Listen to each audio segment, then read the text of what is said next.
doesn't have Neo on it, it's probably the better team. Is it? Let's be honest, the team with Neo on it, it just clearly has a handicap. Everyone else has played professional at some point or the other. No, I mean, that's is the only one who hasn't, unfortunately. Well, the only thing that does make me wonder is I think Impression's probably pretty damn washed, and I think K is definitely not up to Dude, scratch. Impression grinds. Does he though? Yeah, he does. He was playing like yesterday. Oh my god, they need to boost up. Oh, he's so adorable.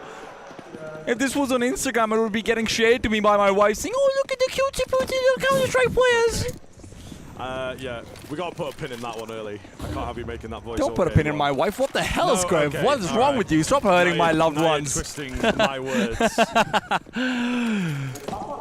God, we don't have a mini-map, actually. Yeah, no, that's so true. So who really knows? Just going in here blind, I guess. Zilk. Oh my goodness. Dude, this is absurd, actually. Salazar takes down Impression. I wonder if you can die because of how small you are if you drop down from catwalk. Do you take damage now? Oh. Is this Neo on the other side? No, Neo's just come down. 34 damage in the round. Big numbers. Silkenberg. Also falling. Salazar. Oh, okay, here we go. He's got something to prove over here. Salazar plus Neokai. That's the first time you've ever seen that one, yeah. Are the smokes also smaller? I'm telling you, I feel like the map is bigger. Oh, look at Salazar, the damage he took. Okay, around the corner. The pride of Mongolia, the voice of Mongolia, but Salazar's got deagles for days. Where's this been? Let's not be mean at the show match, Grave. Let's be honest, Salazar was all right before that, and right now he is also just all right. It's another clutch for Zerol. 2 from 2. Zerol and Moto having their moments. Man's farming. Look at that, man. Friends sat next to each other, breaking bread through a game of Counter-Strike. Just brings us all together, really. Yeah. Yeah, but Neo's still not talking to Salazar, and Salazar's giving him the evil eye, like, I know what you said about me on those podcasts. Yeah, indeed. We'll see, man. I'm gonna team kill you. Balls coming through. Called out by the T side. Is Neo on the T side? Yep. Okay.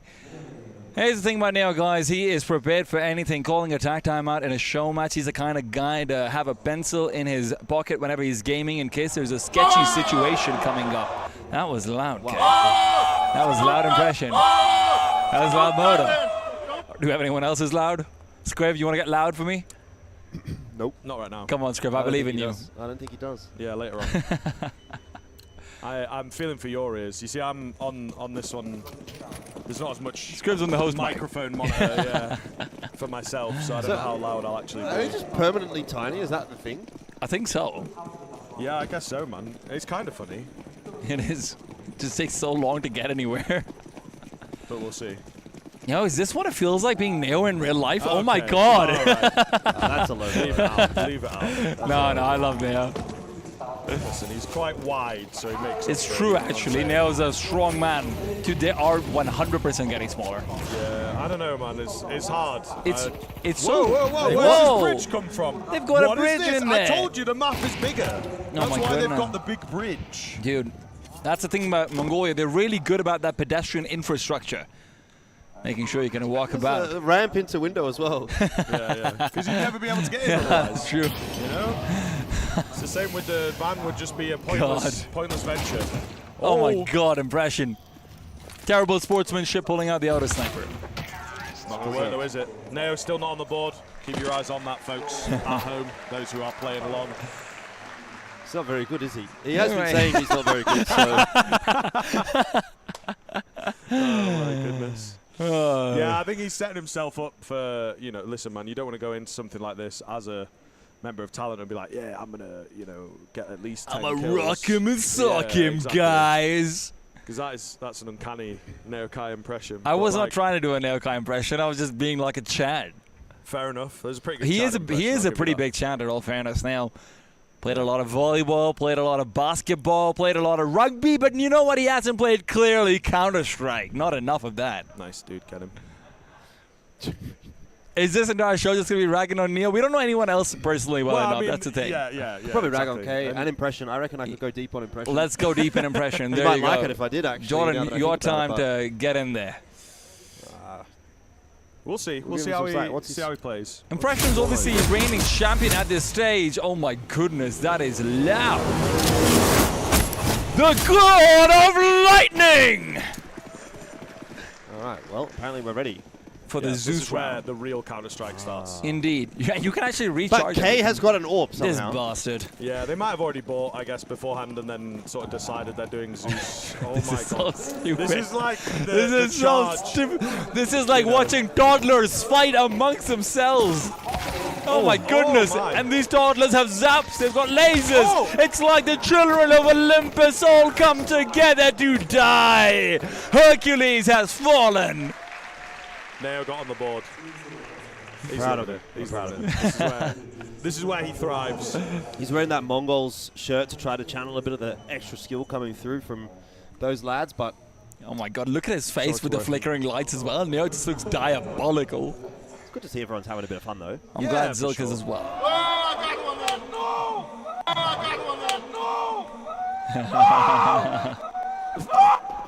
Everyone just comes in with their own like, whoa! Getsy's just screaming, man.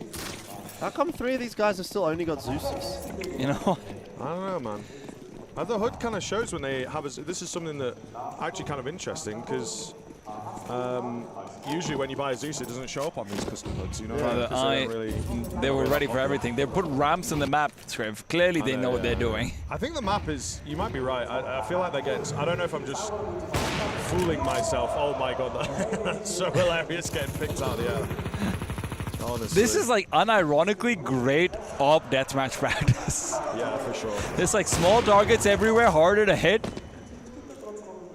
Team AVE though, not able to find the lead. Moto, come on buddy, you gotta make a reputation in here. And that's not the reputation you want. Zilkenberg takes him down, gets a second as well. Back to the one-on-one. Impression. This is where we can go deep on impression. That's what He's Zilk wants to do. not very good, which I don't think he is. I'm pretty sure he got battered by Zilkenberg back in the day. He might get battered by Zilkenberg today. Oh, never mind. Low skill player impression coming in with the auto sniper to clutch it out in the one-on-one. We're pretty full here as well for the show match. It's true. Got a nice little crowd for ourselves. Yeah, man. Got the purple lights on them as well. Zeralt, happy to be playing up in front of that crowd. But yeah, trickling in all day long. Yeah. Hopefully going to be nice and busy for the Mongols a little bit later on. Hey, I if mean, you it's are already ready nice. for that.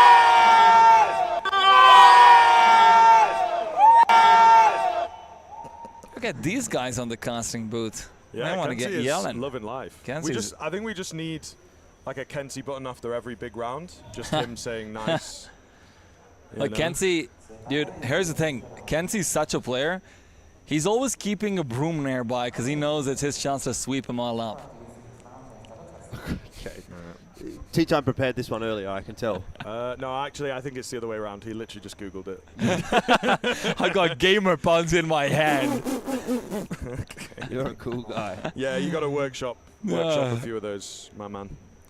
But hey, listen, if there's anywhere to workshop them, it is in a show match. So that's fair enough. Kudos. Listen, man, here's the thing. Counter-Strike players, they just need glasses because they keep playing on such bad resolutions.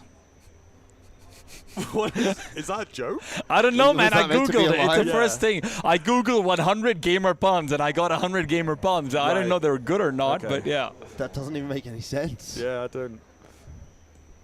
Would that even make a difference? Would I be...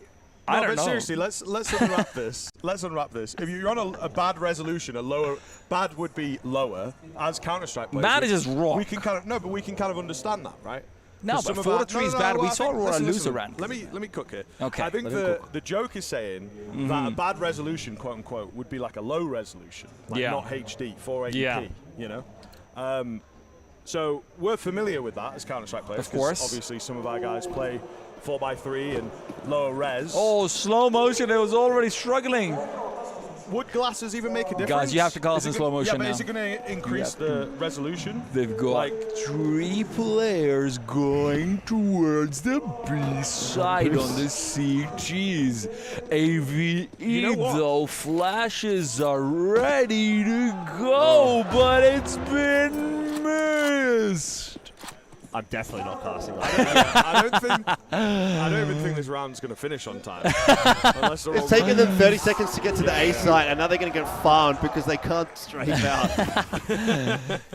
We might be slow, but K's lightning fast, trying to fire back, but he can't get it done. I've got to click the mouse a bit faster. Do you reckon the shots are buffered Wait, as well? the round timer is slower as well. Oh. Okay, so wow, thank God they're all just rushing A then. Now, impression playing at his normal speed, if we're being honest. That's about how fast his brain works, yeah. Damn. See, if you get the CTs there, you know what the tactic is T time? You just stay in CT spawn, and then the T side. You're really such an IG. Well, they might be able to plant the bomb, actually. Amen.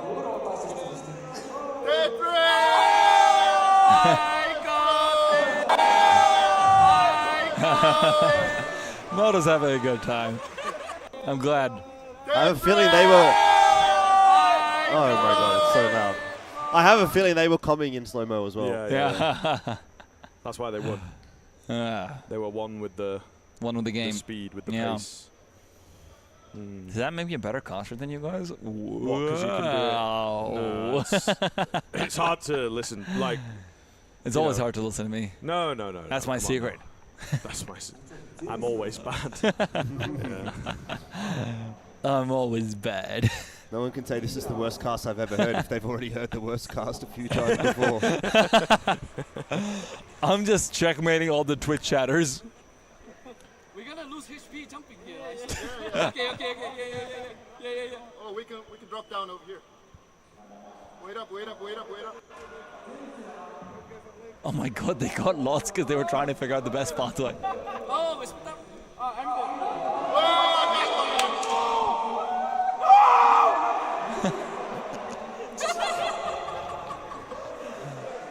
See, that's what I want to see, the mic'd up segment from people who don't know how to com properly. You know? That's a great content. Yeah, who wants nice?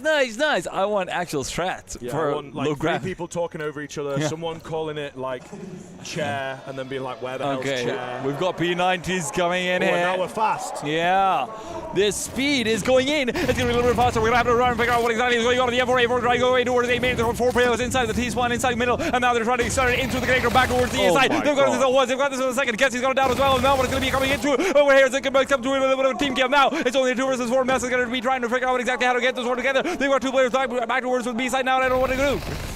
I actually think the P90 is not a bad strat. They've got it off! Actually, that's really kind of king shit from Silkenberg.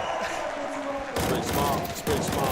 You got a bomb plant there, You can't win. You just can't touch anything. I mean, how do you expect to win against the run and gun? Yeah. 5 times speed P90. You just have to use the P90 in that case. That was so happy, man. I actually think the knife kill was low-key the strat all along. Yeah, it's true. Or maybe even the Zeus if you could like just zoom in. I wonder if your sensitivity also gets adjusted because everyone's going faster. I don't think so. I don't think so. That's probably what the problem is. You know, you got everybody moving fast. So you see some like bunny hopping across. You know, trying to theory craft the unhinged Counter-Strike is I think this is journey. peak Counter-Strike actually. This I is would what have it's to meant to disagree, be. This I is think. like back in the LAN cafes, sitting down and playing pool day with the boys. Pool day? Oh my brother, you are such a zoomer, Scruff. You don't know pool day? I don't. Pool day is one of the most iconic Counter-Strike 1.6 match. Basically, everyone who got into Counter-Strike back then would get in with pool day. Because pool day was basically deathmatch. So you'd have like a small server with like 20 people on it picking up weapons from the ground and just running around. It's sort of like aim redline, but like pool day. I played this in Crossfire. Like that kind of game mode anyway. Even Dobu looked at you funny when you said that. Dobu heard you. Well, listen, I was a young whippersnapper. Did you have to pay for CS or was it just a mod, like the old 1.6? I'll be honest, 1.6, everyone theoretically would have... to pay. Right, I see. No, theoretically would have had access to it through one mean or the other. Right, okay, fair enough. Yeah. That's, you know, you don't want to self-report, that's fair.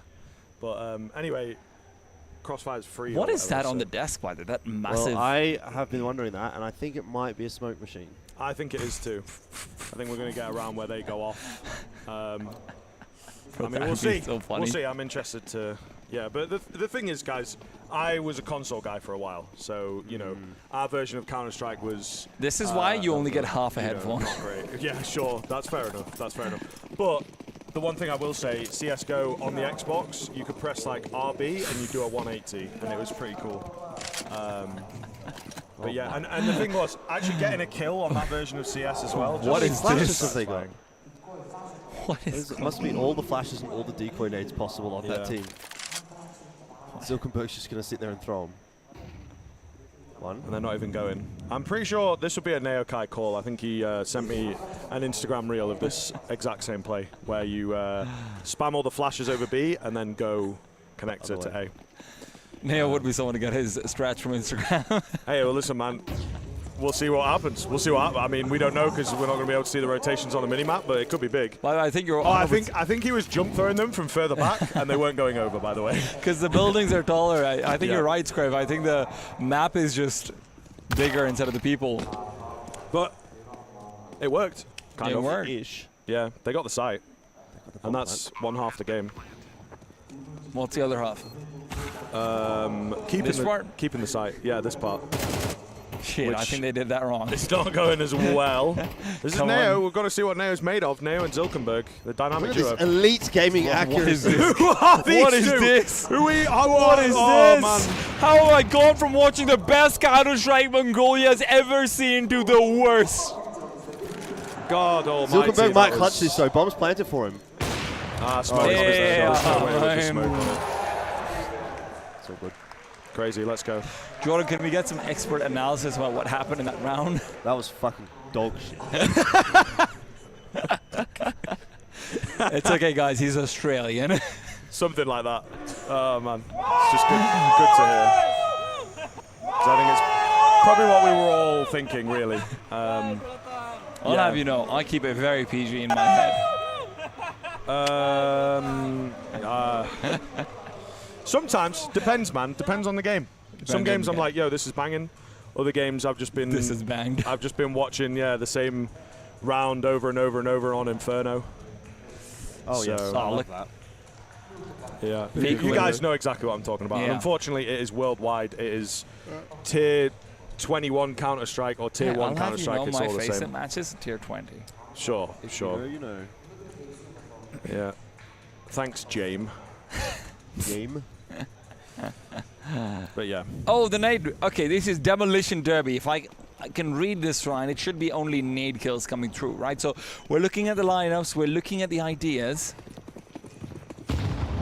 So they have infinite nades or no? Yeah, I think I have unlimited nades, yeah. Okay. Oi, oi, oi, litter all over the floor. They figured it out. That's They a good way figured to it out. hack the server. Yeah, that's true, actually. Just absolutely wreck the round. Okay, let's see. no. Just I actually feel like this I could like be- this. This is kind of good. This could be a fun game mode, actually. This Yeah. Listen, man. Again, we could have just been watching them play Mirage. You know Guys, what I mean? So at least we get something. Team killed. Naokai team killed Zulkenberg. Classic Naokai move. Yeah. You guys ever played League of Legends? Yeah.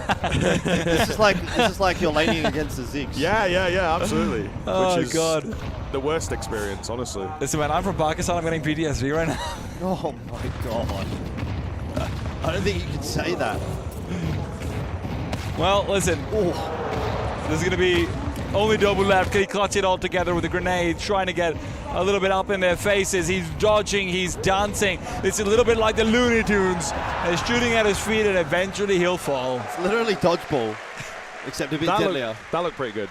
That did look pretty good. It's true. I'm honestly surprised that the round took that long. True, also true. Clearly, lineups haven't been rehearsed. Oh my goodness. He's a bad scientist. There you go. There's the reference.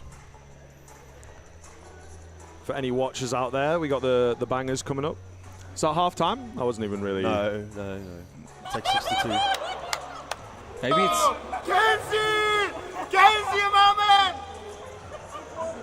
Kenzie, team killed K for anyone not. This is keeping the up. equivalent of, obviously, Caesar saying, "Et tu brute." Can't see my man. I see. Can see my man. Yeah. I think the thing is, in between these rounds, they're having to fiddle with the server to change the settings. It's true. Yeah. I can't imagine it's easy.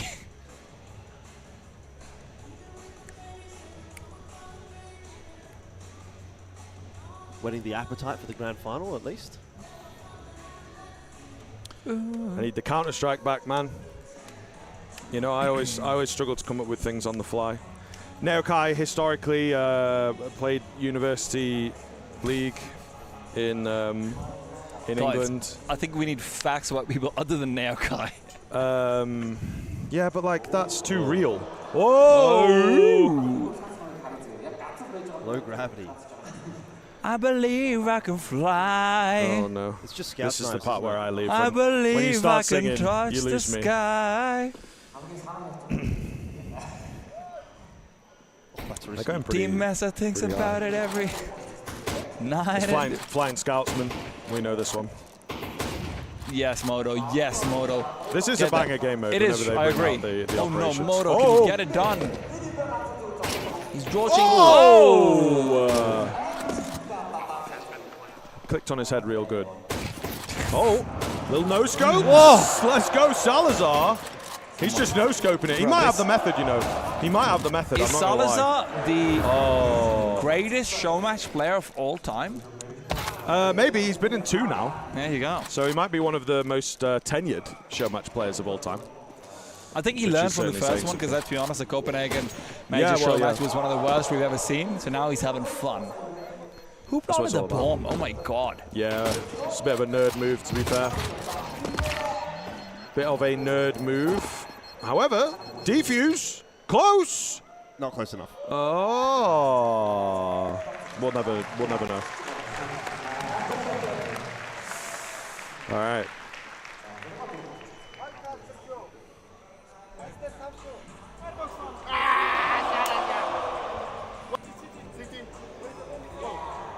Short. Interesting. Always interesting to kind of see how the comms are going, see what's being talked about. Fill in What do the you think the gaps. next game mode's going to be, guys? What do I think the next game mode's going got a to list. be? Do we? Yeah. Oh, No, that's cheating. I'll guess, and you can tell me if I'm right. Heavy gravity. No one can jump. Well, That sounds kind of boring, I won't lie. Yeah, it's just the opposite of what we what just round had. are we going into? Rather, you are asking It's a different great question. questions. It's round 11 now, right? Sure. Round 10 was supposed to be upside down. That wasn't upside down. Maybe So this this is is gonna be upside down? No? No. Never mind. We missed round 10, which was upside down. That was No No scope. scope Oh. AWP round. Okay, but it's also fast, so it's like a no scope fast AWP fast no scoping round. Mm. You know, did they back in the day? Am I making this up? Did they used to call them unzooms? What? What? Like a no scope, call it like an unzoom. Or is No, that just? I don't think that's a thing. just Zelkenberg in the meanwhile kind of struggling, but you can't really blame him, can you? He's no simple coming into Whoa, it. Hey! Let's go! Bringing in the showmanship, bringing in the shots, and Zilkenberg will trade. Meanwhile, it's all about the speed, all about the hops, and right now Salazar is hopping on the corpses of the MESA squad. Neokai now down, and Deco will trade, not Deco, Dobu. Only K left, and you know what, K, I'm sorry, you just weren't built for this. We should, he we hit should that ban goated bomb shot. plants. He did hit the shot from downtown, I'm sure. Yeah, that was pretty nice. I'll give him that.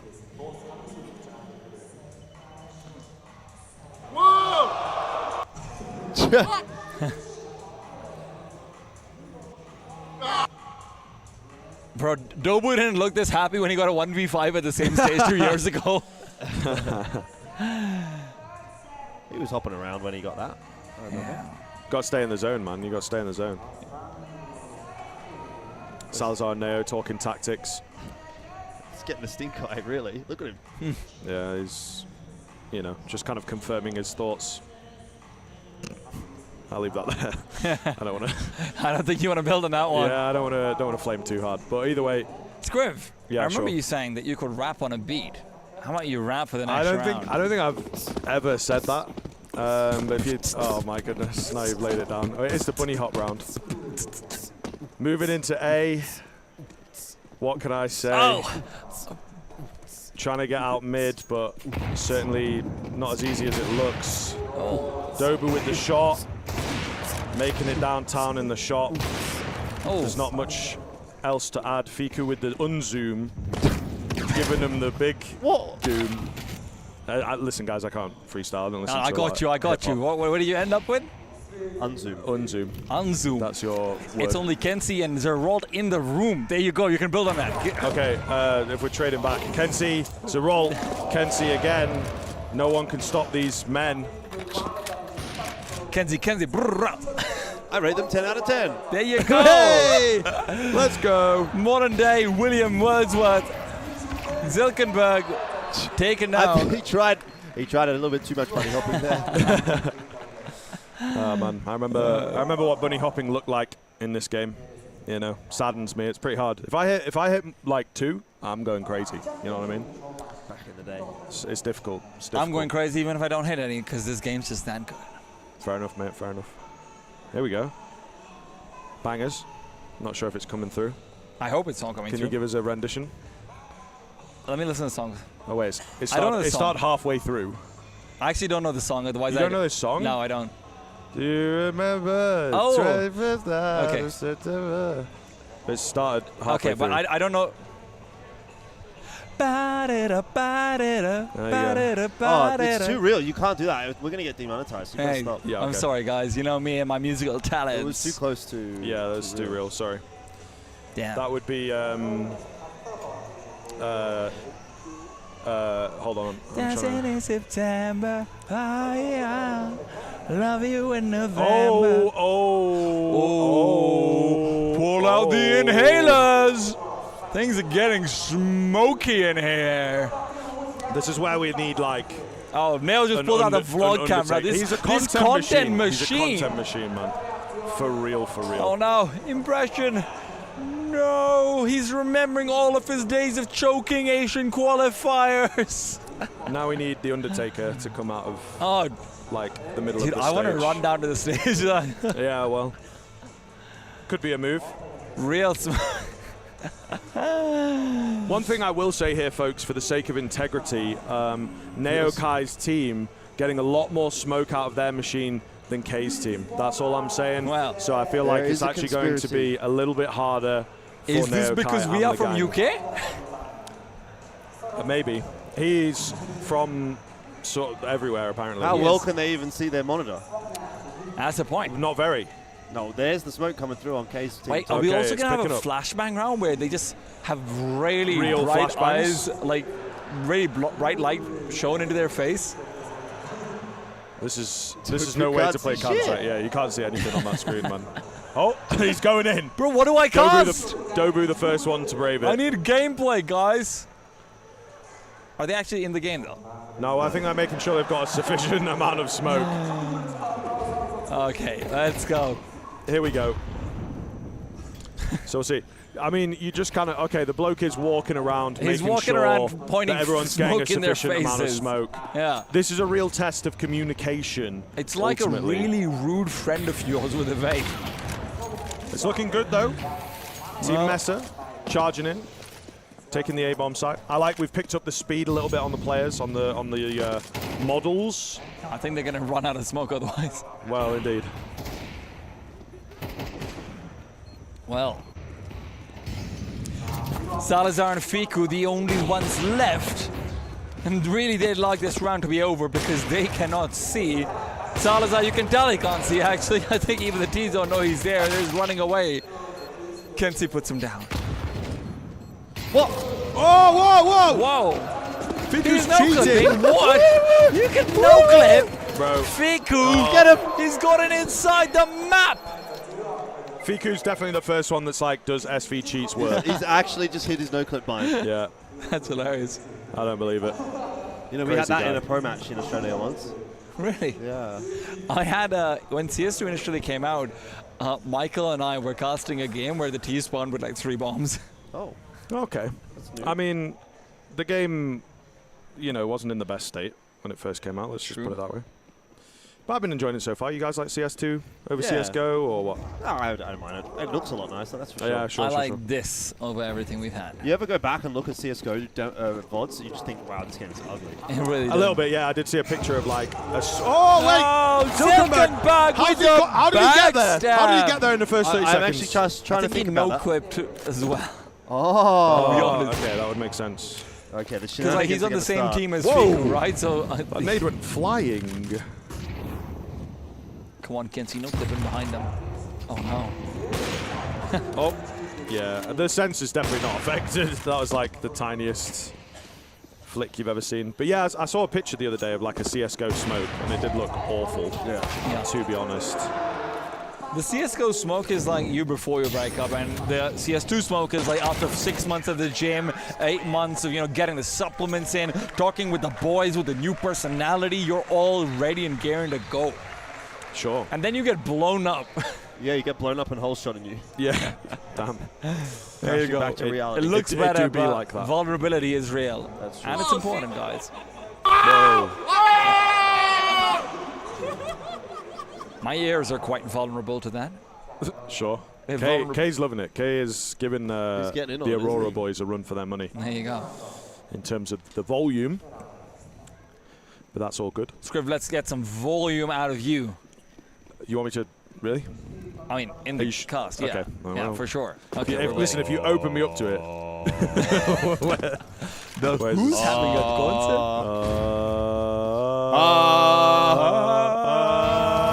Okay. Whoever's at home, we're enjoying ourselves a little bit too much.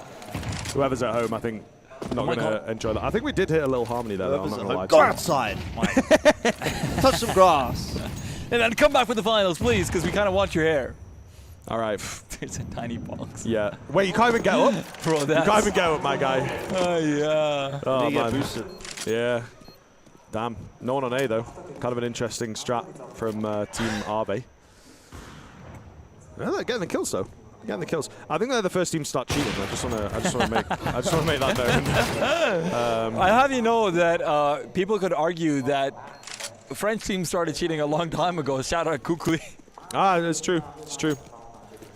Or rather, whatever the opposite of a shout out is, I wonder where that guy is now. That's my question. He still plays, doesn't he? I think he's He plays like matchmaking and stuff, yeah. He can cheat in those pretty easily, so. I wouldn't know anything about it. Scraver, you sound suspicious. No I've comment. seen your Google searches. No for comment. Scraver. No comment. No comment. I would never. Yeah, we're getting some bangers. Oh, we are. Yeah, if you're not on Mongolia, in You're missing Mongolia out. is what I should have said. Yeah, you Yeah. are missing out. Scraver, come on, quick rendition. We need people to know what song this is. Well, it's in the. She's playing a piano down the street. It's in Making White my way Chicks. downtown. It's in White Chicks, pretty is. famously. Terry Crews, Walking fast, one of the great performances of all time. All I have to say is it hasn't really been a particularly enthusiastic performance from young Yokai today. It's true. 4 and I think 12. he's Yeah. enthusiastic. The problem is not desire, it is ability. Yeah, that's true. I think, to be fair, he's keeping the vibes up. True. I'm sure that's what he'd say. He loves the good vibes. Oh my And that God, does seem to be what poor he's doing. guy. Yeah, that one should have been a frag, regardless of being small or being tall. Ooh, impression. It's pretty clean. Winding back to block. It's a good find. It's Naokai against the world Here here. we go, 1 and 2. It's his chance. This could be big. It's your moment. Scrape, give us a I'm volume. waiting. Don't worry about it. No. 1 versus 2. I don't know if he's got the bomb here is kind of the big question for me. I would assume it's somewhere nearby because the 2 players that remain don't have the bomb. Or creeping out on the COD gun, the training wheels, as I like to call it, making the game easier. He's revealed himself. He's going to get the smoke. He must have the bomb because he smoked it off, in a defensive manner. They're going to get all the mollies out here and try and eliminate Nao. It's not as easy as you might think.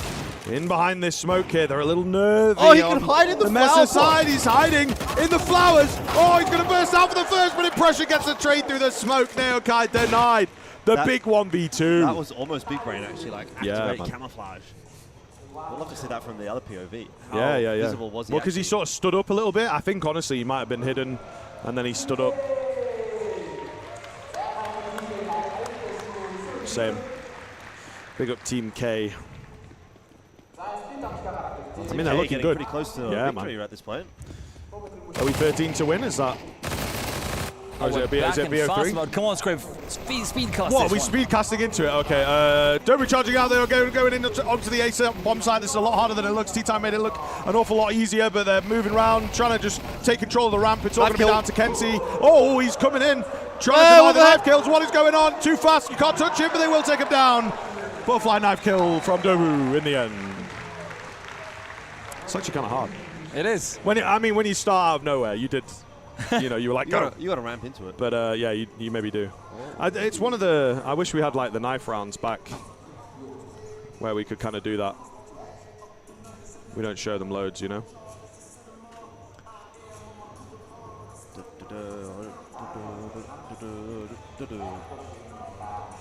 Hey, we got a Tyloo fan in the house. Yo, big up. Hey. Don't show that to Neokai.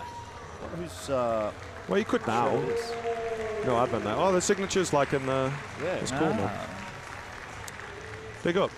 Round of applause. There's a Cannibal Corpse in there. I don't even know what that is, but that sounds. They're a band, I think. Ah, it sounds like a band name. Yeah, true. Yeah, kind of a. They sing about like love and joy and sun and stuff like that. That sounds right about up the alley of Cannibal Corpse. Yeah, right. Yeah. That's what they sing about. Probably a lot about like family values and how important they are too, right? Like how children are a joy to have. Yeah. Makes sense. Yeah. And of course, if you have any children here in Mongolia, send them to the Steppe Arena. They'll watch some great Counter-Strike. Maybe not now, but in like half an hour, some great Counter-Strike. This is the most fun, sure. Maybe not the most. So let's take a wholesome angle. How have you guys felt about Mongolia as a whole? Your second trip here, as far as I'm aware, unless you guys have been sort of more than that. That's it. But no, I've actually snuck over to Mongolia like 7 times in the middle. Okay. I was coming. We got a bit more chance to explore, so Yes, we what have you thought? What have you thought about Mongolia? It's a very cool spot, I think. very much liked the exploring day we did. On Friday. It's a good time. Got to see a little bit more of Mongolia than I ever really thought I would. I honestly didn't even think I would ever come back. I had no expectations. And then there you go, MESA. Here we are, exceeding all of our expectations, even if we didn't have them. Yeah, there you have it. Yeah, that's the way to do it. But yeah, it was cool, man. It was cool. Big Chinggis Khan. I kind of like that a lot. It's true. That's sort of a. You had a little face thing. swap action with. Yeah, I the did, big man. Chinggis I did. I well, need to. I met a few people here and had some people in the DMs. I think it's really funny. One of my friends swapped my face with the face of Genghis Khan. Chinggis. Got to say it right when you're in Mongolia. Come on, none of this whitewashing. That's fair. But yeah, but I'm not sure if that's a bit offensive, a bit out of taste. It's maybe okay in like my own Discord with like 5 people, but putting it out there. See, if you post it and MESA never call you back, at least you'll have an answer to that question. That's true. That is true. Right. For me, better knowledge is power. Do you not want the power of knowing? I mean, I'd much rather ask and find out, and then get to come back to Mongolia, have a good time, pay some bills and cast some Counter-Strike. That's kind of the order of priorities here. Ooga chaka. You hear that? Yeah, I do, man. I do. I don't think the stream does, though. It's a straight banger. It's from Guardians of the Galaxy, guys. You know what song it is. You don't need to hear it. Everybody knows. Ooga, ooga, ooga chaka. Yeah, I like that song. It's a good one. It's a bit of a banger. And I feel like I don't know if it was really a big song before. Probably. Otherwise, it wouldn't have been in the movie. But hey, who knows?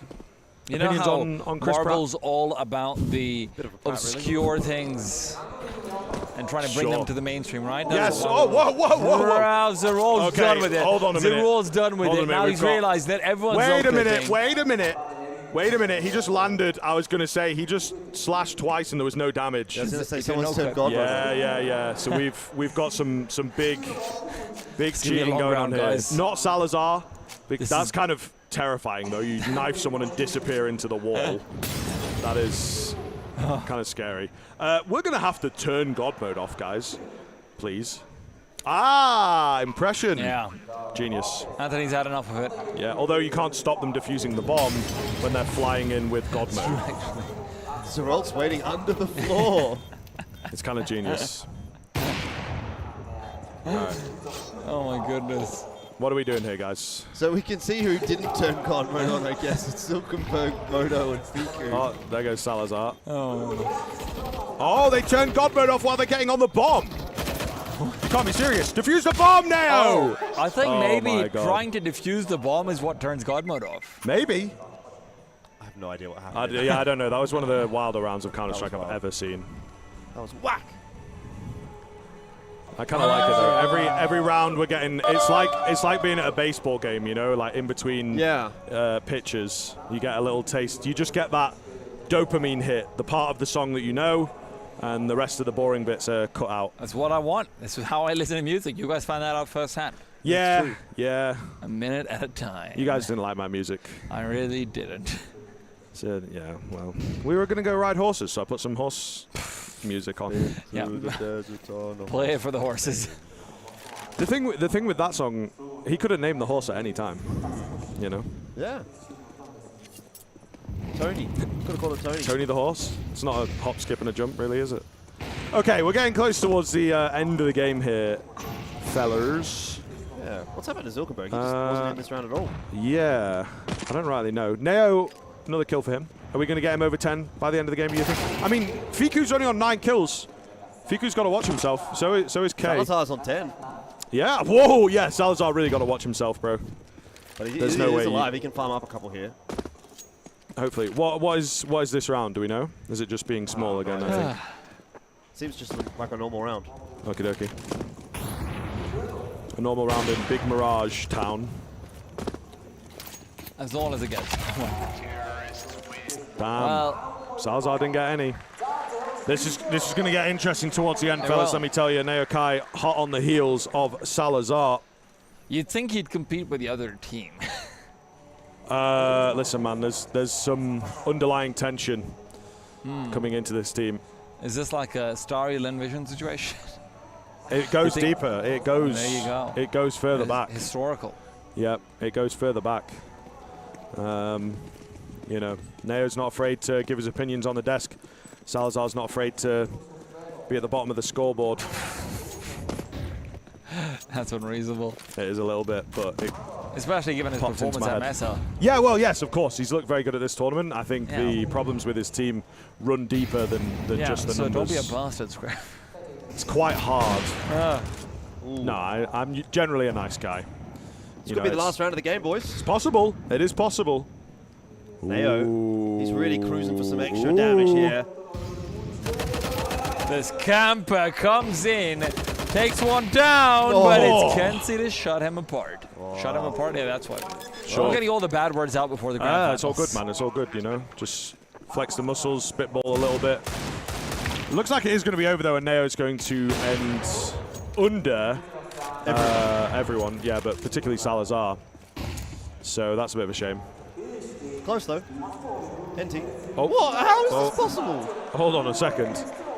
Zerolt's found some clipping issues. That's an angle for sure. I mean, the bomb's on B, Planet so B, guys. I think that the round is over. No clip and fly there. They can't get there in time. Yep. Not in a month of Sundays, as they say. Do they say that? I've never heard that. Yeah, nice. it was Trav. Shout out Trav one time. First time I heard that. We have some weird sayings like that in the UK, you know. Well, I believe that will be it. Team MESA take it away, and Neokai and the crew will be put to the side. Now we wait for the grand finals, and in doing so, Scrip, I'm going to leave you completely alone. Good luck carrying the cast. Bye. Okay. Fair enough. You shouldn't do that though, because this is where, you know, the unhinged comes in. I don't mind. I always find I do my best work on my own. That's usually what I tell myself anyway. So, yeah, we'll see.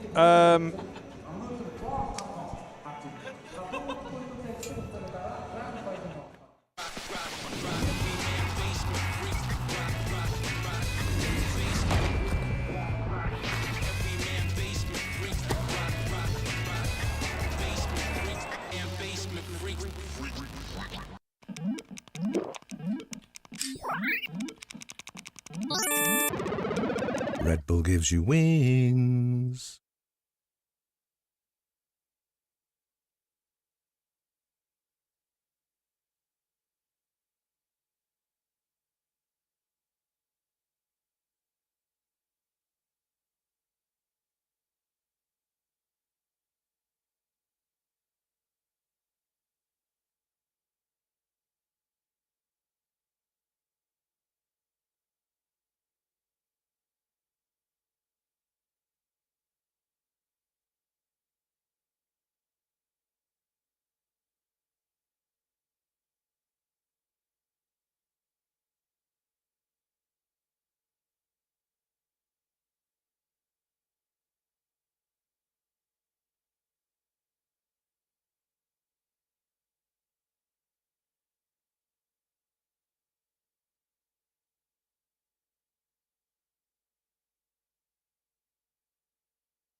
бас яг одоогийн MongolZ биш өмнө MongolZ Yami, NCL, цогоо, Синзүү гээд тэгээ бид тоглож исэн. Тэгээ RMR дээр IC тожигдол. Бол IC хожиж исэн тэгэл хожигдол. Тэгэл дахиад тарцсан шүү дээ. Тэгэл за 16 хүртлээ ер нь хүлээж идөө гээл гэр зураа гэртэй аккаунтаа. Тэгэл гэрээрээ ландж байгаал. Тэгэл дээр нэг марахтай ландаал. Тэгэл тэгсэн чинь маргааш нь баг дуудагдчихсан шүү дээ. Тэгээ ёо. Тэгээ би MongolZ баг руу болонгууд бад ахыгаа оруулж орсон. Одоо ороо баг жил болох гэж байна уу? 6 сарын 1 жил бол. За өмнө тайзан дээр тоглож исэн тоглолтууд гэх юм бол би 22 оны л Nomadic Masters дээр бас тайзан дээр step arena гарч тоглож исэн. Тэгээ сүүлд ESN дээр гарсан. ESN дээр тэгээ Nomadic Masters дээр хоёр Монгол тайзан дээр гарсан. Step arena анх удаа тайзан дээр тэгэл гарсан чинь step arena дүүрцэн. Тэгэл бааха хүмүүс гоё юм гэх юм бол урагшаага ингээл үзэгчд рүү харангууд те ингээд яг манай багийг дэмжиж байгаа үзэгчнэр жерсигээ өмссөн MongolZ жерси өмссөн зүгээр гоё харагдал. Урам зориг аваал гэл. Одоогийн Nomadic Masters тэмцээний аваргыг авах юм бол манай багийн одоо олон улсын тэмцээний хамгийн том цом болохоор байгаа. Тэгээ авахыг гэж байна. Nomadic Masters тэмцээн дээр хамгийн чанга өрсөлдөөнийг гарах баг гэх юм бол Aurora юм болоо.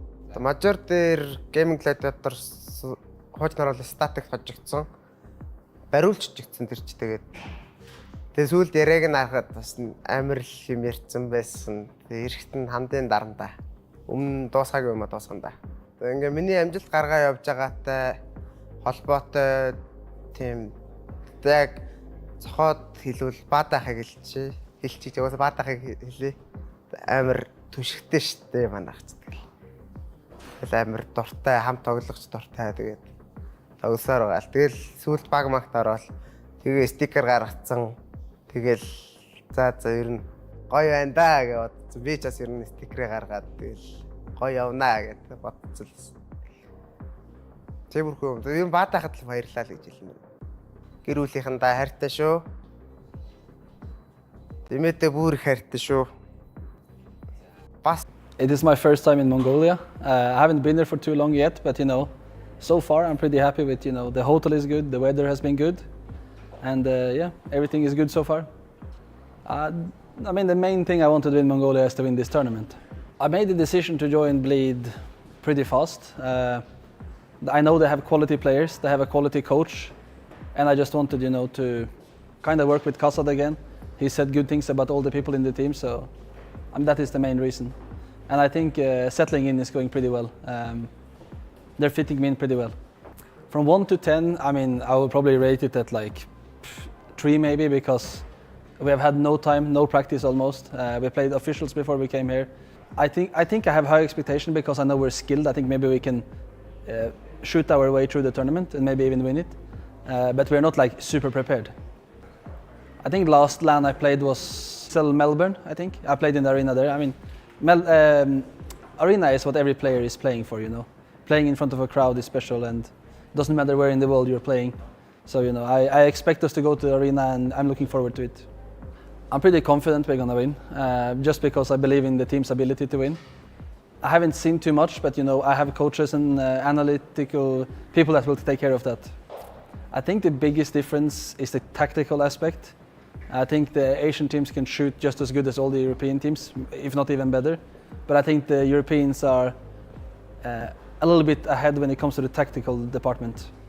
From Asia, it's for sure MongolZ. They have been playing pretty well recently. I've seen a lot of good results in Europe, fighting versus the best teams.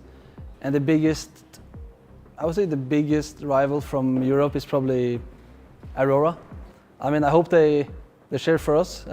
Of course, understand that, versus Mongolian teams or even Asian teams, they will probably cheer for the other team, but I hope that we can win the crowd. It is my first time in Mongolia. Сайн байна уу, би MongolZ-гийн тоглогч Зүү байна. Тэгээд өнөөдөр 10 асуултаар би бомшалах гэж ирлээ. За тэгээд эхлэе да. За 12 сарын 3-7 гэж бодож бодлох хараг. За юу энэ MongolZ баг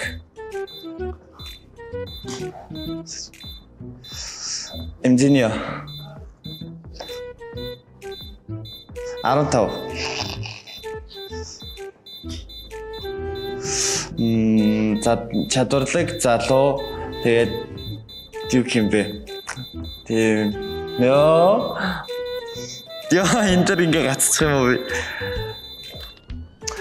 Боо дэлбэрсэн. За юу боо салах юм. Энэ шахам мейжер хэдэн сар хэдэнд болох вэ гэд би бол энэ дээр л алдсан баха. Яг 12 сард болох хэрэгтэй юм шүү дээ. Яг хэдэн би мэдэхгүй байна. Миний бодлоор бараг дондор ээж магадгүй 12 сарын. Энэ бол удлааха. Тэгээд хоёр дахь асуулт болохоор смог задраад хэдэн секундэд дуусах вэ гэдэг дээр би бол 15 гэж бодож байна. Үгүй 20 болсон шүү дээ. Энэ дээрээс алдсан. Энэ дээрээс алдсан. Өмнө хуучин гөв дээр болохоор 15 секунд гэдэгсэн. Нөөсөө саяар гарцаа болохоор ингээд 20 секунд болсон. Дараагийн асуулт нь Nomadic Masters тэмцээнд орж байгаа хамгийн залуу тэмцээн бэ? Тэр нь манай багийн тоглогч Тэмцээний. Нэг бол зөв таасан баха миний бодлоор. Тэгээд энэ дахиад асуулт Nomadic Masters тэмцээнд орж байгаа ижлдээ хамгийн өндөр ангитай баг ямар баг гэхээр манай баг 12 тагаа. Одоо 15 онцтой илүү тэгж санаад байна юм л тач. Би яг энэ асуултан дээр амар алдлаа. Багаа 3 үгээр илэрхийлж гэдэг дээр яг нэг үг алддаг юм байна. Тэгээд ямар та чадварлаг залуу тэгээд энэ дээрээ дуусгах чи гэхээр за тэгэл мундаг л хичлээ. За би ингээд 5 асуултнаас 3-ын л зөв тааж чадлаа. Тэгээд мартаач гоёлаа. Тэгээд нийт энэ тэмцээнд оролцож байгаа бүх багуудын мартаач амжилт хүсье. Тэгээд Nomadic Masters тэмцээнээр оролцгаая. За өмнө 22 оны Nomadic Masters-тэй манай баг одоо тухайд финалд нь NKT багтаа тоглоод одоо аварга алдчихсан. Тухайд эрэхтэй гадагшаа явах эрэхтэй пластик тэмцээнд явах эрэхтэй тэмцээн байсан. Тэр яг үндээс айгу харамсалтай тэмцээн болж ирсэн бид хэдийн хувьд яг тухайд одоо мажорын өмнөх RMR шатанд ер нь шалгарсан.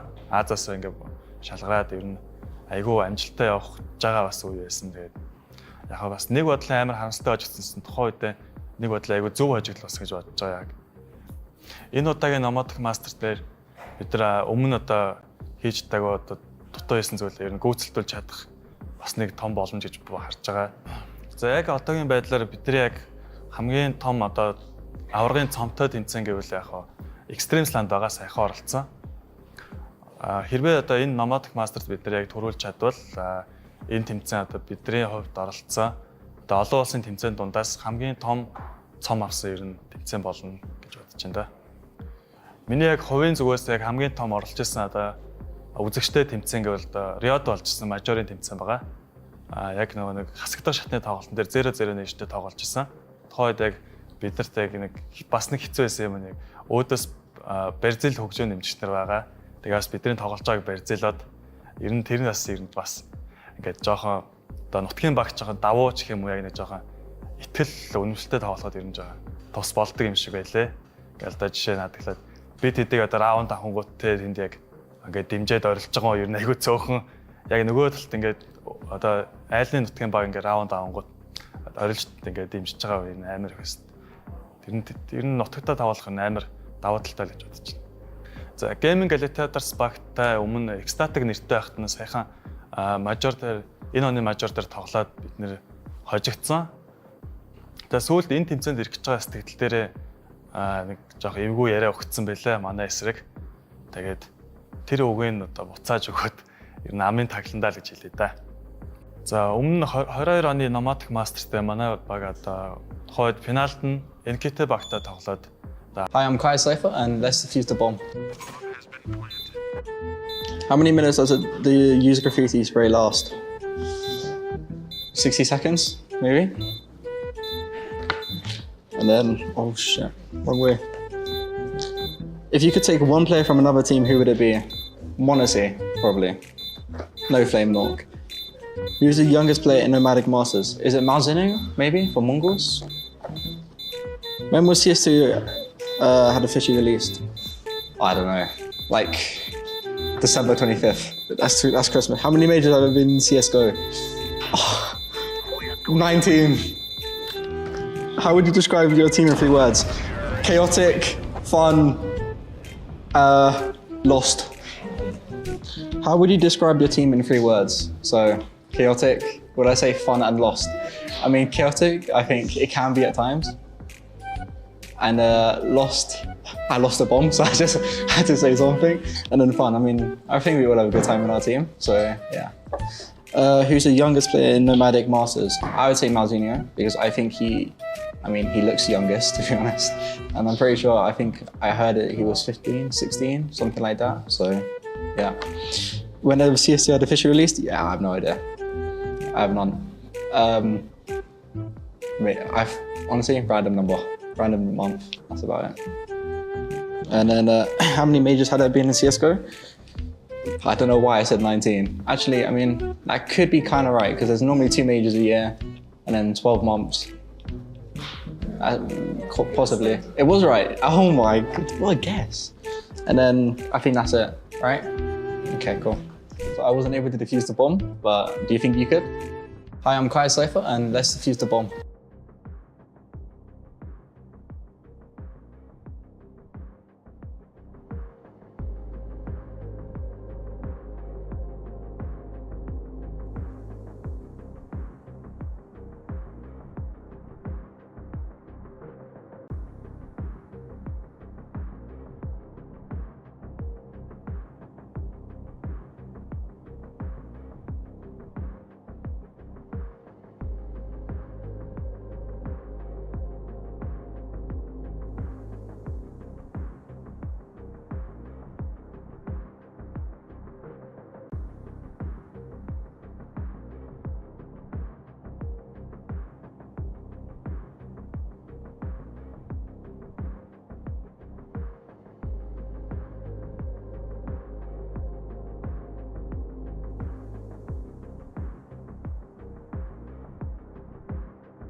Red Bull gives you wings.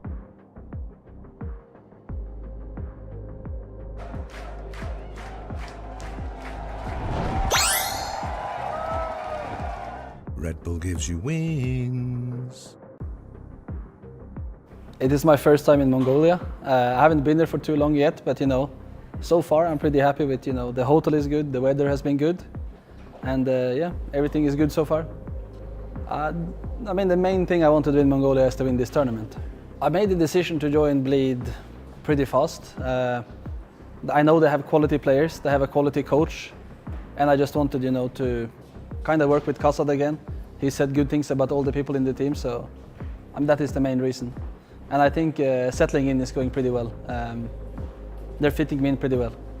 From 1 to 10, I mean, I will probably rate it at like 3 maybe, because we have had no time, no practice almost. We played officials before we came here. I think I have high expectation because I know we're skilled. I think maybe we can shoot our way through the tournament and maybe even win it. But we're not like super prepared. I think last LAN I played was still Melbourne, I think. I played in the arena there. I mean, arena is what every player is playing for, you know. Playing in front of a crowd is special, and it doesn't matter where in the world you're playing. So, you know, I expect us to go to the arena, and I'm looking forward to it. I'm pretty confident we're gonna win, just because I believe in the team's ability to win. I haven't seen too much, but you know, I have coaches and analytical people that will take care of that. I think the biggest difference is the tactical aspect. I think the Asian teams can shoot just as good as all the European teams, if not even better. But I think the Europeans are a little bit ahead when it comes to the tactical department. From Asia, it's for sure MongolZ. They have been playing pretty well recently. I've seen a lot of good results in Europe, you know, fighting versus the best teams. And the biggest, I would say the biggest rival from Europe is probably Aurora. I mean, I hope they cheer for us. Of course, understand that, you know, versus Mongolian teams or even Asian teams, they will probably cheer for the other team, but you know, I hope that we can win the crowd.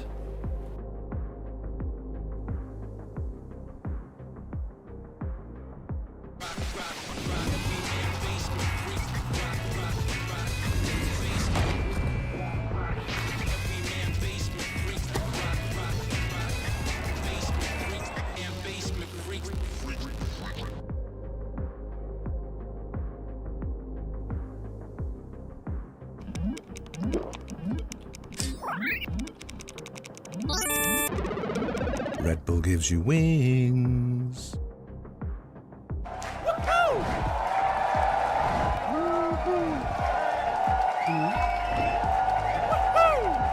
Red Bull gives you wings.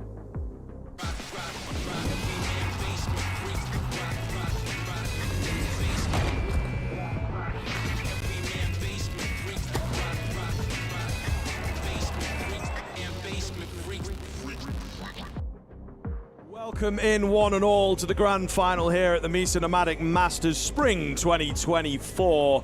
We've got Bleed, we've got MongolZ, who's going to come away with that trophy. Only time will tell. I, of course, cannot get through this all by myself. I am joined by Elfish Guy and T-Time, who will be our analysts and casters for this grand final, of course. How are you feeling about this one, Jordan? Yeah, I'm pretty interested. I mean, look, I think so far it's been pretty clean and confident from the Mongols, but whether or not that changes going into this grand final, we'll have to wait and see. Hopefully, Bleed have been working around the background and have something figured out, because this is, I think, going to be quite a tough game for them. Yeah, we saw a few sort of interesting things in the consolidation final coming out from Bleed. Maybe a few role swaps, maybe a few changes into their listen, game. I'm sorry, I've got to steal this one away from you, because I don't care about the micro right now. We have to talk story, and the story right now is hometown heroes coming in versus the most hated project that has been assembled in the past 2 or 3 years of Counter-Strike. Bleed from step one have been told that they will fail because of the man behind them, and now they look to be the most hated team, not only in the European side of things, but in Asian Counter-Strike as well.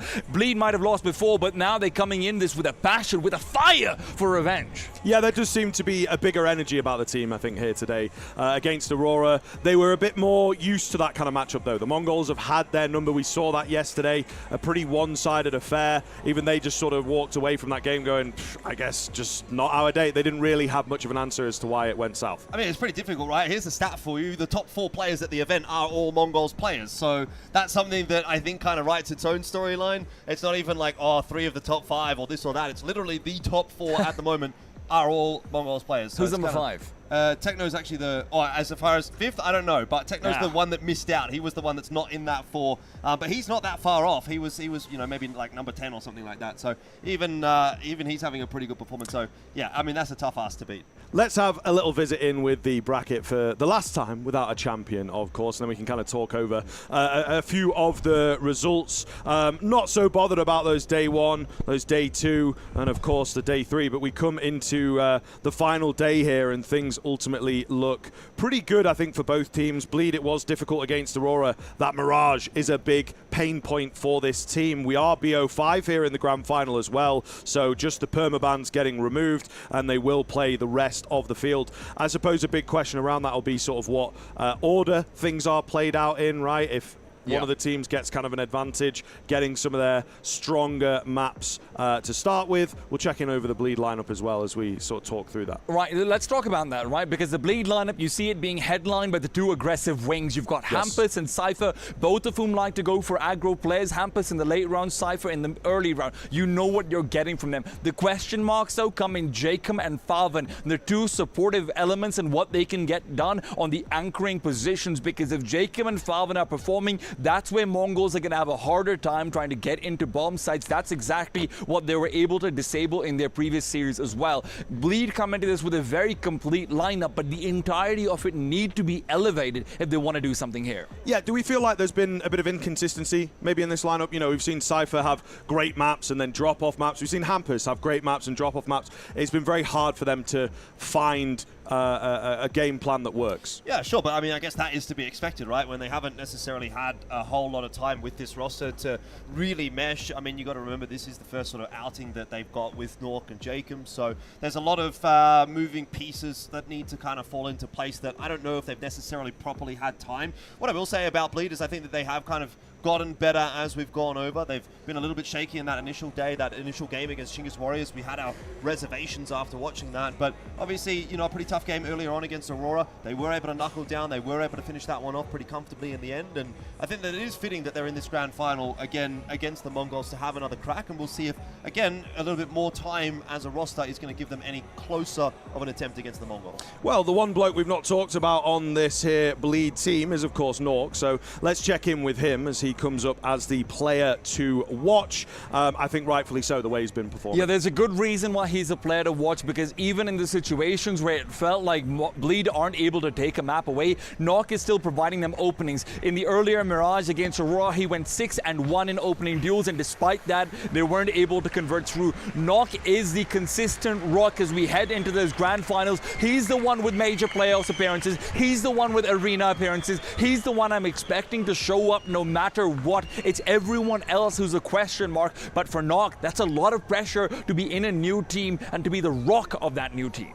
Yeah, absolutely, man. I think that's certainly something that they've been betting in. This is very much practice in the officials, as it were, for Bleed. And again, as we've touched on a few on-the-fly sort of moves, I think that they, for me, have been warming up into it. But of course, the MongolZ, the final boss, and absolutely into this tournament. Check in with the roster here, but talk me through how MongolZ have been doing here, Jordan. Yeah, they've been doing fantastically, haven't they? They haven't actually lost a map so far in the tournament.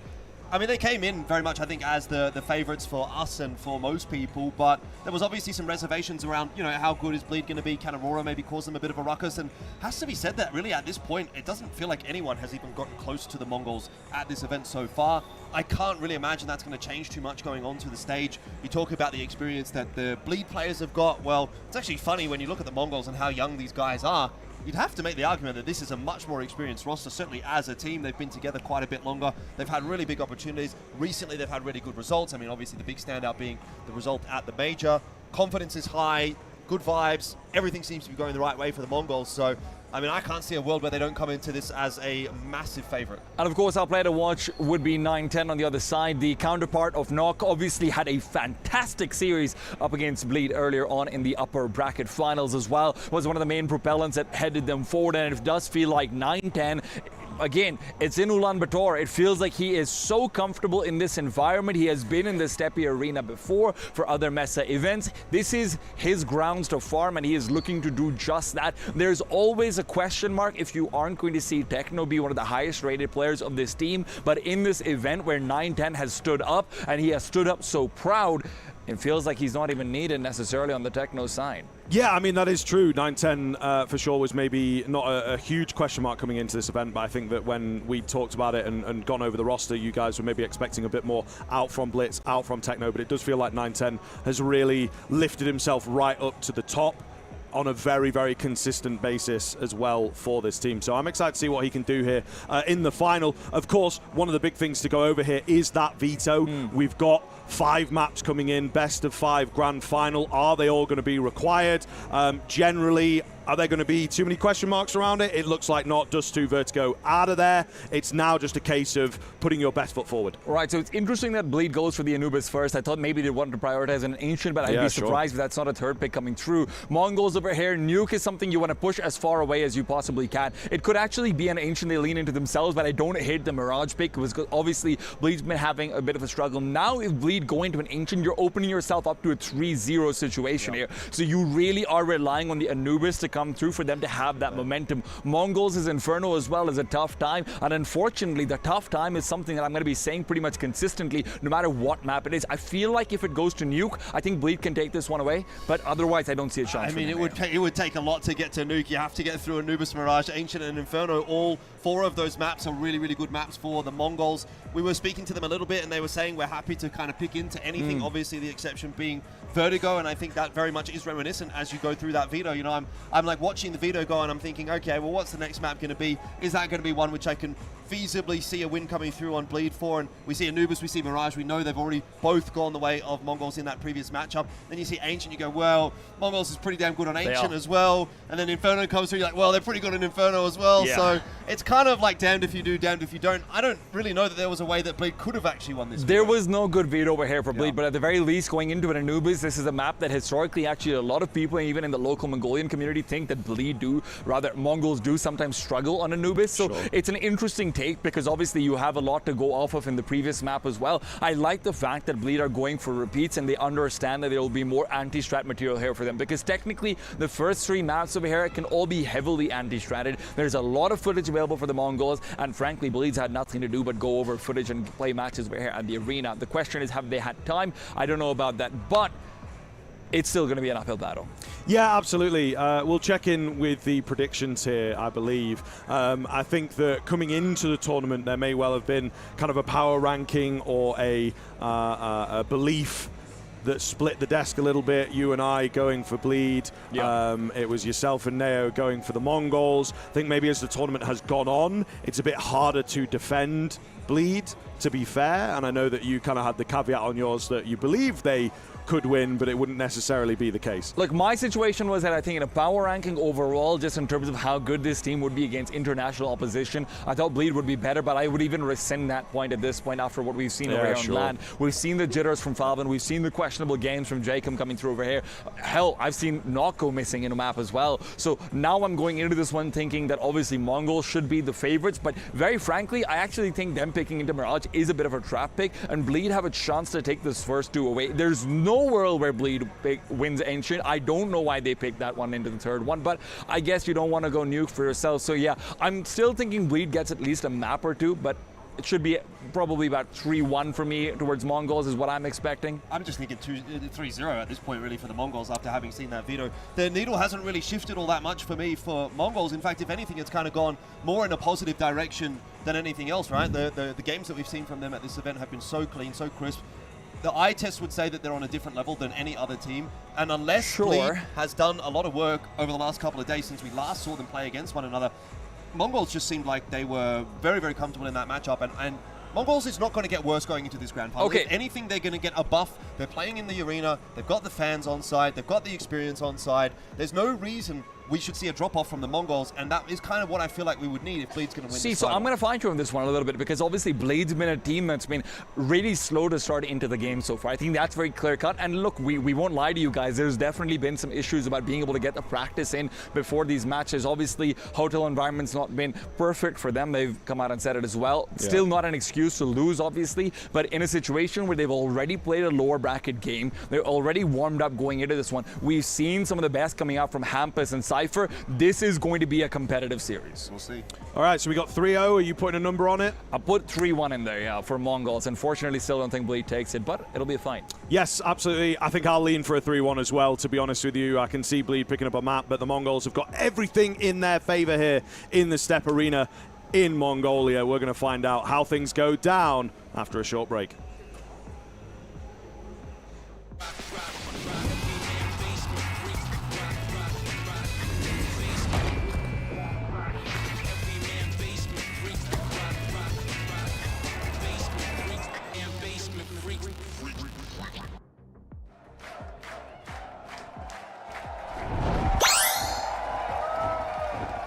Red Bull gives you wings.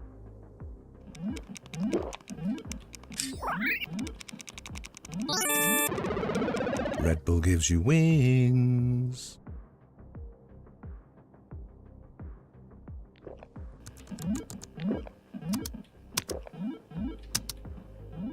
Red Bull gives you wings.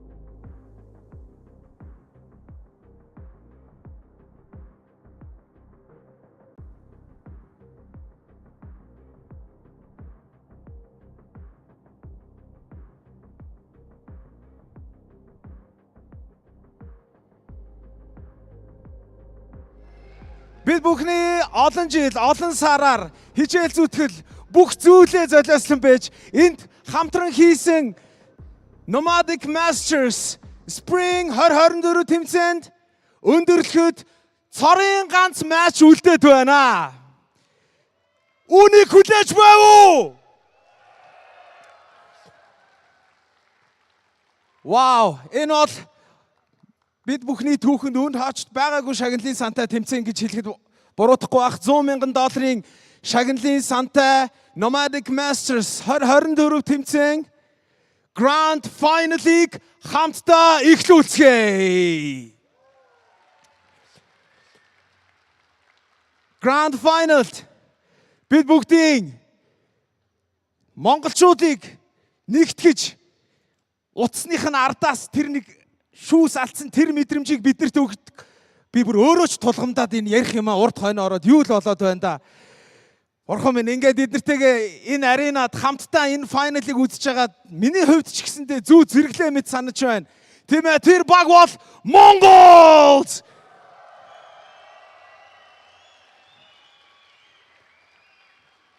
MongolZ хүч үзэхээр Европын шилдэг бүрэлдэхүүнтэй шилдэг тоглогчдоос бүрдсэн Bleed Esports. Яг одоо энэ хүү тайзан дээр тулах болно. Харин одоо энэ хүү Nomadic Masters 2024 тэмцээний маань цомыг тайзан дээр хүндэтгэлтэйгээр авчирч байршуулан тавина уу хэмээн Atox багийн тоглогч Добугөрж байна.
MongolZ гурж байна.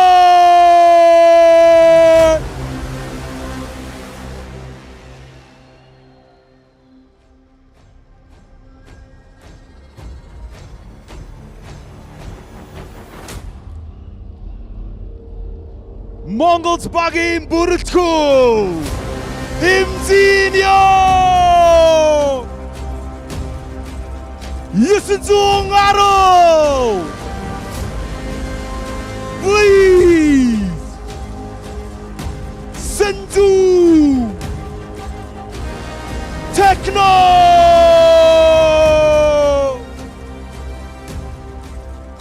They are #1 in Asia, the face of Mongolia without losing a single map in this tournament. Let's welcome MongolZ to the stage.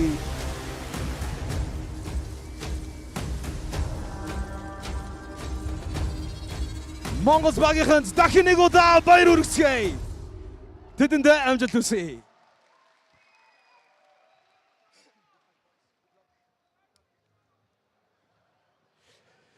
Тимээ үзэгчдээ та бүхэн билээ үү? Grand Final-аа хамтдаа эхлүүлэх үү?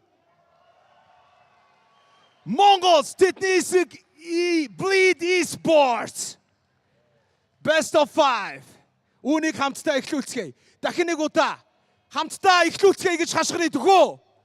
3 2 1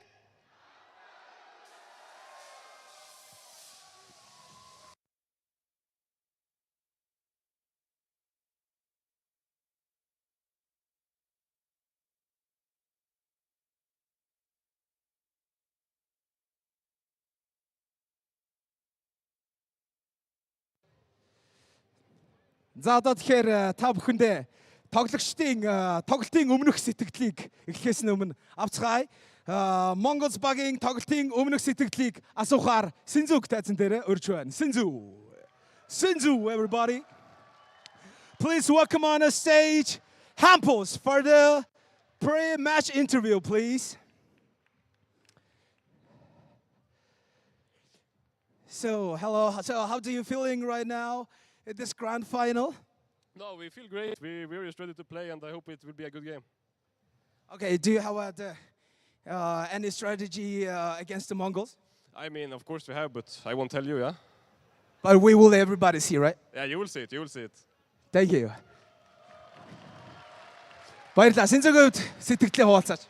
Амар өндөр байна. Ер нь бол амар гоё тэмцээн болж байна. Ер нь сэтгэл амар өндөр байна. Тэдэнд өрсөлдөгчтэй хандаж хэлэх үг байна уу? Би орчуулж чигш. Тэгэл хордонд босхыг хэлж байна те. All right, everybody. Thank you. Thank you. Good luck for the both teams.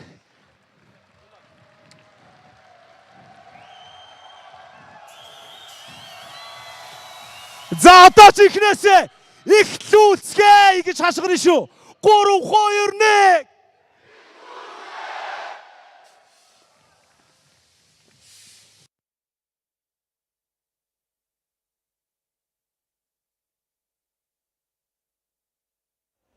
Revenge match for Bleed, but for MongolZ, it's just another stroll in their home, surrounded by loving, adoring fans. Can Bleed bring it back in, or will this be MongolZ to just whitewash through everything they have to offer? Indeed, that is the question. If you ask me, I think it's a 3-0, but we'll have to wait and see.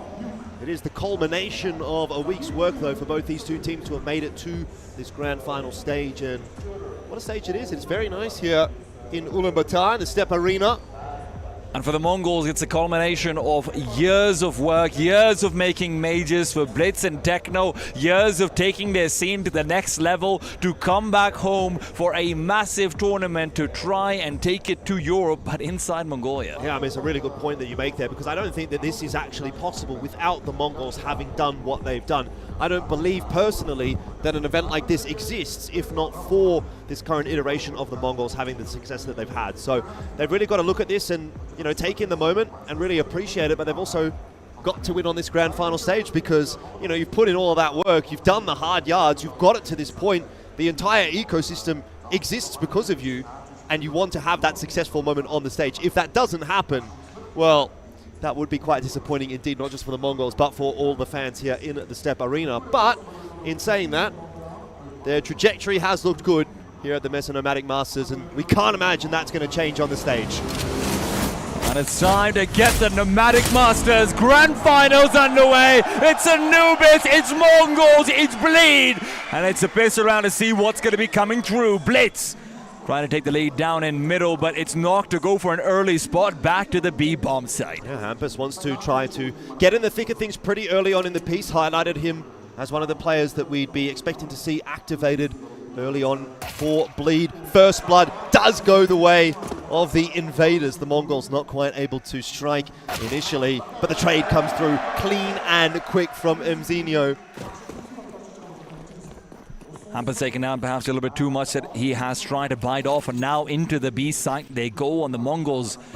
Knock the only one to try and defend. Remember that smoke could be blooming back towards CT, but he won't be completely blocked off, so if there's anyone peeking forward, Knock will have a chance to take their heads off. Mongols though decide against it. They want to try and set up for a Ninja Dark post plant. Cypher might be the one to try and dismantle it.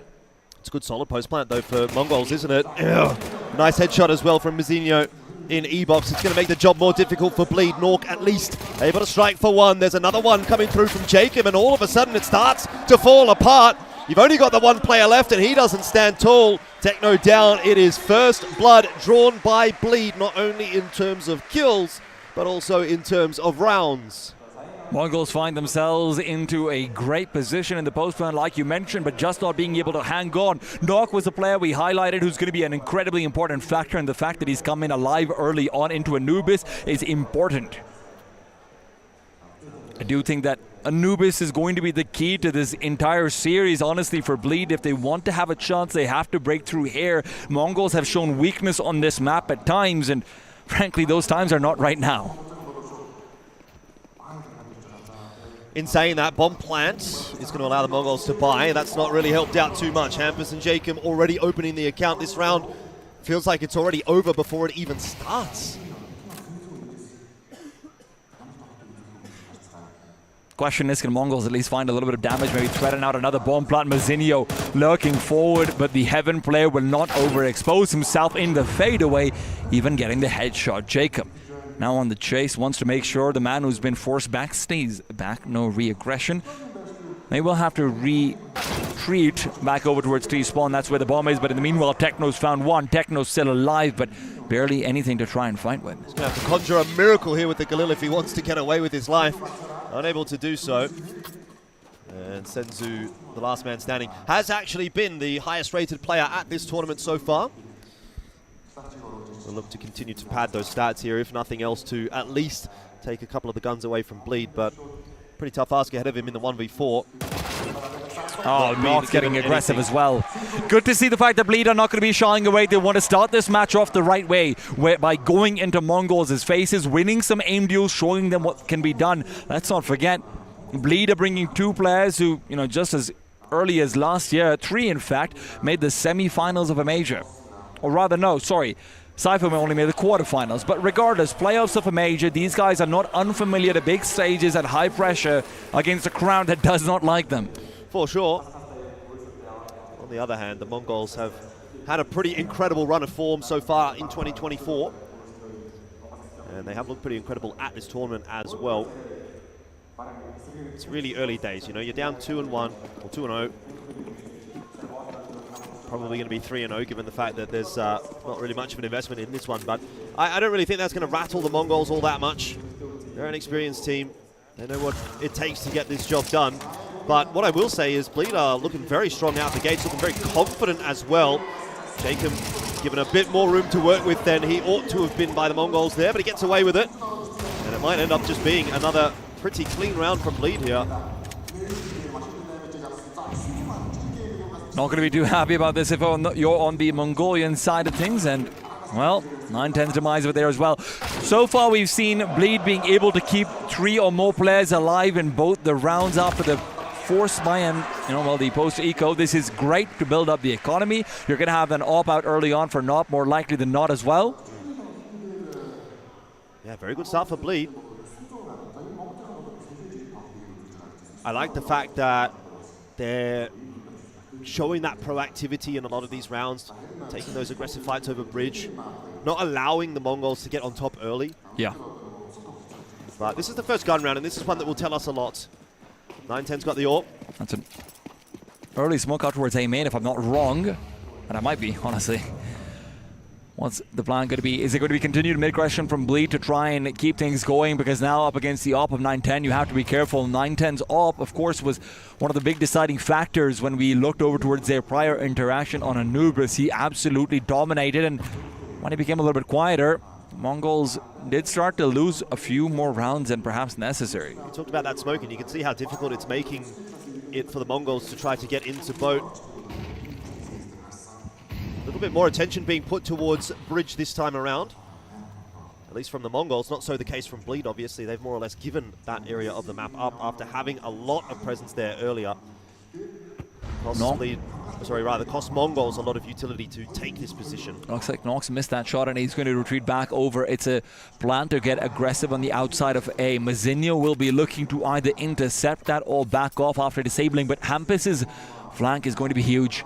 They gave up bridge for free, but they want to fight for it in the mid-round. Hampus knows everything going on over here. Cypher only needs to make sure no one can lurk through. Hampus strikes, but Cypher doesn't. Blitz takes him down, but Jacob elsewhere keeps it going. Blitz now can try and circle into the A site, but with 3 players here, that'd be a mistake. Techno and Senzu to try and fight. Techno gets another one, but Senzu is down in the bomb with him. That was the critical fight. If Senzu won that fight, he might have still been a bit of a factor in the round, but now with 20 seconds left, the Mongols have to essentially run through that smoke. They've got no other options. Nade isn't even really going to blow it open. Bit of damage being done, but at this point, you cannot win the round as the Mongols anymore. They'll have to get away with the consolation prize of a couple of guns taken through, one of which is at least the AWP, but Bleed have their fourth, and the Mongols are starting to feel the pressure. I mean, frankly, that could have been even a better round from Bleed. Obviously, Cypher over there losing out his duel. Blitz gets a great recovery in that spray. But Hampus's lurk and Hampus's push is really what enables all of that. You're going to see him a lot more proactive on the CT side, because it does feel like as long as you are maintaining more pressure out towards the A side of things, Mongols will struggle to go for a fast B hit regardless. They were trying to slow things down earlier on, let 910 work a lot more angles on that T side. That can't be your strategy if Hampus is going to be taking the fight to you, be it on mid, be it on the outside of B. Well, another little change up for the Mongols, going to try to see if they can get a shot over. I'm expecting that. It should be traded if he tries to escape. Blitz unable to land the shot though, the flash just causing a bit too much of a ruckus. Not really coming together for the Mongols at the moment, but at the very least Blitz is able to catch Hampus's aggression, and Jacob, individual peek into bridge there as well, gets caught off. This AWP is starting to pay off. And you have to be really worried about these Mongols hits with lower weaponry. They really plan every single peek out. And in a 4-on-3, now you know that Bleed's going to be getting aggressive. Cypher goes in and back towards A stairs. He still has a timing he can hit, but Falvin turns away while the smoke is dissipating. Looks in again, and he recovers the duel. Mazinho taken down, but Senzu had to be insurance, but this insurance policy doesn't kick in until it's too late. Yeah, the round gets a lot more difficult with Senzu being unable to win that duel, and that's a freebie for Nork. 910 just a bit too indecisive on the way into B. Now it's just Blitz, who is kind of hitting everything with the AWP at the moment. Could be on for the ace. 30 seconds left here. He knows where those last remaining 2 CTs have been. Saw the player in Temple, knows there was a player in E-Box, but rotation through from Favin into CT spawn is going to be more than enough to clean it up for Bleed. It's a 5-0 start. Mongols have to find a way to staunch that flow pretty quickly. Be waiting to see whether or not there's a tech timeout coming through, or attack timeout rather, I should say. Maybe Mara's got something to say. It's probably about time for it. Yeah. This will be about the time where, listen, at the very least, you found good damage in the past 2 rounds, right? You are in a position where you can theoretically threaten the Bleed economy if you win 2 in a row, but at the same time, Bleed is 5 on CT. Yeah. Right? You get 1 more, you're happy. You get 2 more, you're ecstatic. I mean, I think if you've got 5, you're pretty happy, to be quite honest. True. So it's not a bad place to be at all. Kassad trying to get a word in, though. He knows that it's so easy to lose sight of the finish line when you are next to it. Yeah, and the other thing is, like, you're up against the Mongols, which is kind of a never-say-die team. Yeah. We've seen them pull together so many comebacks, whether they win them or not. You even see them do it against the top teams in the world. Obviously, the ancient map up against, I believe it was Spirit back in Katowice, almost bringing that one back from about a 9-3 half or something like it, if I remember correctly. Jacob though might be caught out, and now with the grenade in his hand, it's Senzu to creep in, take him down. He's been a real problem man, but it's a faster play in towards A. It is being planned. Falvin alone, a Molotov to assist, and he's trying to take a peek, but the molly is extinguished, and 910 extinguishes the flame of Falvin. Yeah, finally something for the crowd to cheer about. They've just gone back to the fundamentals there, the Mongols. It's kind of what they were trying to do earlier on with Techno creeping through that smoke to try to maybe catch Jacob off with a bit of util in hand. Didn't work out in the previous round, but this time they managed to get that timing straight into the A bomb site. They make a pretty clean round for themselves, although might lose a couple of players on the way out here. Blitz won't be expected. Cypher thinks this one is clear. Now he has to start considering that idea, but Cypher is going to miss a timing. Blitz back to Ruggs. For the CT, saving is incredibly important. It doesn't matter if you were 5-0 or not. Knife time? That'd be fun. That would be fun, but I don't think that's going to be coming in. Yeah. It's a 1-for-1, but again, Mongols are very happy with the outcome. I don't think Blitz is the type of player either to be pulling his knife out. This isn't exactly Lin Vision, but I'm sure you can hear the crowd getting behind the Mongols for their first round. It's been fairly silent, to be quite honest, throughout Anuba so far. But maybe that will be a little bit of a push and shove maybe that the Mongols need to pick the pace up here. A couple of things go right for them in that round, to be fair. Timing in on that push in mid and the fight coming through from Cams as well. What you have to always consider though is Bleed, who are getting so dynamic in middle for these early duels on the CT side. At what point do they feel pressured and stop, or at what point do they overcommit? And right now it's not to find Senzu, so aggression is not unidimensional. It can come through in other avenues as well. It's a good reminder to the Mongols from Bleed, but it is going to be Mazinho looking to explore and see if he can find Falvin. The smoke will interrupt him for now. Yeah, back to square one for the Mongols. Hard yards being asked of them. Down 5 on 4. Feels like they've pretty consistently been down 5 on 4. Only 2 players over on the B bomb site though, and if that's the direction that the Mongols are headed in, which based on their movements it seems to be, Cypher likes to go aggressive over here into the late rounds, and that is something 910 is expecting. He's reading into it, but the Molotov has now spread to him. Cypher knows there's no way he goes for this peak without a flashbang. At least that's what I think. But Cypher is getting so interested in that retreat that 910 has the timing to catch him off. And now Blitz looking for the pre-fire, will not get it. Turns away, but spots out the player on the backside. It's Hampus, and he's been a dangerous man, but so is Techno. Takes him down, and it's a 3-on-3. Let's get the bomb plant in. 910 trying to cover off. A flashbang will turn him away, and that gives CTs a chance to retreat. Yeah. Nice recovery from the Mongols. 2 in a row. The crowd is finding their voice, and perhaps the Mongols are finding their feet on the map as well. Another save from Bleed, of course, will at least keep a couple of guns through to the next round, but money is looking pretty dire. They've only got 2 rounds to loss bonus. It's really not enough at this point. And the Mongols now poised to start trying to take control of this map, although it's going to take a couple more rounds before we get there. It's actually a very cool thing that I think Mongols did. I can't be sure unless we catch it on the replay, but they actually bounced a flashbang off of the inside of Dark, knowing that Cypher likes to play inside it. Cypher is going to be forced away by the flash, but the flash after the bounce actually pops outside of Dark because of how hard it's bounced off of the wall. So 910 gets a clear shot on a retreating player. It's a really cute play over here. And it pays off. Look at that. Cypher forced back inwards while the flash actually pops behind 910's back. Yeah, it was super clean, that little move. Very well rehearsed by the Mongols, and 910 hitting a sharp shot. That's why he was the player to watch for the Mongols. Nork on the other side of things also has to be said. Player to watch from Bleed, 5-1. He's been pretty good. You chose them right. And yeah, I mean, he's been getting a lot of opening frags as well for Bleed, which is obviously what you'd like to see from your AWPer on the CT side. But have a look at this map control that the Mongols have been given. Senzu all the way into E-box. Hasn't really had to invest too much for that. And now creeping his way onto B. It looks like the Mongols have done their scouting pretty well. The bomb can regroup back towards the B bomb site, and it should be easy as that. Mongols' money as well is not the best in the world, so you wouldn't hate to see Bleed just chuck 3 of their pistols at them, but obviously that also comes in with the idea of if you lose those pistols too early, there's reasons to try and go ahead. The crowd getting pretty happy in a 5v5, but obviously the round is over. And why wouldn't you be happy? One found from Mazinho. Traded away a bit quickly. That's an AK that can be recovered if Falvin can provide a little bit more cover fire. But Blitz is still on the hunt. He now knows where that M4 was. M4 is taken out. AK is picked up. Jacob retreats. No reason to peek, but he had to fight, and 9-10 will suffer as a result. But with the op taken back, Mongols will have the required 3 alive. Cypher making a move on, but Techno's watching. Not going to catch Nork, but it's still a win for the Mongols. Mara starting to look a little more pleased. That's a good time.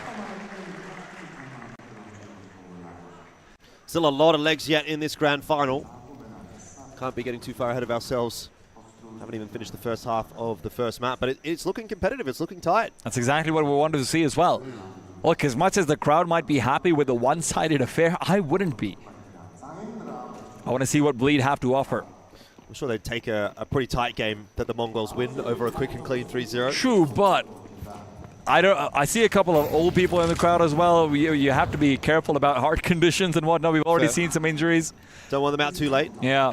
Knock. Oh! Can't find the frag, but he finds great damage. I love the fact that he doesn't use his grenade over there. Wants it for the late round. But meanwhile, Hampus has got an aggressive Jacob as well. Inside middle is Edwin Favin. It's chaos in mid, and that bridge is Bleed's territory. Yeah, that's just an absolute mess of a round, and not for the first time.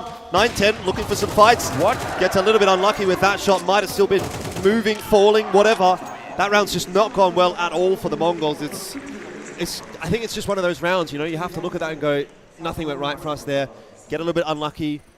But credit to Bleed, right? They continue to play this aggressive style on the CT side of Anubis. They are consistently throwing the fox into the henhouse. And that's the thing. Jacob is the fox. Jacob is the wily veteran who's been around in Counter-Strike for so long. This guy, I mean, he goes back to the original FaZe Clan that was assembled once upon a time back in 2014. He has been on top of the world so many times over. This stage is nothing to him. He has no nerves. He's getting aggro through smokes. He's re-peeking into middle. He's trying to be aggressive. This is the player you need to have in a situation like this. So another tactical timeout coming through. I was watching the Mongols, the player cams. It didn't seem like any of the players were saying anything, so presumably Mara having some insight. Yeah.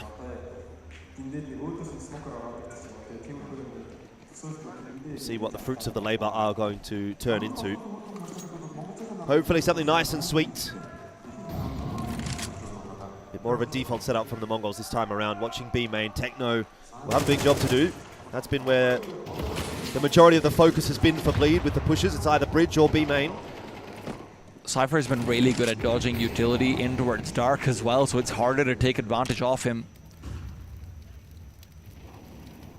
Mazinho in the meanwhile, he's going to be hard, flashbang in, trying to accelerate but misses the timing by just a second. Flash and a smoke to keep him away. They don't want to let Mazinho feel like he can accelerate. Blitz in the meanwhile has lost a teammate. Senzu is down in his process of trying to eliminate Cypher, who has been honestly incredibly good at staying alive in Dark. The one silver lining for the Mongols is that they have A-long control, but I'm not sure that's really going to set them up for success. Molotov goes through to Fountain, but can't do anything with it even if there was a player there. So it's tough going at the moment for the Mongols. They need someone to activate in this round, and perhaps all eyes will turn to Blitz as he tries to work mid.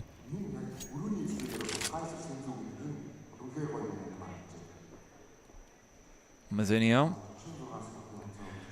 you're really hoping to see a little bit of something extra from him. And that duel versus Falvin. Falvin's had some struggles. Nocto never man to struggle, but now it's time for Blitz to go in. He's been traded, but Mazinho now activates. That's a danger man in A. And Hampus completely caught off by a late lurk from Techno. Bleed have no idea what just happened to them. That is a little bit more like it. That's a little bit more of what we're used to seeing from the Mongols. I don't know how to say this is clinicism is not a word, is it? No. It was clinical, but Clinical. that's kind of where I'm trying to go with this. Surgical right? is maybe Surgical. what you're thinking, yeah. The shots coming through, they all connect. The timings work out really nicely, and the Mongols, they just conjure something out of nothing. Nock's expression when you see the replay of him getting headshot is exactly how you would feel. You're scoped in, you're ready. It's not a wide swing, it's not a Xantares peek, it's a crouch, crawl forward, and your head's chopped off. Surgical indeed, the word that I was trying to find. And you see a lot of rounds like that from the Mongols. They just explode, and across the map, 2 or 3 players will all win a duel, and then it's like, oh, the round's over. Zinho able to work his way onto A long and get the double kill. Nice little present for the Mongols, but I mean, in the grand scheme of things, they've still got a fair bit of work to do in this half. It's been tough going. Definitely. You still get the sense that Bleed have their noses in front at the moment in terms of the momentum. The one thing that I really like about this play especially is because it enables Mazinho to come alive. And Mazinho is a player who can be a big match player, but also he can go completely missing at times. Obviously a very young guy, obviously a lot of, nerves to gather up, a lot of experience to receive, but Blitz is putting him in a position where throughout the rest of his grand finals he's going to have his juices flowing, his endorphins rushing regardless, and that's what you want to see. That's why I like Blitz as an IGL. It does feel like he really does plan out the series, and to be fair, Hampus does it as well, but Hampus is more of a take things into your own hands and rely on the fact that you've got veterans around you. One of the big concerns for me at the moment is Senzu. He's 3-9. He's been the best rated player at this event, not just for the Mongols, but for the entirety of the event, and not really showing up in this grand final just yet. So if he can find a way to start to activate, maybe that is going to be the tipping point for the Mongols getting on top. But for now, he's gone a little bit missing in this grand final. On the other side of the coin, Jacob, yeah, he had a bit of a slower event actually, but he's doing fantastically in at least this first map. These Norwegian players, man, I'm telling you, Jacob Rain, you put them in the grand finals and they are ready to bust out a move.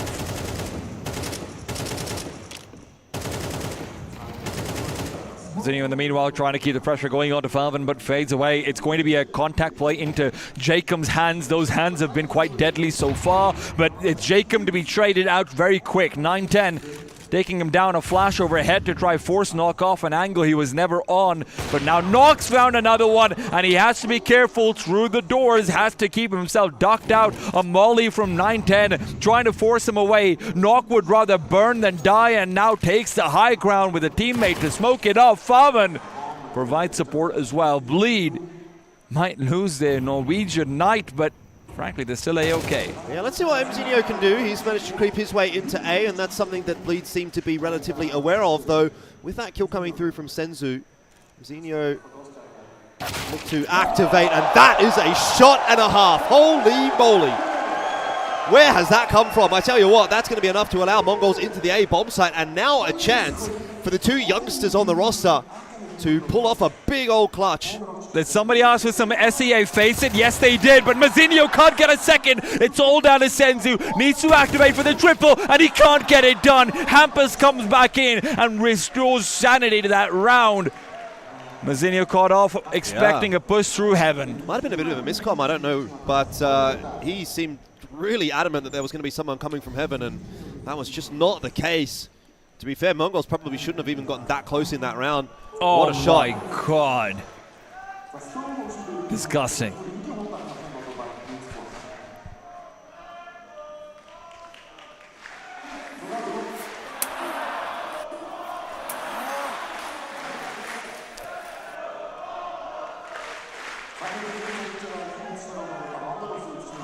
The question, though, comes in. The crowd might be on their side, but Mongols might be put to the side in this first half completely. They come through with a Tech 9, a flash, a smoke, and a Molotov. Yes, that is the entirety of their utility, one of which has already been used to allow 9-10 to go aggressive. Obviously, a faster smoke back out towards that B site, was hoping to have some sort of response, but now a lurk smoke set up. They're going to be boosting over it, but nothing to see, nothing to find. Mongols have nothing gifted to them for free. Nade as well is great, and Hampus is reading into this perfectly. Yeah, it's been a very, very tough half on the Mongols. It might end up even being the 8-4 split, but back in the other direction. When they played earlier in the tournament, it was 8 on the T side for the Mongols. Senzu's still fighting. In they they go. Indeed. 7-5 on off for the Mongols, looking for something. Flash will go through. Not seeing too much though. And the kill's coming back on through. I mean, you've got two very low HP members here from the Mongols. It does get a bit dicey. All comes out of MeSa over here as he's trying to set up the flanking through Temple. He's got plenty of time and space to do it. The problem is that Nox got a misread. Jacob knows he needs to get aggressive, and he has. He finds Senzu, and Jacob makes it too. Now only Mazinho, a massive clutch to try and play for, but the problem is going to be Nox. Mazinho moves past. He misses the shot. He misses the shot. Will recover, but now the scope of Nox. Can it be another pre-fire? It won't be needed. The smoke is down. Falvin nowhere nearby. This bomb plant should be possible. Mazinho worried about Falvin having pushed forward, but who's going to be taking contact? The bomb not being planted quite where you expected. Damage through the smoke, but Mazinho's down on one. He has got no choice but to have it default. And Nox Molotov gives Bleed the 8th. They have set themselves up for success in the first map on Bleed Esports. Yeah, that is definitely not looking good for the Mongols. I mean, you turn your tables from the 8-4 that they got the last time they played, and now it's 8-4 back the other way with Bleed getting it on the CT side. It's quite a dominant display. The only silver lining that I've got here as far as the storyline is concerned is last time it was a 5-0 on CT side for the Mongols, so maybe there's still a chance in there.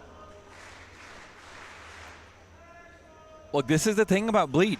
They have enough veterans that they know how to make adjustments from series to series. Mongols was always going to have to do some extra heavy lifting if they wanted to make this a convincing grand finals.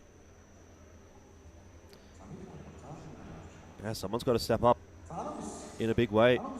Perhaps a couple of members do.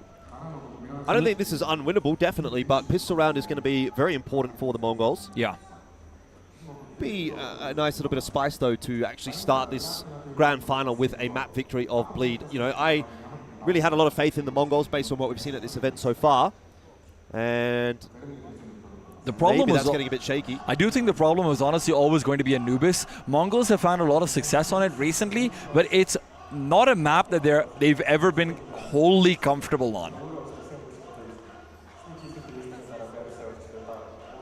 Could be a long night. You'd hope so. Could be a very long night for the Mongols. Of course, it's very early days, but we've been so convinced that Mongols will be the ones to take it away. We've not really stopped to consider the other side of things.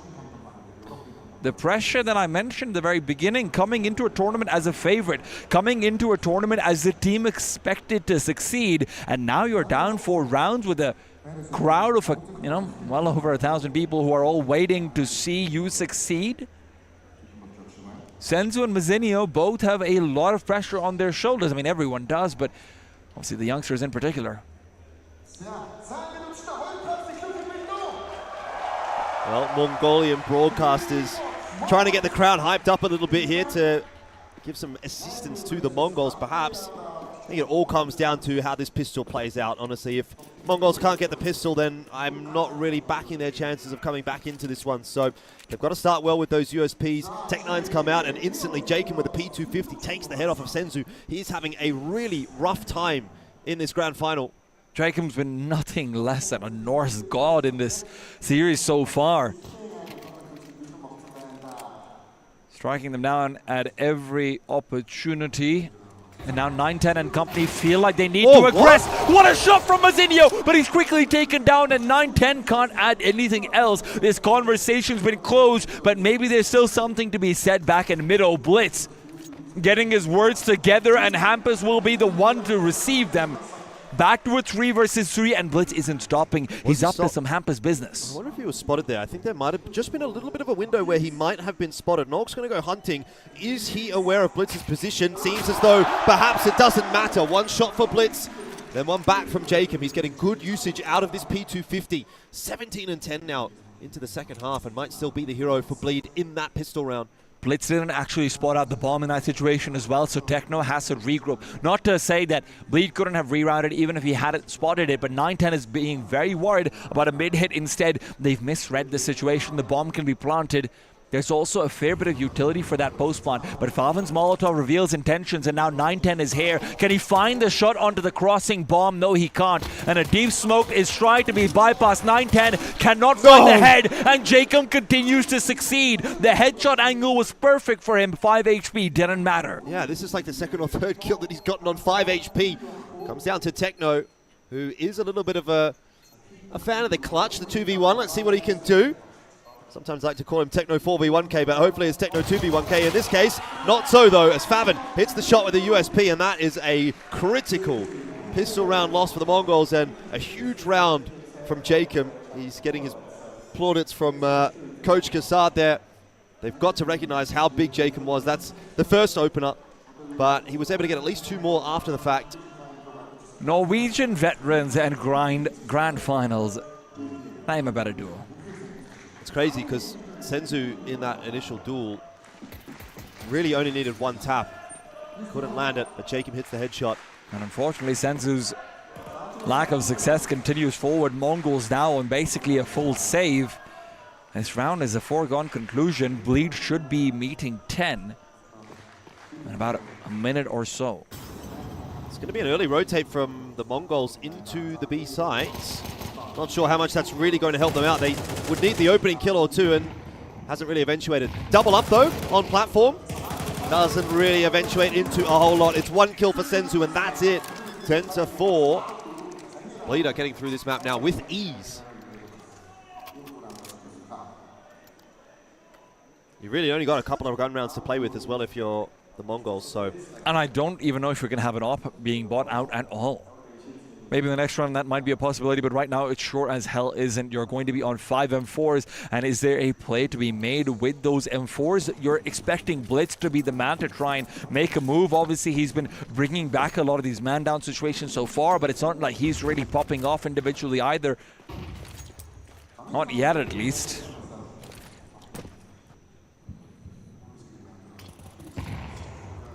Blitz getting aggressive. That's what you want to see. Has found the first frag, but now Mazinho needs to be careful. It's going to be a chance to pull the trigger, and Cypher does exactly that. A site will be taken over. There's a quick napalm strike back to prevent the bomb from being planted, but in the meanwhile, Blitz is found through the smoke. Jacob continues his reign of terror on this A site. Favin to plant the bomb, and Bleed will not let the CTs recover anything. Senzu might have gotten a kill, but 910 is strapped. He spots out Favin. A gap in the smoke exploited, and he stays alive. Another ding through. Knock might be down. Techno comes in. They've got back the round. One of many that is required, to be fair. But they were pretty clean on their CT side in their last matchup, so not willing to say this one is over until I see 13 on the scoreboard for Bleed. 910 very patient, waiting over the top of that smoke for that exact push. And it will work out. The thing that we also have to keep in mind for Bleed is, as much as we might be pointing out the veteran presence, they also do have a couple of younger players who might be getting ahead of themselves as well. You see that jump up to try and make a play into heaven when you're in an advantage position. It feels unnecessary. That's the word that Kassad is having with them right now. 910 should have never even had that chance. It's going to be indeed where Kassad comes into play. See if he can just make sure no one's getting too on edge, too antsy, too fidgety perhaps. Not really the case normally for the Mongols in that capacity. They're a very disciplined team. And they'll be aware of what they're going to have to do here to bring this one back. It's a long road ahead for the Mongols. But it all starts with 1 round, and that was a pretty good time to get the round, right? You've still got a little bit of a buffer. Yeah. 10 rounds for Bleed. You can afford to lose 1 or 2 rounds if things go a little bit awry somewhere along the line. Bleed haven't had a chance to build up money so far either, right? So if you win 1 more round over here, then you're looking at a couple of easier pickings. I see what you're dropping. I'll pick it up. Yeah, but the thing is, it's going to have to come from the Mongols now winning maybe 2 or 3 more rounds in a row, and then we can start to get a little bit interested. For the moment, the score deficit is pretty substantial. And Bleed are on the favorite side, but Senzu pops open the smoke and pops open Favin's head. Yeah, you need a little bit of luck like that if you're going to make this comeback happen. Zinho get his incendiary down nicely, and 910 alongside Zinho will clean it up. it's about damage now for Bleed. 2 versus 4 damage and keeping that confidence roaring. The good thing is for them, it does feel like Jacob was never going to go silent, honestly. Even in this round, he managed to find himself a frag. Yeah, where do you go from here as Bleed? Only got a couple of players. Smoked off as well on A long. You have to move through this one. Have to try and look to see if there's anyone maybe caught off, looking elsewhere, looking into middle. And frankly, this would be the timing to do it. Hampus doesn't know it, but these players were not keeping an eye out. Now Mazinho fully trained. Yeah, got to take a risk somewhere. That risk is perhaps going to be Hampus just trying to contact his way into the site. Almost got the timing right. If he had cut in hand, he might have found Mazinho. Does anyway. Nade comes through a little bit too late to really cause much of a ruckus, and actually Bleed are in onto the site quite threateningly, I might add. Blitz will back away, allow the bomb plant to go down, but it's Senzu's flank that will be the deal breaker. A 1-on-3 now required from Nork, and it starts well. But he's not aware of that second player in cams, and Techno will execute him from behind. No mercy. Massive round in the end from Nock and Hampus, to be honest. A little bit funny side note, I was asking Techno the other day at the dinner that we had, does he have any fans? And he said, I don't know about that. Basically was the implication. I can tell you, Techno, I've seen them. They're in the crowd. They're holding a sign with your name on it. Yeah, and a heart next to it as well, because you gotta love what you see. But here's the thing, right? For Techno, he's been, honestly, pretty consistent all throughout this game. And if Techno's going to show up in the grand finals, if Techno's going to be the second man on the side of Blitz that we know he normally is, this is going to be dangerous for Bleed. So far, maybe numbers might not be the most impressive, but they are consistent, and it's something to build off of. Okay. Down to just the pistols for Bleed, but that doesn't mean they're any less scary. They've got a few tricks up their sleeve, I'm sure, and there's a lot of util invested into this round. They're going to set something up for the B take. Molotov into E-box. Not going to cause a problem for Senzu. Nade also won't, but Jacob's found an entry in Cypher as well. That's the B side broken open. Senzu doubling down, but it's still not enough. They won't know that there's another player already inside dark. The problem is going to be Nock, though! Finds out Blitz and takes him down, and where Mongols thought that they should have had a freebie, it's all come falling apart. Mongols' own weapons used against them, their own half-bites, are what have gotten them so many upset wins across the past year or so. But now, standing on the other side of those pistols, they know how it feels to lose a CT side round that you never should have. Jacob again opening up the round. What a man this guy has been. Yeah, Nork getting this kill onto Blitz is what really seals the deal. Maybe in the 2v3 there was still a world with that fast rotate coming through, but huge round for Bleed to pick up, and that might be the straw that breaks the camel's back for the Mongols. It hasn't quite put it over the tipping point just yet. It's going to really be a question of what's the mental like now on the Mongols roster. One thing that I have always appreciated about this team is that they are quite a mentally strong team. I don't know that that's going to break them necessarily. There's still every possibility that they can make this comeback happen, but their chances are slipping away. You also didn't save the most players in the previous round, so you come into this with a terrible buy. It's going to be a force, of course it is. You can't afford to give Bleed 12 for free. But for Bleed, you know what? You're having a quieter game on some of these players, but it doesn't matter when Hampus and Jacob are fragging out like they are. 3 versus 5 to start potentially the last buy of the game for Mongols. Jacob will not stop. He will not show mercy. Well, I think that just about wraps it up. Jacob's gone absolutely nuts on this map, and Mongols have not found an answer. They tried to throw something a little bit more aggressive into this round, but it didn't work. And that is going to be map point for Bleed, no question about it. Blitz is trying to get away with a meager MP9. It's not really much of a prize into the next. Yeah. Might be time to start having a conversation about Mirage if you're on the Mongols. Obviously, we started to see a little bit more from them on that T side earlier on. Mongols obviously picking up the pistol as well. They give themselves a chance, but now Blitz has given himself a chance to pick up some more money. Honestly, that's all this is about. A 1 versus 5 here would be impossible. With an M4 recovered, he only has to try and save this. Might be tough to get away. There's a A few sharks in the water circling around. I think he might just be okay. They smell blood. They smell blood. They will not let go. It is 12-6. Bleed might have been the underdog, but right now they're the ones with a bite. Yeah, they are making this one look dominant as well. Mongols, though, will be safe in the knowledge that we're moving into Mirage next, which was a incredibly dominant map for them in the last matchup. Silver lining to everything. They've got to keep that positive mental attitude. It's not done yet, but it looks like it very nearly is. Pretty awkward buy for the Mongols into this one. Couple of MP9s coming out. Mag 7 doesn't leave you a whole lot of wiggle room. Techno's got that 5-7 close at B main, and he's now been spotted out. Smoke will go down. I will nade as well into his position, but it's not actually enough for Bleed to have any interest in pushing into B just yet.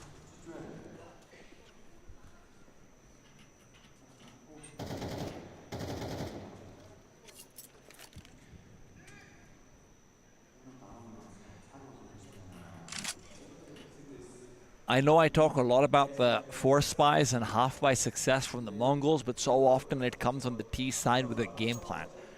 On CT, all you have is, frankly, a deagle and a dream. It's been a rude awakening so far in this grand finals for the Mongols. And now as the concentration of aggression goes back to B, I don't know if Techno is going to be really able to wake up, or at least just fall asleep forever on Anubis. Blitz comes in though, that's a big one. They've also started to rotate players in. Maybe it's not all gone. There's 30 seconds on the clock. They keep themselves alive initially. Double B coming in as well. Jacob trying to fight back, but unable to find the frag. Techno takes one down. Cypher has hit the deck. They are still in it. They are still in it. Mongols will not die. That was a very messy round in the end. Bleed got into all sorts of trouble. Timing maybe getting the better of them. Indeed, the Mongols will not die. It's still a monumental comeback that's going to be asked of them. I'm not ready to get too hyped up just yet. Obviously, the crowd appreciates it, but still got to win another 5 in a row. And but that level of consistency really isn't there for the Mongols. That is the kind of round that can really rattle you if you're Bleed, really force you into a position where if you lose one more gun round, you start thinking about it a little bit too much. Maybe. They've still got a lot of wiggle room, that's the thing. Zinio is going to try to get aggressive on A-Long, but opts better of it. Still got an MP9 in hand, so not really favoured in these duels. He will have spotted Favin out there. He himself gets spotted. So the volley is forced. Blitz backs off. You know, the smoke was about to be running out regardless in that situation. Did want to get a quick pop through in case someone was trying to phase it. Now, is this going to be aggression in through dark? Does feel like you have to do something on the B side if you're setting up with 3 players here. Aggression out B main is actually going to be the name of the game. Flash goes through, and that's been cleaned out by the Mongols. So information, but is it false information? Because Bleed is still sort of trending back in that direction. I like the fact that they've kept 9-10 honed in onto an angle that Cypher very often likes to go into in the late round. Jacob, meanwhile, playing containment, and Bleed still have options open, but they might not have the clock working. 30 seconds left. Mongols still have a little bit of util to play with in the hands of Techno. Senzu is going to be watching for that mid push. Techno's not really in a position to make use of the util that he's got available to him. But this is going to have to be very crispy from Bleed as they make their entry in through mid. Okay. A side is empty, but it's about the duel between Favin and Mazinho's taken away, and AK to recover as well. And now it's a 5-on-4 to try and retake. The problem might be util to get back into the site though. And that mid presence as well could be shutting down things for the rotations. There's the initial push in from Mazinho. It doesn't work out, but still for the Mongols, the frags are there. And Nork, he doesn't get to have the impact on the round that he wants. Defuse is on, and the Mongols will go to 8. That was the gun round that you're talking about. You have to be slightly questioning yourself if you're Bleed, right? Listen, I don't think Jacob's going anywhere. I really don't. Right. But Cypher's not had a game so far. Nock's not been the most important player over here so far either, now that we've gotten into the T side. Bleed only have to see Mongols trip over, right? Bleed just need to see Mongols make one mistake. Right. But they know that as well. I mean, that's the big takeaway for me, is that all it takes is one little mishap. You know, if Mzinho doesn't win that duel on A long, does the round change up? Potentially quite a lot. I do love the fact that Mzinho even maintains that MP9 so that he can be the first one in, and then Techno comes in and fights off the back of him. Mzinho recognizes it's all about the chaos he can create in the site. He prioritizes not to go for the AK. So, yeah. He's got his thinking man's hat on. Oh, well, need a bit of thinking at the moment. Little pause here for the Mongols to stew in. 12-8. It's still pretty difficult here for the Mongols. Money becoming a bit of a problem though for Bleed. They have obviously been able to take their orb through from the previous round, but Deagle out only for Favon. It's a good nade to start things off from Blitz as well onto Hampus in mid. Every little bit of damage counts here for the Mongols.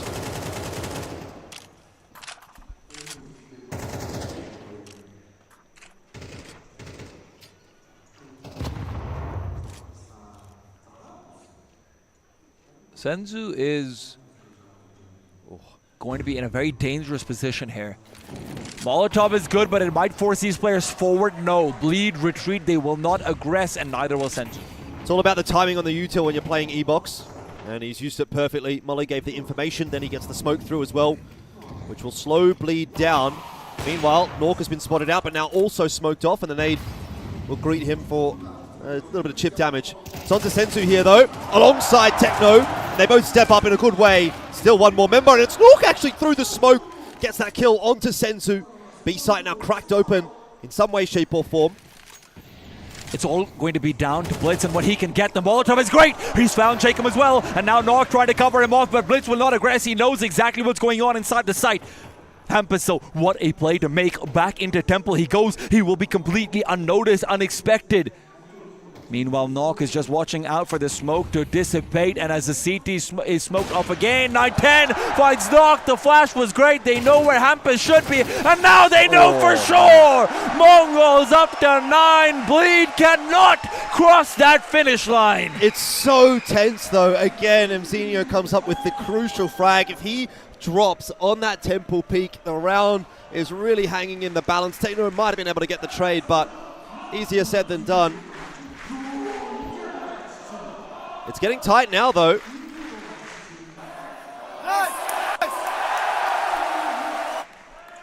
Not over-celebrating just yet, the Mongols. They've got a fair amount of work to do. 3 rounds in a row still required. Double AWP is the option of choice in this round. A ballsy play. That's a really difficult decision to make up against a half-fire of Bleed. I don't know if Mongols have got the read right on the economy. Bleed does have a lot less util than you might want to see in a half-by, though. It's just alert smoke, and Senzu's reveal position. Senzu gets the first, traded away, but they know that Senzu, they know that should be a double up.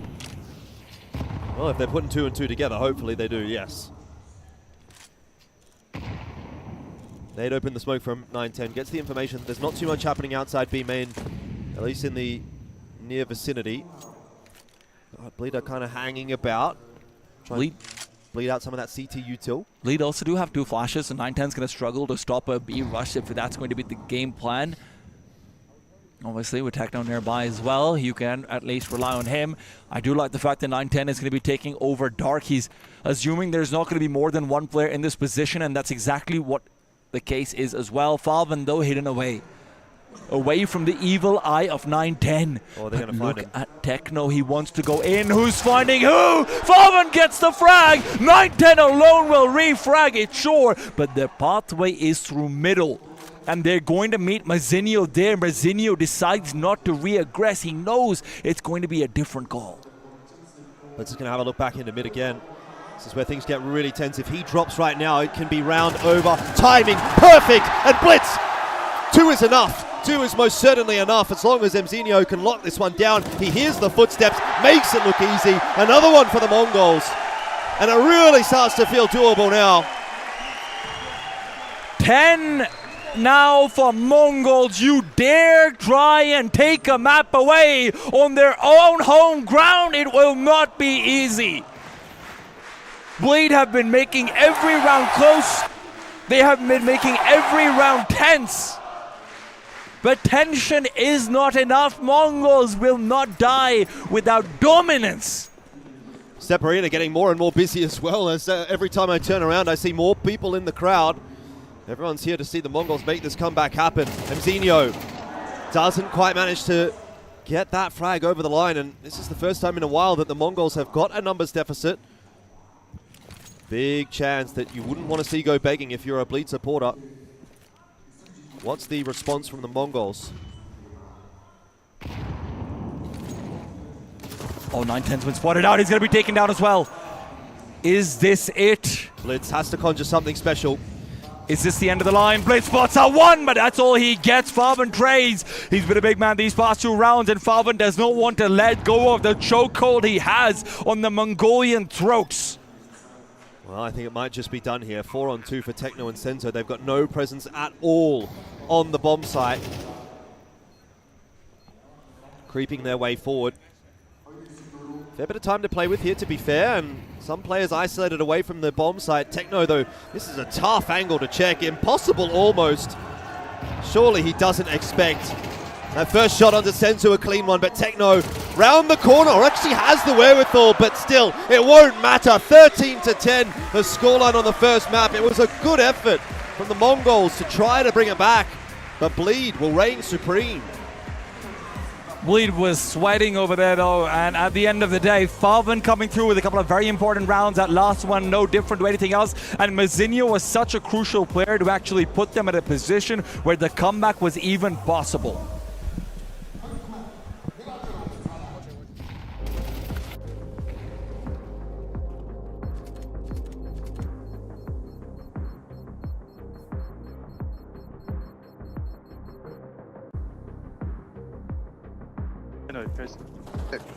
Яра ороод байна да ой. Аагийн өгсөн. Нар орчихсон над дээр.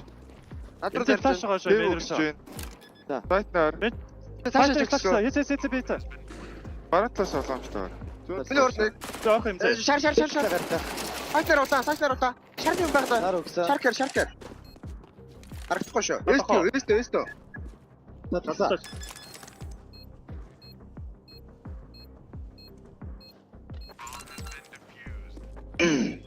Аха. Маш гол дардаа систем байна да. Айша. Yes, right, boys? I'm ready. Yeah, sure. What is cape? Ready? 3, yes. 2, 1. Ready. Let's over. Close right then. One more back plans. Dead. Nice. Cave. Straight cave. Nice. Can we take it? Get tempo. I have tempo. Heavy main. This is A anchor. You have cave? Oh, nice! Damn, what the fuck? That was fucking good to run pillar. What a fucking... Yes.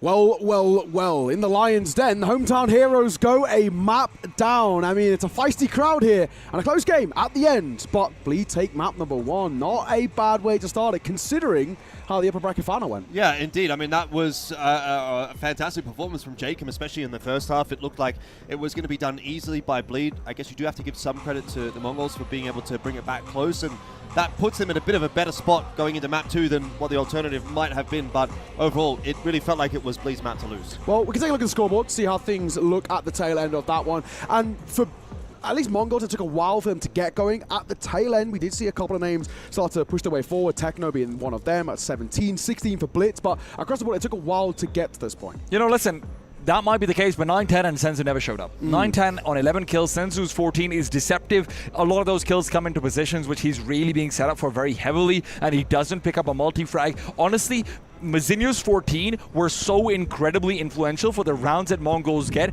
Those are probably the most important kills of the game for me. He was giving them so much despite what looks like an unimpressive KD, if I'm being honest. Bleed, though, on the other side, there's no way to avoid the fact that Jacob was genuinely a Norse god. Yeah, I think it goes without saying, we don't even need to kind of beat around the point here. He is going to be the player of the map. There's no two ways about it. I mean, what a man. Unstoppable, right? And I think this is one of those things where Jacob especially is one of those players, and I guess we can make similar things about maybe Blitz on the other side or Mazinho to a degree, but when they get going, they're so difficult to stop, and that was the issue. They just could not stop this man. 27 kills, 132 ADR. I mean, Jordan, that was ridiculous. Yeah, hugely impactful across the board. I mean, even you think about the pistol round, he kind of just single-handedly wins that for Bleed in the second half, and if it were not for that, if it were not for the 27 frags, we might have actually seen the Mongols get the dub in the end, but he gave them more than enough rope to play with, and inevitably it was going to be exactly what we saw, that win on Anubis. But I don't know, are we expecting to see him actually follow that up with, 3 maps worth of that in the grand final is kind of the big question for me, because I think if that slows down, it can be tough now for the Bleak guys to finish off on Mirage. Frankly, I wouldn't be surprised if we see consistency from Jacob over here. Maybe not to the same level, but we're not going to see Jacob be quiet, because he's bullying the kids out there, right? He's really coming in and he's saying, you know what, I'm the guy who's literally double the age of Senzu and Mazinho. I've been in these arenas before. You're the favorites. Do you know the pressure that comes with that? Yeah. I'm going to show you what happens when you're down 5 rounds against me. Yeah, and the thing is, right, when you actually look towards this Bleed side, across the board, basically the majority of them at some point have been the villains, right? You talk about Cypher, ITB at the major, right? You talk about Apex, even the same thing for them, making top 8. So they're used to this. They're not really afraid of a hostile crowd, and I think to a degree, it's kind of playing into it. But fellas, let's focus our attention towards map number 2. What's the thoughts? What's the feelings? Is, the pick coming through here for the Mongols, going to be a little bit more confidence from them, and because they heated up towards the tail end of map number 1, do you think this is a sign of things to coming towards map number 2? I would have been a little bit worried, actually, if it were not for that comeback, but the fact that we did see that, I think, again, the Mongols, they haven't put their best foot forward today. They're definitely a better side than what they showed us there on Anubis. For the vast majority, there was probably maybe 20-30% of that game, it actually looked like the Mongols, but for the vast majority it didn't. So I've still got faith that they're going to be able to win this next map and keep this series competitive. My player to watch on Mirage is going to be Senzu, though, because if Senzu isn't coming alive and actually taking over this map, then we're not going to see him in the entirety of the grand finals. Let me tell you right now, if Senzu can't frag on Mirage, he can't frag anywhere. That has been his best map forever. Yeah. I have been watching Senzu for years now. He has always been good on Mirage, but the problem is I don't know if he's going to be good in a position where you're supposed to win, in a position where you've got your family in front of you, your parents, your siblings, your loved ones, everyone is out there in the crowd waiting for you to be the person who actually pushes them across the finish line. Mongols need him. It's a different kind of pressure. There's no two ways about it. But, ladies and gents, Bleed have laid down the gauntlet. And now we look towards Mongols to see whether they can respond on their map pick. We're going to have to wait and see whether that is the case. Here in the Ulambaatar Step Arena, it has been a wild time already. And we're just one map in. There's a potential of 4 more to come. We'll have to wait and see whether that is going to be the case. But for now, we're going to throw this one to a break. When we are back, map number 2.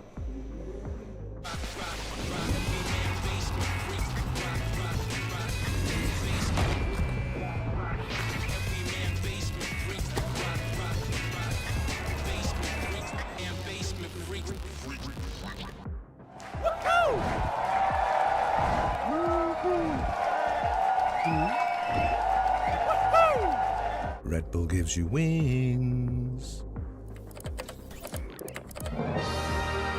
Red Bull gives you wings. It is my first time in Mongolia. I haven't been there for too long yet, but so far I'm pretty happy with, the hotel is good, the weather has been good, and yeah, everything is good so far. I mean, the main thing I want to do in Mongolia is to win this tournament. I made the decision to join Bleed pretty fast. I know they have quality players, they have a quality coach, and I just wanted, to kind of work with Kassad again. He said good things about all the people in the team, so that is the main reason. And I think settling in is going pretty well. They're fitting me in pretty well. From 1 to 10, I would probably rate it at like 3 maybe, because we have had no time, no practice almost. We played officials before we came here. I think I have high expectation because I know we're skilled. I think maybe we can shoot our way through the tournament and maybe even win it. But we're not like super prepared. I think last LAN I played was still Melbourne, I think. I played in the arena there. Arena is what every player is playing for, Playing in front of a crowd is special, and it doesn't matter where in the world you're playing. So, I expect us to go to the arena, and I'm looking forward to it. I'm pretty confident we're gonna win, just because I believe in the team's ability to win. I haven't seen too much, but I have coaches and analytical people that will take care of that. I think the biggest difference is the tactical aspect. I think the Asian teams can shoot just as good as all the European teams, if not even better. But I think the Europeans are a little bit ahead when it comes to the tactical department. From Asia, it's for sure Mongols. They have been playing pretty well recently. I've seen a lot of good results in Europe, you know, fighting versus the best teams. And I would say the biggest rival from Europe is probably Aurora. I mean, I hope they cheer for us. Of course, understand that, you know, versus Mongolian teams or even Asian teams, they will probably cheer for the other team, but, you know, I hope that we can win the crowd. It is my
How many minutes does the user graffiti spray last? 60 seconds, maybe? And then, oh shit, wrong way. If you could take one player from another team, who would it be? MongolZ, probably. No Flame Nork.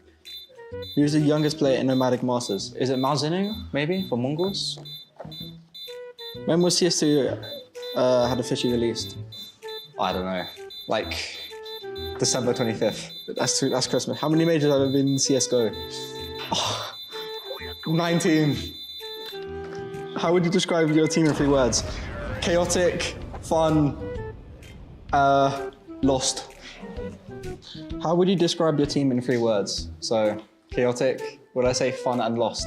I mean, chaotic, I think it can be at times. And lost, I lost a bomb, so I just had to say something. And then fun, I mean, I think we all have a good time in our team, so yeah.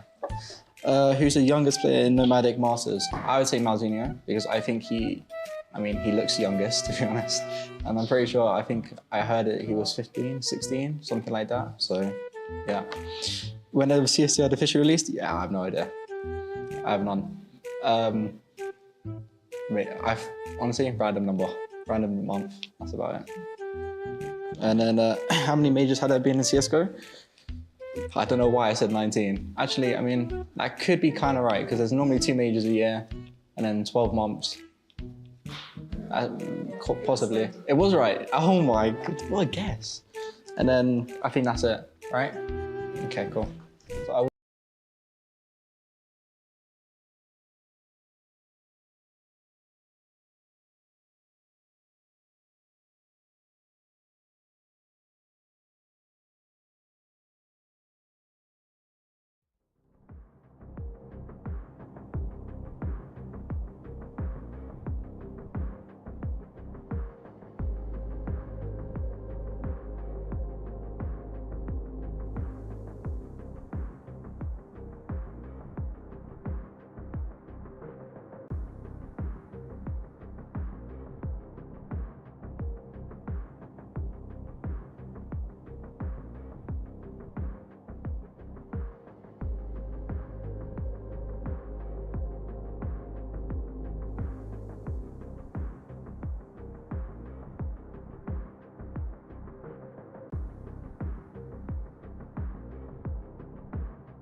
up one map, Bleed look to put the pressure on.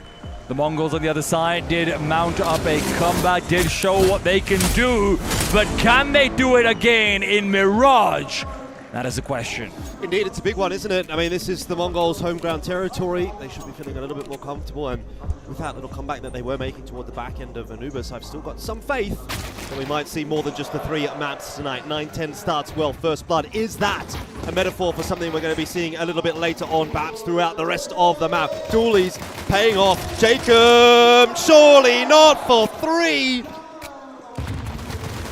You asked if Jacob's gonna be here all game long, and apparently yes, Blitz now alone. A 1-on-2, he was the man with all the utility in his pockets, but now he is the man with all the burden on his shoulders. He's going back to the B-bomb side. Bleed walking into a very afraid of a close angle being played, will do nothing about this, but they have a kid, they have a smoke, so they get to take their time. Yeah, well, Jacob maybe given a little bit more rope than he deserved there, but in the end, as you say, it comes down to the 1-on-2 here for Blitz. He is afforded a pretty free bomb plan and plenty of opportunity to make a post plan happen here. He won't be spotted on short. Oh. Bomb's planted for him as well. The problem is that Blitz could also be inside market. He could be at market, or he could be basically even in apartments. Try and jump out and find a 1v1 versus the guy who isn't defusing. Now smoke is down. Falvin's on it. He's got the kit. He's got the angle. And Blitz can't get the shot. Jacob again saves the day for Bleed. I mean, that's pretty much unwinnable for Blitz at that point. Once the smoke goes down, he's just really hoping and praying that he gets a bit lucky with those shots. Let's have a look at what happened here for Jacob. I feel like he probably should have been traded a little bit quicker. Those first two shots fair, but yeah, Zinio maybe whiffing a couple of bullets. And I mean, you asked the question, Jordan, that will we see the same Jacob? I think the other question that has to be asked is, will we see the same Zinio? He's not going to show up in every single map over here, right? He's going to be maybe a little bit more up and down. That's what the expectation has to be. Jacob finds himself another one. We'll keep it going. This is a man who came in towards the end of the year last year with Apex, putting a $1.2 million price tag on his hands. Well, for those of you at home, I wish to inform you that there's now a drone flying around the arena. A lot of people to see. But not a lot happening in mid. 910's going to be pretty patient. He's waiting for Mzinio to come in here to assist. Bomb crossing to top mid boxes.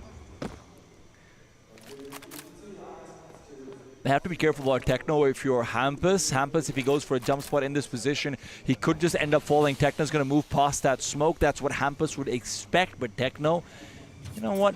He's trying to look for a little bit of a one-way. Jacob, meanwhile, makes it another triple before he goes down. What can this man not do? Apparently nothing. Like today, he's just unstoppable. Blitz again, solo. Can't really imagine he's going to be getting too much out of this round. Just dire straits indeed for the Mongols.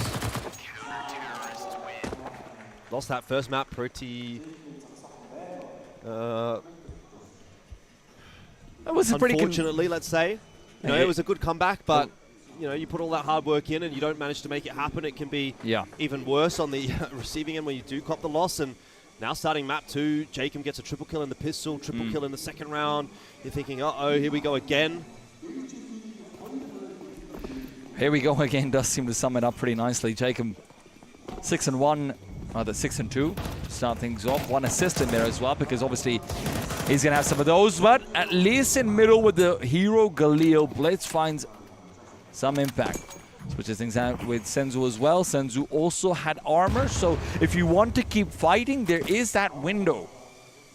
And well, the window will show them a view of B, and that's where they want to go, but Techno's Deagle needs impact here in A as well.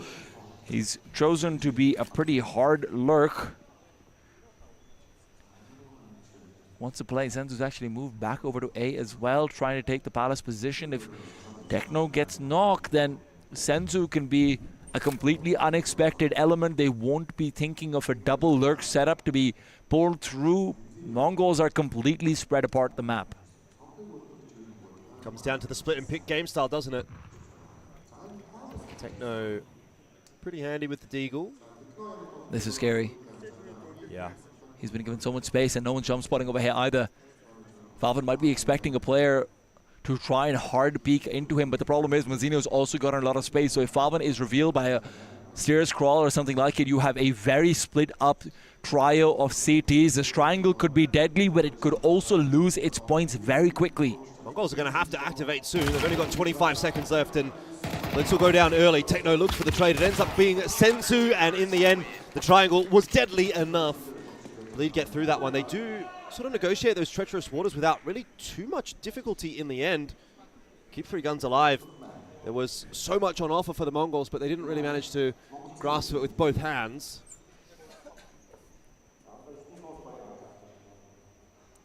I mean, Mazzinio basically walks into Cypher's crosshair over there. The problem is because of how long they take to take Falvin down, Mazzinio can't even try to distract Cypher, so he's able to have all that extra impact in there as well. Mongols on this T side need to find impact soon. The problem is that now you're going to see Nox AWP coming out. Now you're going to have a lot more money being built into the Bleed side. And Mongols, on the other hand, they did buy a Galil on that round. They did buy a Deagle or so on that round. We're going to see maybe one man down on the Galil. Maybe a little bit less utility as well. That shouldn't be deterring them too much. Yeah, it seems to be pretty good across the board for the Mongols. I wonder if a little bit of a faster round is in order. It looks a little better on some of those faster rounds on Anubis. But going to be pretty standard fare. Util going out toward mid, progression, smoke, and of course the window smoke. Lead up to their usual trickery on the CT side. They were not too scared of playing aggressively on Anubis. And again, here on Mirage, setting themselves up inside of A ramp. It's not a bad spot to be in. Early information available for those players on the A bomb site.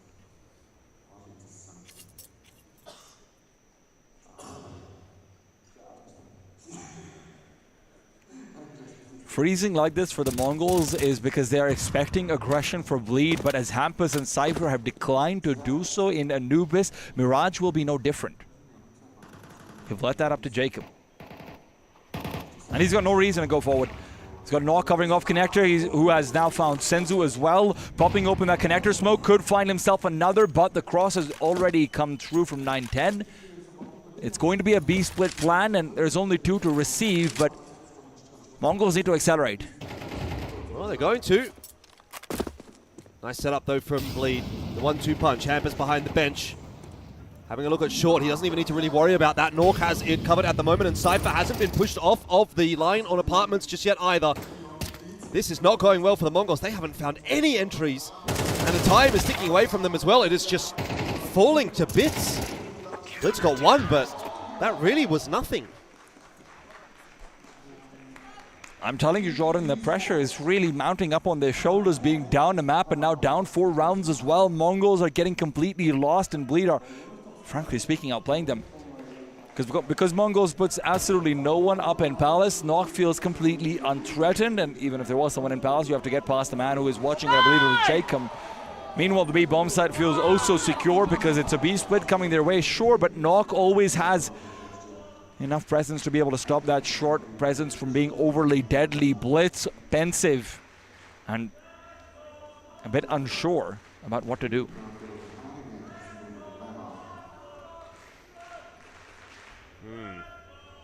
Some words coming through from Techno as well. Maybe he's got some ideas.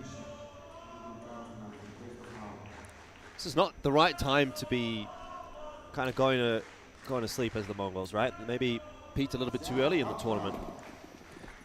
And there's always the danger of the team coming to the grand finals versus a squad that is warmed up and ready to go. If you take too long to come alive, well, you might be a little bit stillborn into the finals. I mean, in fairness, it is a BO5, which gives them a little bit more wiggle room, but if this were a BO3, it would be looking very, very bad indeed for the Mongols.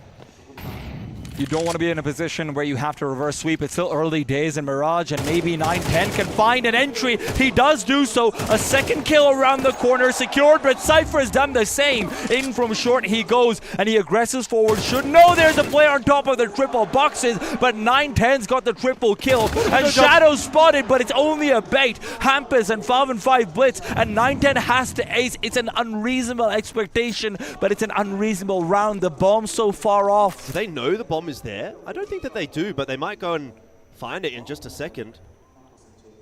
Hampus is going to set himself up without pushing for that information.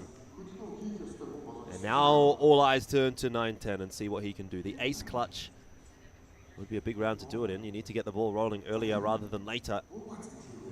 And he should be able to get the bomb here. Although Hampus is going to peak on the perfect timing, hits a perfect couple of shots and drives the nail even deeper into the Mongols.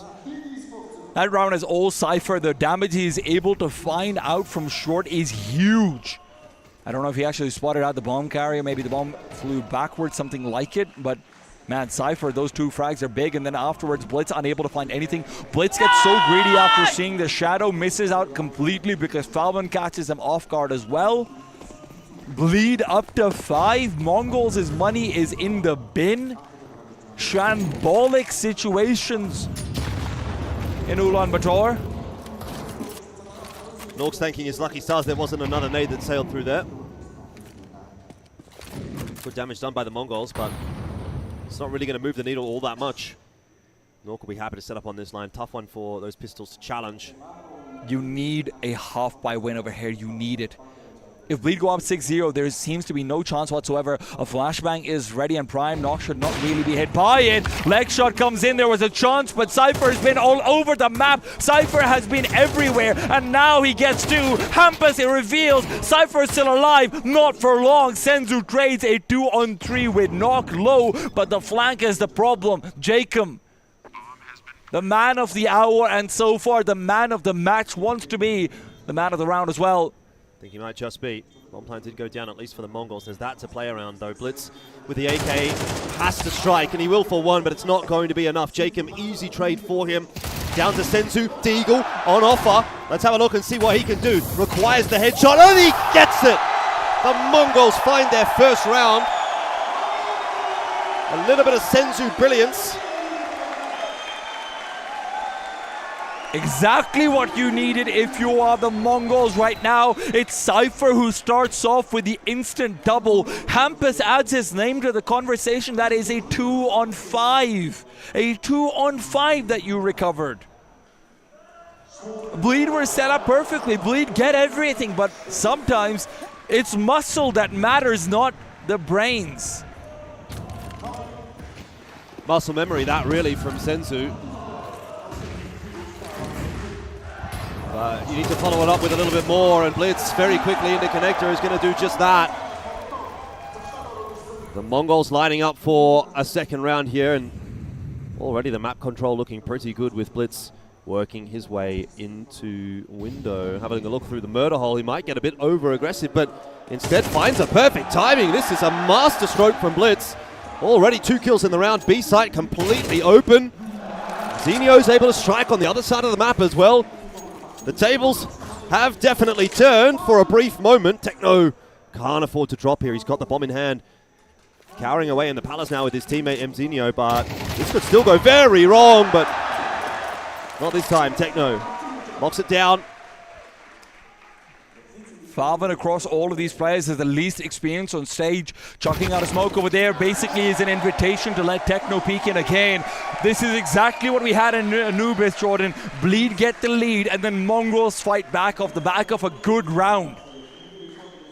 There is nothing to energize you like a clutch, and there is nothing to diminish both your morale and economy like one on the CT side. Talking about the slow starts from the Mongols off the back of the fact that they were not playing earlier today. Has that come to an end? They're a map and a quarter deep. Surely there's no more excuses at this point. Full pistol round out for Bleed. There's no real investment at all. Oh, Hampus spotted out. He has to back off. He knows it as well. Senzu is here to cover off. 9-10. Will be able to just focus completely on his scope, and with the Molotov, it feels like Senzu is cleaning up this eco nicely. Has to make sure not to overextend for the T side right now. It is important to build cash. Bleed are likely to find at least one more, let's be perfectly honest. And you don't want Mongols to slip into a position where they aren't able to buy.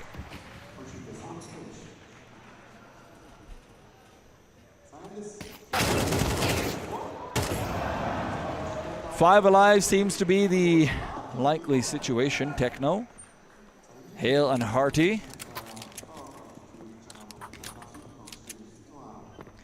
All he has to do is make sure that he can start picking himself up across his grand finals as well. Obviously not had the best of series. Anubis looked more promising from him, but we need Techno at some point to be alive, and a few of these anti-eco kills are always good to get yourself involved. Mongolian fans are appreciating it. More work yet to be done, though, for the Mongols. See whether or not Senzu can activate on this map, as was asked of him. Bleed back into the Buyers Club. You've got the AWP out for Nork. Mongols have been a little more decisive over the previous couple of rounds. And going to throw something into the mix again for mid. It's a progression smoke. bunch of nades down to bottom con. No connections though. There's a lot of util invested by Mongols early in this round that doesn't result in a whole lot. Again, it's Mzinho to open the account.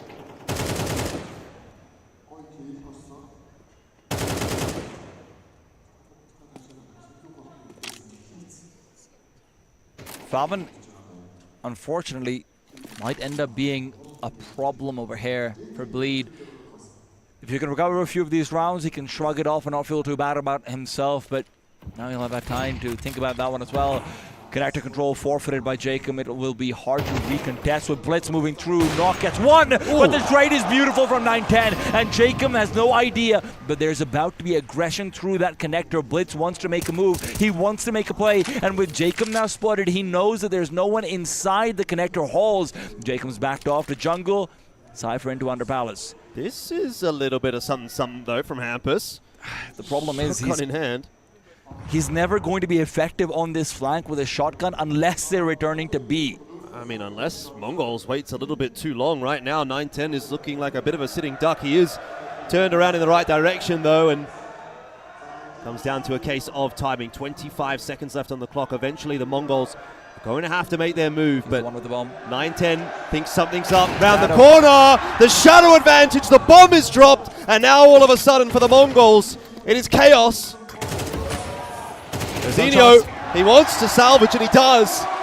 Crisis averted. Hampus just gamed the crowd right there, by the way. Realizes there's likely a man around the corner over there because of the crowd noise. I have to say, it's always difficult playing up against the home crowd in that situation, but Hampus, nicely done. Of course, it's an effort that doesn't matter when Blitz is taking over the A site like that. It's got to be frustrating.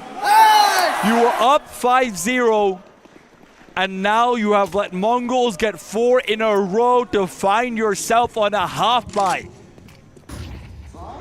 It's very nice flash.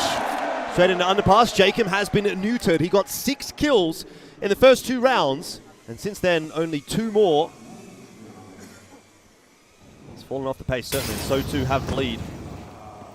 Even potentially still an angle that the Mongols can look to take the lead in this first half and finish at 7-5 the way they're going. Senzu should be able to make clean work of this. He's been great right now. And Mirage! Senzu's in, baby. Senzu's in. This is where you now start to think about the one round that kind of broke the Mongols on that first map was actually a half-buy kind of pistol round. Yeah. If that didn't occur, would Mongols have actually inevitably brought that back to overtime or a map victory? There's that question in your mind at least. And we're kind of at that same point where the Mongols are getting through these rounds and they're starting to look better and better and better as the series goes on. And I'm starting to now wonder whether or not Bleed actually need another one of those kinds of rounds again. Bleed need, frankly, they just need Nock to be a little bit more active. Nock's not doing poorly, but obviously the biggest impact we've seen from him is in the mid-round, but it never feels like Mongols is really under threat of being taken down by an early Nock pick or anything like it. Sure, we can say that Jacob's quieted down, but also, very frankly, there's not been as many opportunities for him to get involved early on in the same way. Bleed haven't been going for that kind of aggression, and when you've got Jacob, when you've got Cypher, when you've got Nock on your team, to not go aggressive is to not play your own Counter-Strike.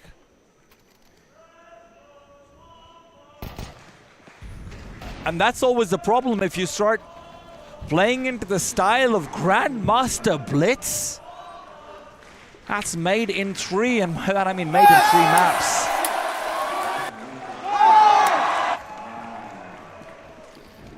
Back into the swing of things though. Another test for the Mongols. They've been answering the calls pretty well.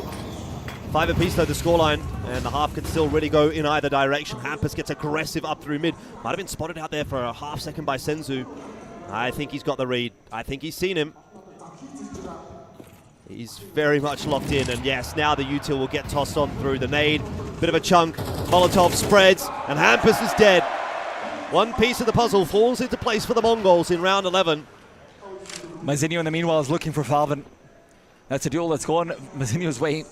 Rather the Mongols' way many times over. Senzu's not down. He knows they're getting aggressive and Nox missed shot is everything. Now Cypher stands behind the smoke. There have been 3 instances of aggression now. Maybe this third one can work, but Cypher is stabbed in the back. He doesn't know. Blade don't know what is happening to them. It is all falling apart in this penultimate round of the half.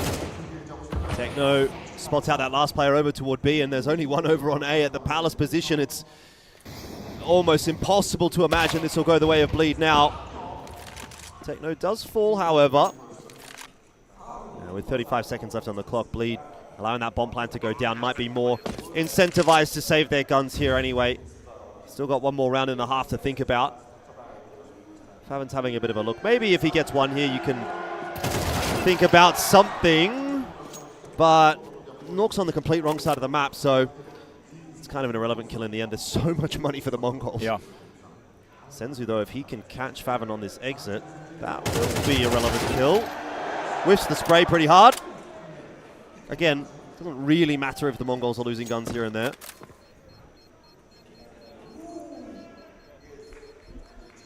Mongols are still hunting.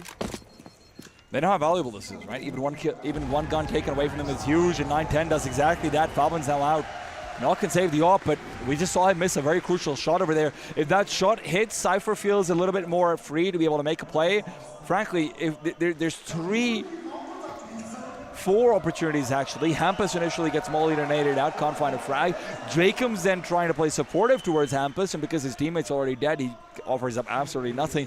Then Cypher tries to make up for it. He gets stabbed in the back. Nock also just missing his shot. It is 4 different players who have an attempt in middle, and they don't get anything. One more bite at the cherry for Bleed. Down to an MP9 on Cypher. An extra gun save through could have gone a long way. Not a huge amount of CT util in this round either. And Mzinho. Oh, beautiful. Mazinho crouches past that initial angle. He knows it so well, but he has to be careful that he doesn't just strafe back into it either. I think he might know where Jacob is at this point. Jacob, though, not get the trade. Mazinho keeps the aggression going. Good damage, rather good kill, and even better retreat. And now, with full mid control and a man up, Nox AWP is on the ground. Bleed need to make a play. Yeah, the Mongols still going to be anticipating a bit of shenanigans happening in A ramp. Mzinho hasn't spotted them exiting. There is Favin lurking around. Instead, Mongols will more or less just route past it and go into Palace instead. 9-10 wants to hard scope and clear out jungle with it. Meanwhile, Favin has found a critical kill. He's been quiet so far, not given chances to shine. 9-10 comes alive and Bleed feel death coming, but Cypher fights the Reaper. He wants to keep himself in this. He wants that 6th round. 9-10 committing to the bomb plot, no one to cover. Cypher to fight, sends in a trade. Bomb on the ground, they need to cover it. Mazinho hunts, Mazinho misses, but that's where Senzu still gets it done. Against all effort from Cypher. Mongols flying to 7. That was by the skin of their teeth they actually win that round. Mzinho missing the shot with the AWP. Senzu was low, luckily wins the duel. And the Mongols do inevitably get to that foretold 7-5 scoreline. They had to pick up the pieces of this series, really. It was all over the floor. But they've slowly and surely worked their way back into that first half. 7 in a row. And now they're on top.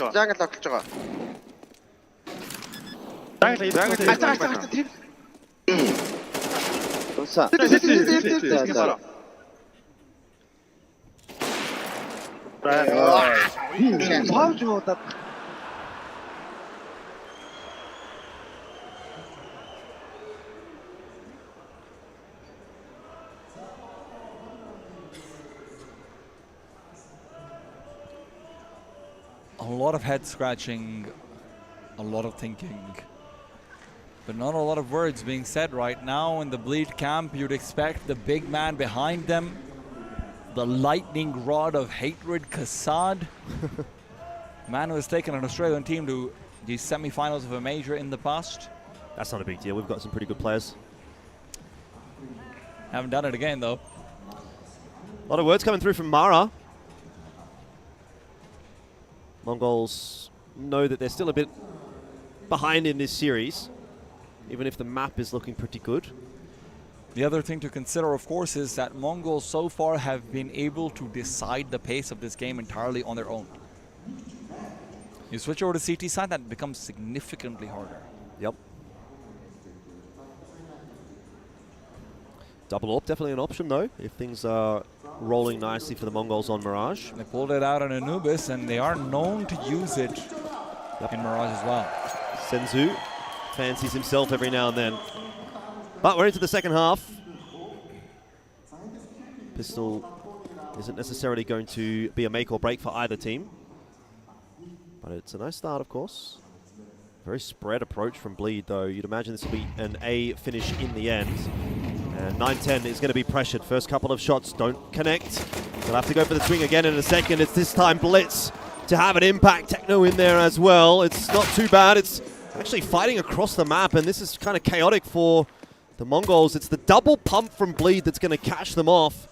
Mongols have got no idea. Jacob can try and back off, but the problem is now it's a 3 versus 2.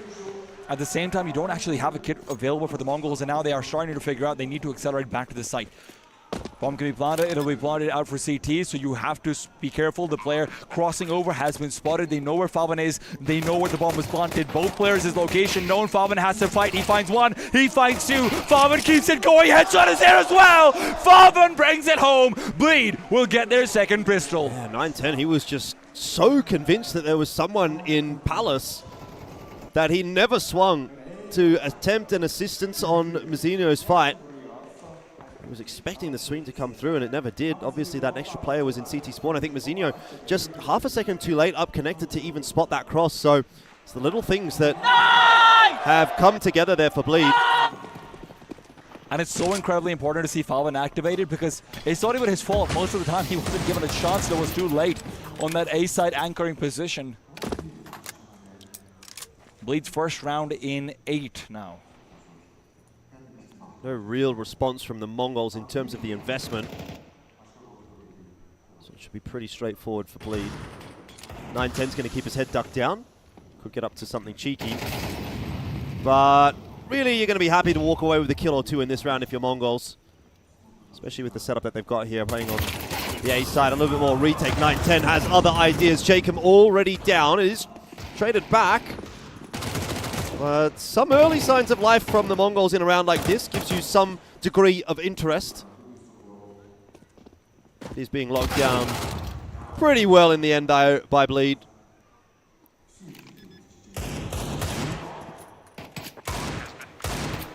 Surprised that they're giving a couple of pot shots over towards Techno, but hey, at the end of the day, you do want to be able to build up your own confidence as well. Don't want to be playing too scared into these eco rounds. I know that's not necessarily the best advice for online or group stage or anything like it, but let me tell you, arenas, crowds, you need that confidence.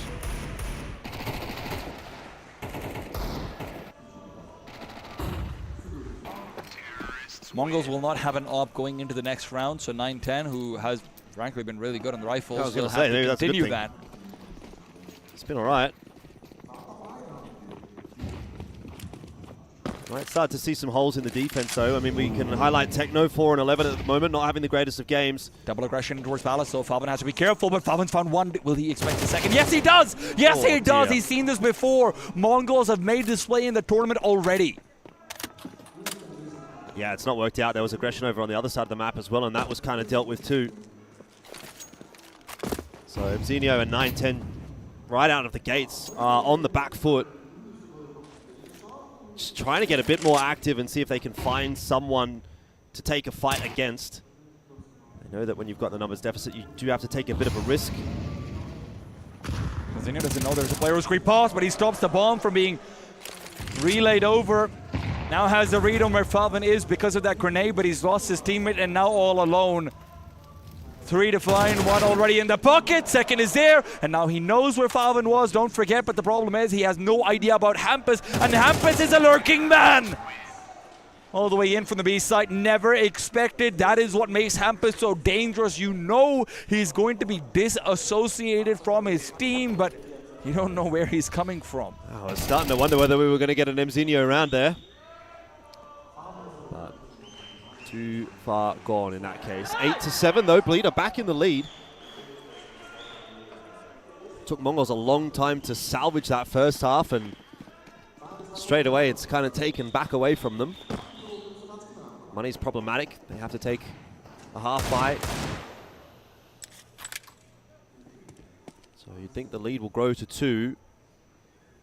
And for the vast majority of this series, it has been Mongols trailing. They must be getting a bit tired of it. Finds himself the one. Mzinho caught with his name ball over his hand. Now Jacob knows exactly what's going on. 9-10 caught out as well. Bleed will reaffirm that lead. 9-7 is basically guaranteed. Blitz trying to fight from inside the Molotov. Falvin providing cover fire. The tippity taps are then followed up by Jacob just taking it home. 5 alive, and Mongols now will be able to pull out the AWP. It's now or never.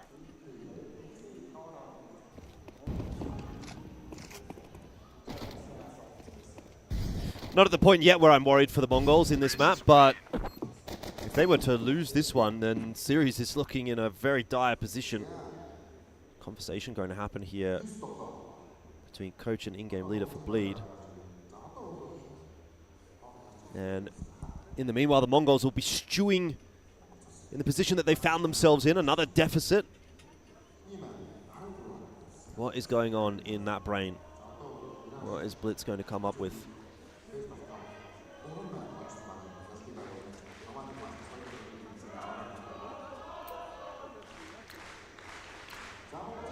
They might have, well, they might have bitten into this very deep to their wallet. Senzu and 9-10 both pulling out the AWP apiece. Senzu without the Kevlar either. So really feeling like their backs are against the wall, but Bleed might expect this. This is the play they go for. And with the way that Cypher is looking to try and get this one shaped out. First shot missed out. They're coming into Palace. Mzinho needs to step up big. We can't find the frag, and he's found out instead. 9-10 now trades, but is it too little too late? Opening up the smoke, but Cypher's crossed over. Deep Molotov to CT protects them while the bomb is planted, and Blitz is found making a play that might lead to demise. Mongols will have to save her. You've got 2 AWPs. You cannot go for this, but you cannot save either. 9-10 now found, and that first crucial missed shot will haunt him. Yeah, it's not just that, but it's also Mzinho, you know, like there's 2 opportunities there for the Mongols to get the kills on the entry, and they don't find either of them. And Bleed with such a nice scale into the site. Make it happen very, very cleanly indeed. That's going to be double digits. And the Mongols fans are being silenced in the Step Arena. Even Knock traded away quickly. 1 player kept alive after you purchase into a double op. 1 map down. Very frankly, this looks like it's going to be 2. Unless you give the op over to 9-10 and he finds a miracle round, this looks like Bleed should be set up for a 4-round lead on their T side. Mongols now have lost 5 in a row, twice over. And they buy. They buy on Blitz. They already have the op on Senzu. They don't relay it back towards 9-10. 9-10 has no armor. It was a round like this which gave them a chance to turn things around in the first half as well, but can it be something similar? Yeah, I mean, maybe, but you can't keep relying on rounds like this either. That's the thing. Senzu misses it. Can't find Jacob initially, and now it's another point of aggression. Another place in the map. Again, expected Falvin will be holding stalwart, and Mongols decide not to foray into his realm. Cypher is also watching out for a push. The call is clear from Bleed. Do not die to a push. Let them get map control if they want it. Hampus can come back late into mid and have control in that way. Ooh. Player pushed up in A ramp. It's Mzinho. He's on his own though. He doesn't have anybody to assist him, nobody to trade him. He has to do it himself. He's actually hiding behind the smoke. This could still be big if Bleed go past and don't check him. 9-10 in the corner as well, wins his duel. Wasn't really much of a duel in the end, and Blitz finds one as well. Mzinho, headshot to start it, and it's 9-10 to finish it. The Mongols have pulled off another one. You say they can't rely on these sorts of rounds, Jordan. How can you doubt the Mongols' half-life? How can you doubt the very thing that has brought them this far? The same way I did, to be honest. Well, I mean, it's just one round, isn't it, right? Like, it's nice you get that round. It does give you the chance back in, but still got to do more. Instant mic down. Ooh, good start from Blitz onto Cypher. Would have been in mid. Nice boost up for 9-10 as well, means that Techno can try and assist into mid. This could be a 3-man peek in with the rifles. Senzu stays passive. Now all they have to be careful about is a Faban lurk that they know is not, rather a Hampus lurk that they know is coming. This time it's back towards Palace.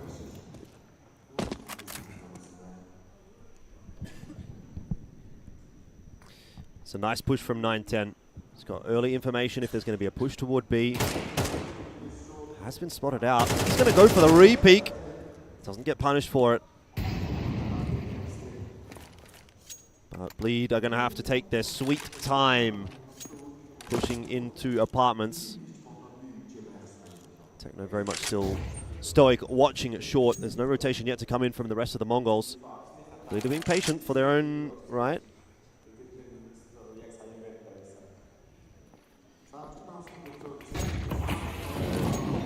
Nice timing on the smoke, but Bleed are going to opt to go straight through it. Techno waiting. Doesn't have to do too much as long as 9-10 is hitting shots, and he is doing that indeed. Third one doesn't quite connect, but he's got more opportunities. Eventually brought down by Hampus, who won't get more than the one. Nor lands a shot with the orb, but it does not matter. One bullet. He is the last man standing, and that bullet was the one that Senzu had for his head. You cannot give Mongols an inch, Jordan. You cannot give them this chance. And in the back of Bleed's head, this is exactly what happened in the first half. This is exactly what initially happened in the first map. You've got the Sharks team going on. The jaws of the Mongols are closing in on their throat. Bleed cannot afford to lose anymore, but the problem is they also might not be able to afford to buy anymore for a lot longer. 9-10 even still looked a bit disappointed with himself in that round, which is funny. Damn, I didn't get them all. Didn't get the third shot. Perhaps that was the one he was thinking about. It's a timeout here, and it is on the tipping point for both teams. Be a huge map to win for Bleed. Go up 2-0 in the series. How often do you see a reverse sweep happen in a BO5? I think I've been casting CS since, what, 2016? Might have seen it once. Cast it once. So, not something you see every day.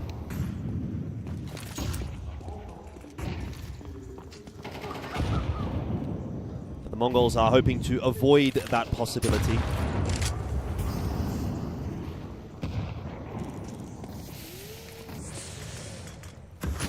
Cypher. This is a point where you're going to know that he wants to make a move, and he has done exactly that. Blitz has been found out. Only one player now on this ace side. It is Mzinho to try and hold on, but a Molotov will force him away. His second one forces him further. They find nothing through the smoke, and now Mzinho waits to try and pop it open. Faban's watching for it, but 9-10's the one to deny. Mzinho's found Faban as well. An advantage for Bleed, forfeited quickly, and Nock is hunting for aggression, but aggression will come from a boost. A boost that is not going to be visible. Nock can't be spotted out either. Mzinho catches a pixel and catches his life, snuffs it out. Senzu fights back. Damage is done. Cypher and Hampus are low. Mongols lost the first, but that will be the last that they lose. 10-10. Mongols equalize. It's the second time on the map that Mongols have come back from behind. First time they let it slip. Will they let it slip here again a second time? That is a very laggy laptop. Oh. Unfortunate for my bro. But round 21. Again, another very close map. Cypher's got the AK. They're feeling the pressure. And it's going to be a B hit. With the hero AK looking to find a first pick. Yeah, Cypher can't walk through that Molotov just yet though, so Techno using his util to delay as much as possible. If he loses his life here on the initial peak, then things could get a bit awkward. He'll fall off the line. And the counter util comes through as well from his buddy on short. It was 9-10 to help out. Forces Bleed away. This is where Blitz got the knife in from. Crowd's getting a little bit giggly about that one. They know exactly what this could mean, but Bleed will go double pump, and Blitz knows it as well. Hampus was the only player whose footsteps were heard. There should not be... they should know. They hear Hampus as well. They should have every idea, but they've left Techno completely alone. This could be dangerous. I mean, 910's watching Connector, so it is, as you say, just 910. Sorry, just Techno on that B-bomb site, and he doesn't have any delaying util anymore. He used it all in that initial flurry. One pop flash. That's all he's got. And it's nicely timed, and the shot connects as well. Techno is maybe all you need. He finds two, slows down Bleed enough. The rotation can come through from the Mongols, and they'll be well set up for a retake. You do want to try and deny this bomb plan, but it's just not going to be possible over here. 910 now watches out for a quick swing out. He's just guarding his market player. A boost up from Bleed on the AK, and they're hoping to find an early pick, but these nades are going to be a problem. Blitz as well, coming in with full utility in from behind. Can clear out Van completely, and now they know they have to focus on the site and bench. Hampus trying to peek out initially with the AK. Faban and Jacob caught out in the open. Hampus down, only Faban left, and Mongols get themselves the 11th. Bleed are in the exact same position that they were in that first half. That was pretty tense though. That's one of those rounds that if you lose that one as the Mongols, oh boy. A couple of deagle shots could have done it. Got to give some credit to Techno, cool under pressure, finding those two shots, exactly what he needs. And a decent retake in the end. The Mongols back in front, their noses just slightly edging out those of Bleed. 11-10, the money is better for the T side this time.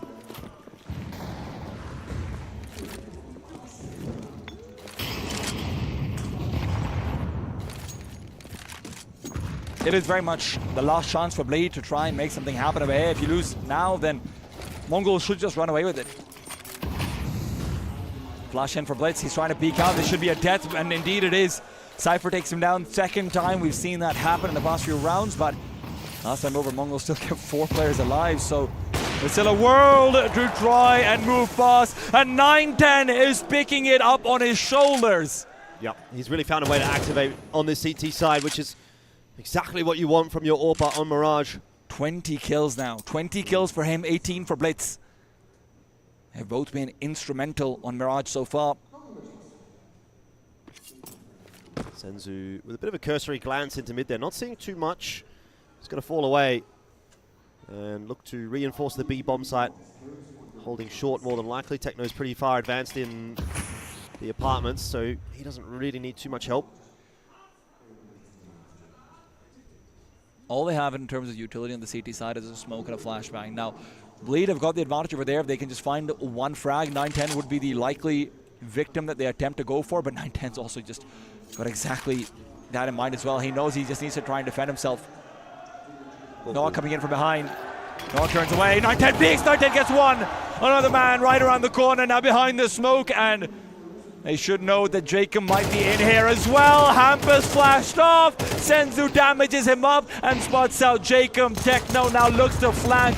Hampus has no chance to stay alive, and Jacob has no chance to save this round. It's a big one for the Mongols. They're on map point for the first time in the series. Oh! They find Jacob as well. He will have no loss bonus going into that last round. Jacob, an absolute catastrophe. Bleed not going to be happy about it. To be fair, they were in a winning position on Mirage and they've let it slip a little bit. I mean, a little bit is maybe underselling it a little bit. 5 in a row is what they get both times over, and Mongols turns it around. You can't let that happen. You can't let the home team get away with these rounds again. It is one force buy in the first half. It is one half buy in the second.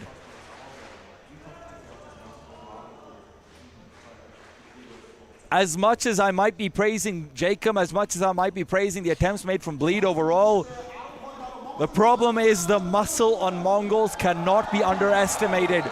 And now, Mongols just has to make sure they do not fall into the same trap that has ensnared opponent on opponent. 12-10, it is not the end of the map just yet. One more round required for the Mongols, and then they can really start to think about their campaign in this grand final beginning. Equalizing the scoreline at 1 apiece. It's a best of 3 yet to play after. Senzu's up. Might be expected of here. Will the matter though? No, it doesn't. Jacob caught. And is that step 1 towards the end? Hampus peeked into Mazinho. Shuts him down. 5-on-3. Couldn't ask for a better setup to the round for the Mongols to finish it right here and now. Bleed would need something special. And it might have to come off the back of Favin. He's pulled off a couple of impactful rounds on this map. Maybe he's got one more left in him. Putting himself in an awkward position over here though. If he'd peeked a little bit too far forward, it would have been an instant headshot and back to a 4 versus 3, but he doesn't overextend. Boost up now into the smoke. They've doubled up and it could be a ladder room play. If they boost into the ladder room, they made noise. They made a step. I don't know if it's been heard in the chaos of the arena. Maybe Mongols does not know, and Cypher in he goes, but Techno finds him. Techno knows all, and the clock is ticking down. Bleed's time is running out, but Favin wants to extend a useless hope. Techno gets them all. Mongols will equalize. Clean couple of shots from Techno to finish it off. 13 on the board. The Mongols make it 1 apiece, and Bleed have a very long road ahead if they still want to win this grand final. It is anybody's game at this point after match 2.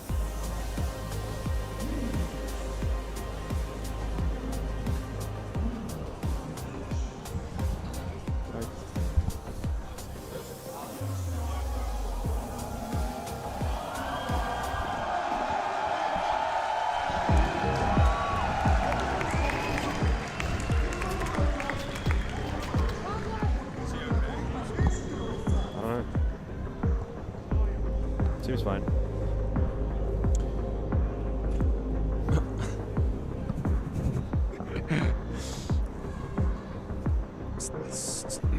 Oh yeah.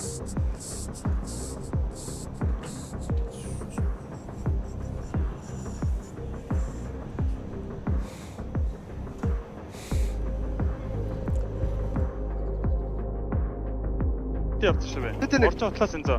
Торт явахгүй. Тэд толсно гэсэн. Дангал хүсгэж бариа. Энэ хүмүүс байна уу наач? Хайт нутатаа харагдахгүй. Нутаа гарч байгаа баяраа. За би харж байгаа. Энэ жаа өгсөн. Тэнгүү амт ууш крон авчаа. Крон уу жанк уу. Фалт. Баамаа нэгж баяраа.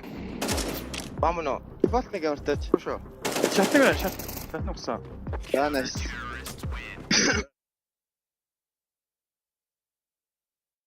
Hello folks, welcome back in here, of course, to the grand final between the Mongols and Bleed. Mongols picking up their pick of Mirage. It has, of course, been that pain point for Bleed as we've gone over, but my goodness, a very, very streaky game. Could have gone either way. You know, maybe the crowd advantage, that cheering, that energy, giving Mongols the need to get that win, right? I think that's definitely what came through for me. We'll take a look at the scoreboard here as well, fellas, and kind of talk through things, but ultimately, give me your thoughts on how that one went down, Jordan.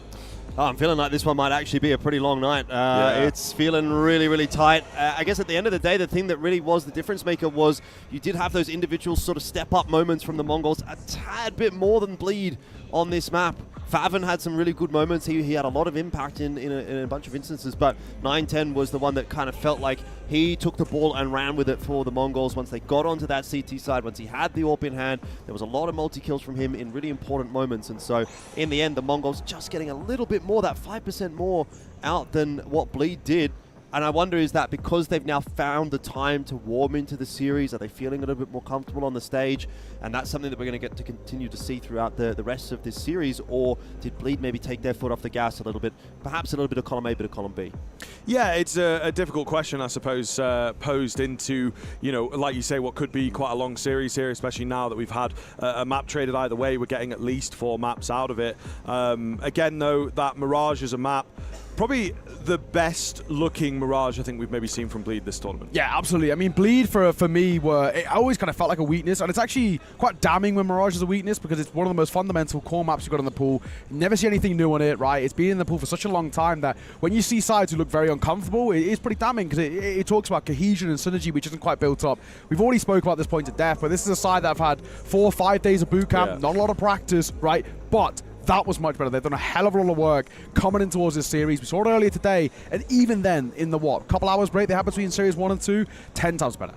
Yeah, absolutely. Let's have a look at the player of the match for that one. I think, you've already touched on it a little bit, to be fair, Elfish. And really, it doesn't come in as a surprise that it will be 9-10. Fantastic series so far from him overall, but that map in particular really, really looked good. And I think a key part of how the Mongols were able to turn around both halves. Bleed had a solid foothold in half 1, in half 2.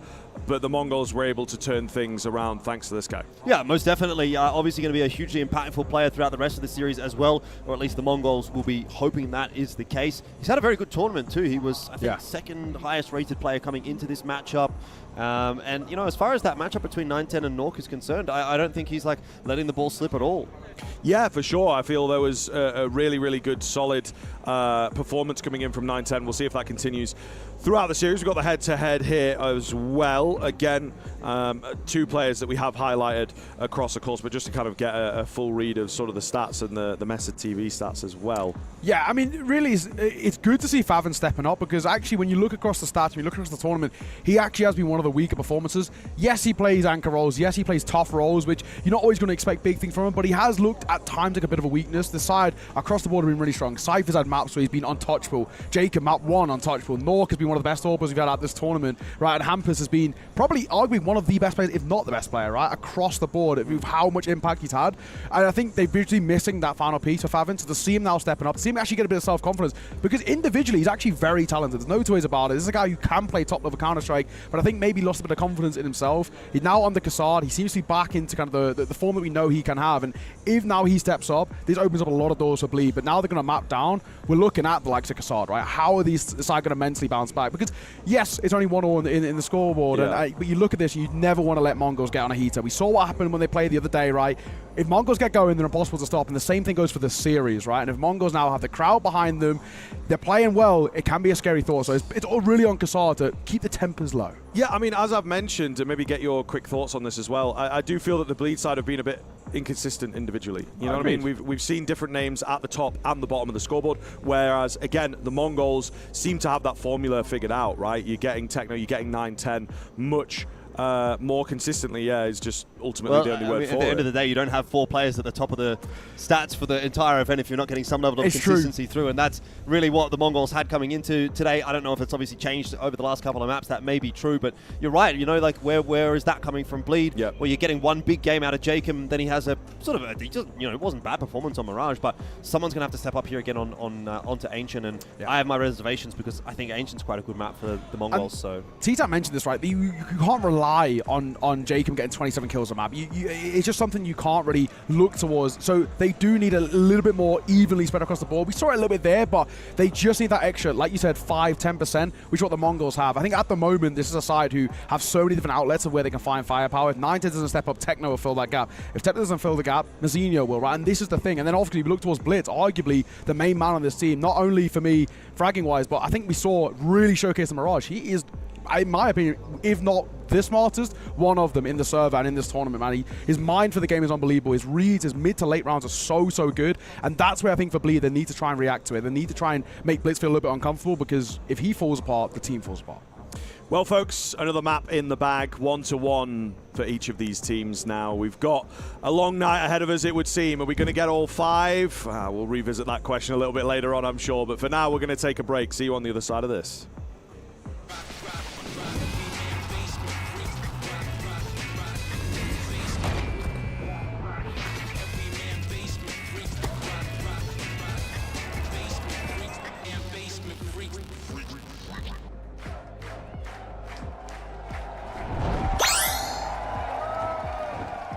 Red Bull gives you wings.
Бас яг одоогийн Монголд биш өмнө Монголд ями, энсэл, цогоо, синзүү гээд тэгээ бид тоглож исэн.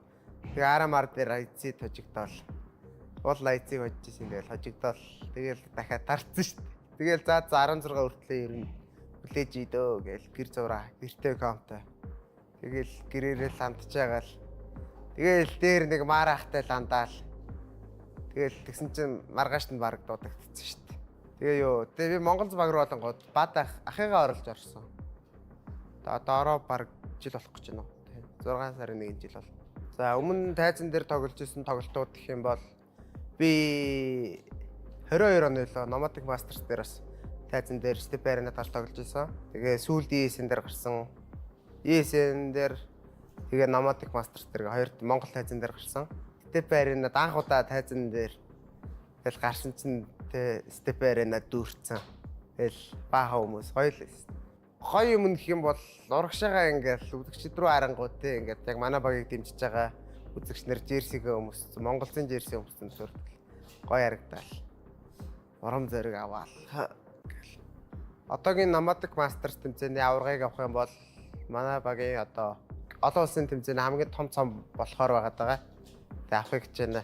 Nomadic Masters тэмцээн дээр хамгийн чанга өрсөлдөөнийг гарах баг гэх юм бол Aurora юм болоо. Major дээр Gaming Gladiator хуучнаар бол static хожигдсон. Бариулж чигдсэн тэр ч тэгээд. Тэгээ сүүлд яриаг нь харахад бас амар юм ярьсан байсан. Тэгээ эрэхт нь хамдын дарамдаа. Өмнө дуусгаагүй юм а дуусгандаа. Тэгээ ингээ миний амжилт гаргаа явж байгаатай холбоотой тийм яг цохоод хэлвэл баатахыг хэлчихье. Уусаа баатахыг хэлээ. Амар түшигтэй штэ манайх. Тэгэл амар дуртай хам тоглогч дуртай тэгээд тоглосоор байгаа. Тэгэл сүүлд баг магт ороод тэгээ стикер гаргацсан. Тэгэл за ер нь гоё байна да гэж бодсон. Би ч бас ер нь стикерээ гаргаад тэгэл гоё явнаа гэж бодсон. Тэвэрхүү юм баатахад л баярлалаа гэж хэлнэ. Гэр бүлийнхэндээ хайртай шүү. Тэмээдээ бүр их хайртай шүү.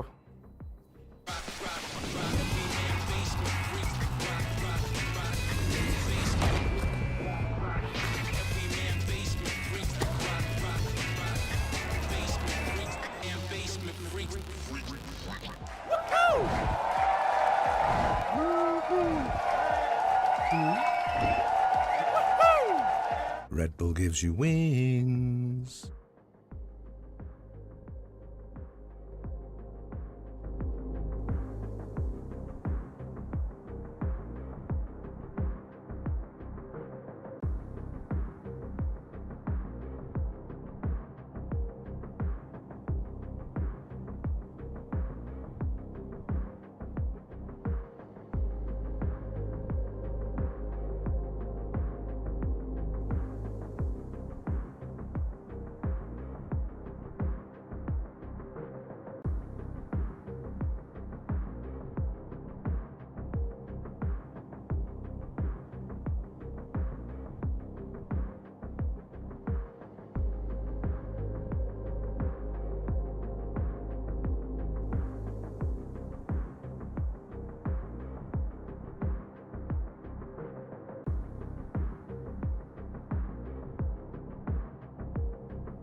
Instant action on Ancient as we find Bleed on the T side, hoping to get themselves into winning ways and quick. Senzu, though, looking to stop their ways into this B side. Senzu, good for one, but Jacob's always been good for another on these pistol rounds. Blitz trying to take him down, but Jacob's reign of chaos, and the pistols continue.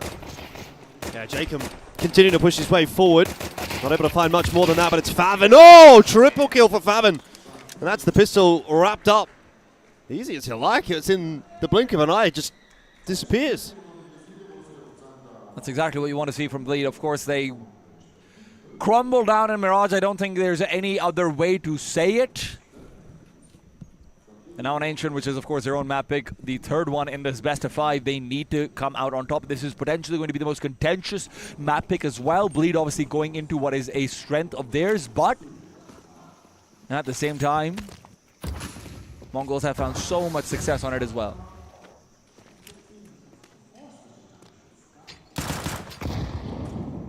.57 from Blitz, unable to strike through the smoke. There's nothing doing for Bleed just yet. A bit more presence being shown on B lane. Reserved approach really from the Mongols, though Blitz is having a bit of a look deep in mid. And with the information that he's gathering, or the lack of information, there might be some changes happening on the CT side. You can see 9-10 coming across to that B-bomb side. It's not a bad call at this stage. Oh, damage is pretty good onto Jacob, but it's not the kill. And with the stack on the B side, this could still be threatening if Jacob falls late into the round and there's an AK to be recovered by the A side player, then, you know, you can see a world where things go a little bit wonky.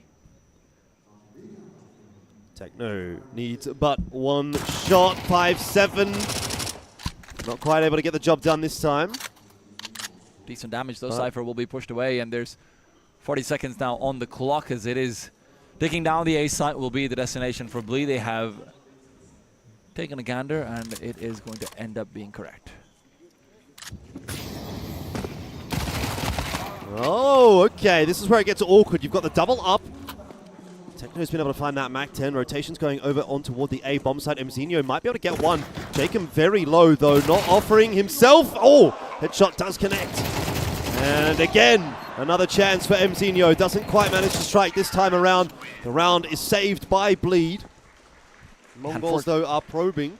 Unfortunately, Mzinho's headshot a little bit of a wasted effort because Jacob was already so low. But listen, at the end of the day, you keep him honest. You make sure Jacob can't go Super Saiyan. That's honestly one of the big win conditions for Bleed as well, after we've seen from the first map. And Ubis, obviously, he was a terrifying boogeyman.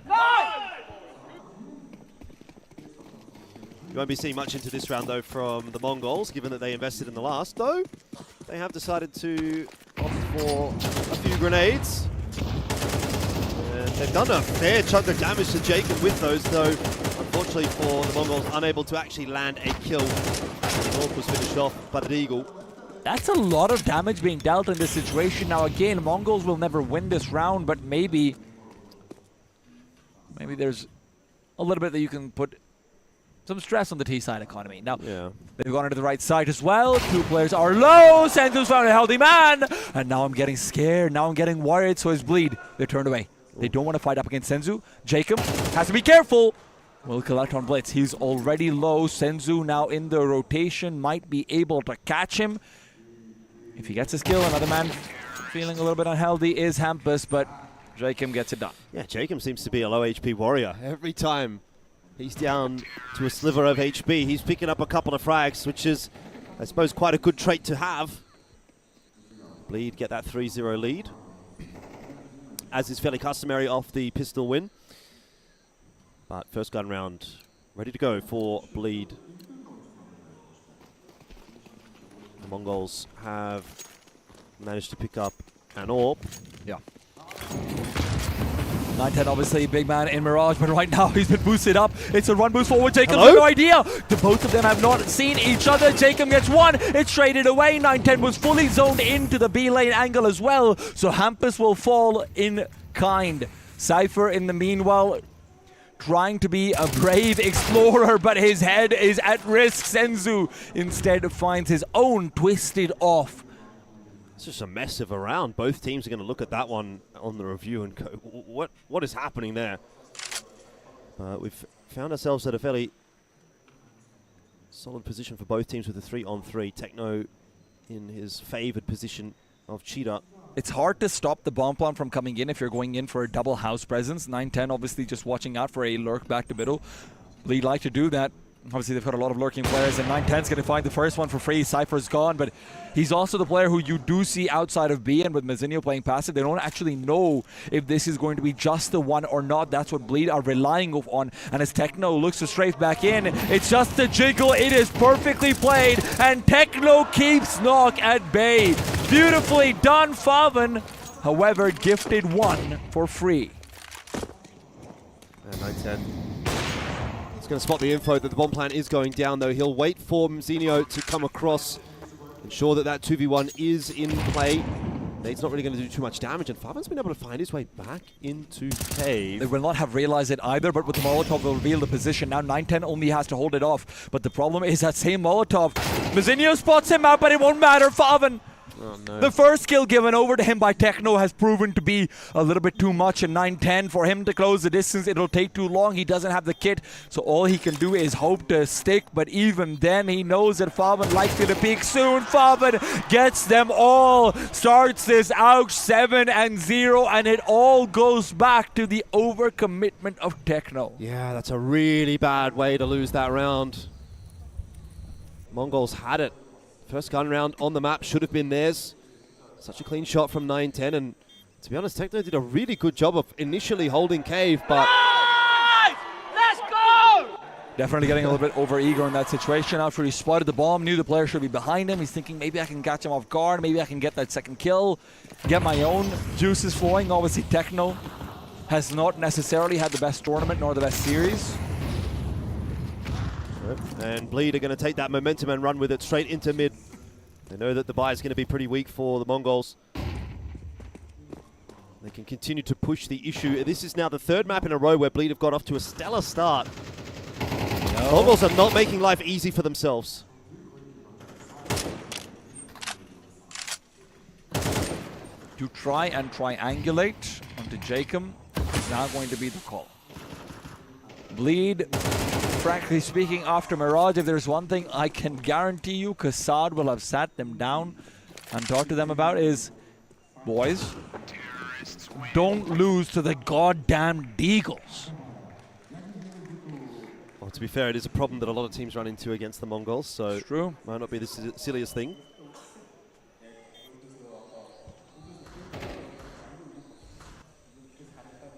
But 5 alive for Bleed in that situation, incredibly important. Look, it's 5 in a row for Bleed. We've seen this one before. Can the script be slightly modified? I mean, the script is basically the same, isn't it, right? You go 5-0, then you get the tech pause that's going to come through here. Tac pause again, I should say, from the Mongols. They have a bit of a chat. They'll start to bounce their way back a little bit. It's kind of the formula that every map has followed so far. Yeah. And if we are going to stay on the same formula, well, then Mongols is going to come through with a pretty big round win over here. But you never really know. Force isn't always equal to mass time acceleration and Counter-Strike. Sometimes force is what you make of it. And Bleed Esports right now want to be forceful in putting down this push of Blitz as he goes into the smoke. He's found his way forward. They've got one. They've got two. And Blitz has never been found in the chaos. 5-on-3 and the tack timeouts of Mara continue to find success. Techno will do the same, watching out on a greedy Hampus. Hampus greedy to recover a round long gone. Yeah, the script continues to remain true. It's going to be 5 guns alive. Senzu wants the knife kill and he will get it.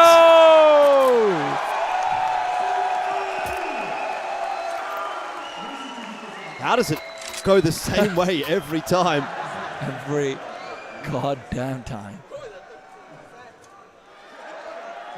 If there's ever a place where I say call a timeout, this might be it. Kassad might not want to though. Might not want to give his opponents the satisfaction of knowing that they might be slightly rattled. Yeah.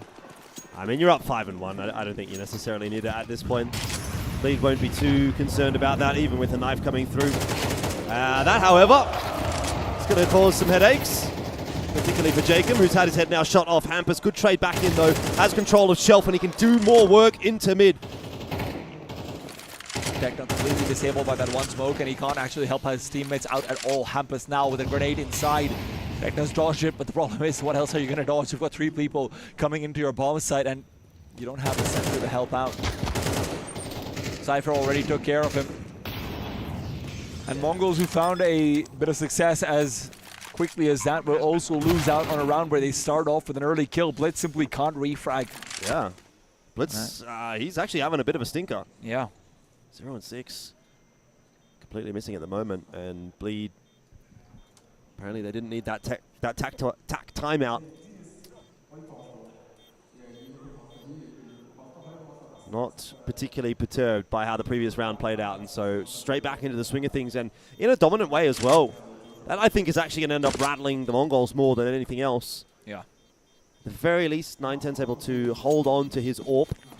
And you will have a buy in the next one, because obviously you took a lot of money into this, courtesy of Senzu's knife and keeping all 5 players alive, and your loss bonus is still good, so yeah. It won't be right back to instant lost territory as far as the economy is concerned. Just speeding through this map at the moment, aren't we? It's hard to believe we're already 7 rounds in. This is the thing, though. The reason why I said that this would be the most contentious map is because this is, in my opinion, Bleed's clearest path to victory across the past 6 months. You know, it doesn't matter what iteration of the lineup it is. It feels like Hampus and Cypher are so comfortable on this particular one. And now when you add in, you know, Jacob, when you add in Knock, they're not getting stuck like this guy's laptop is. Yeah. Could have been using all this money to buy a new laptop instead.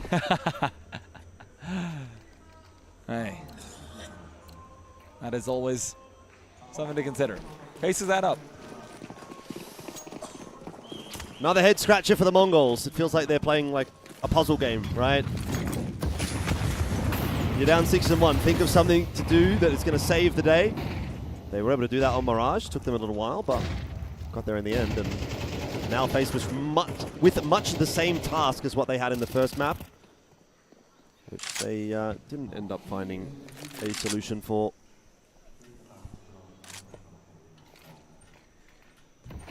You still have a large amount of presence in the middle, courtesy of Blitz. Mazinho's gone back over towards A with 9-10 to boot. A smoke into A main is interesting because you see that A main smoke come through, and the fact that they're reinforcing is a little bit wild to me, but Blitz is about to be contested, and the Molotov could not be better timed. He deploys it now, but he could just be caught out over here as well. Flash comes through, Blitz needs to fire. He can't get anything. 9-10 had to compensate, but he doesn't realize that it was Jacob still alive. Mazinho now to try and recover, but Jacob is unstoppable. Yeah, this mid-hold is becoming a real problem for the Mongols. If Blitz can't get anything done, I mean, usually such a pivotal player on this map, 0-7. It is bleeding out for the Mongols. It's going to be a 7-1 lead. Every single timing, every opening, every chance that Blitz is getting, nothing is working. And when you are leaving a hole in middle like that, Bleed are more than happy to make a home in it. Jacob's not happy that he's got down there. Bit confused maybe why he didn't get the kill. Hey, he's got enough.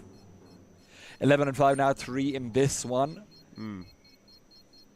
They might have been slightly neutered in Mirage, but that's not going to be the case here.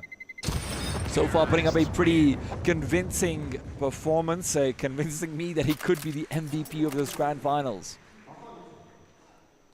I think if Bleed win and the performance that he's outputting is maintained, I would definitely not disagree with you. So now if the performance he's outputting is maintained, then even if Bleed lose, he might be the MVP. Yeah, I mean, that comes down to a philosophical discussion. Do you give the MVP to the best player or to the best player on the team that won? But philosophy be damned, right now it's about who's actually going to win. Well, at the moment it kind of looks like it's going to be Bleed. I mean, they're up 7-1. Grenade is good, Jacob is low. And Cypher is as well, but he's caught inside the smoke and Techno's moved through it. Surely they expect him now. Surely they know this is a possibility. Oh.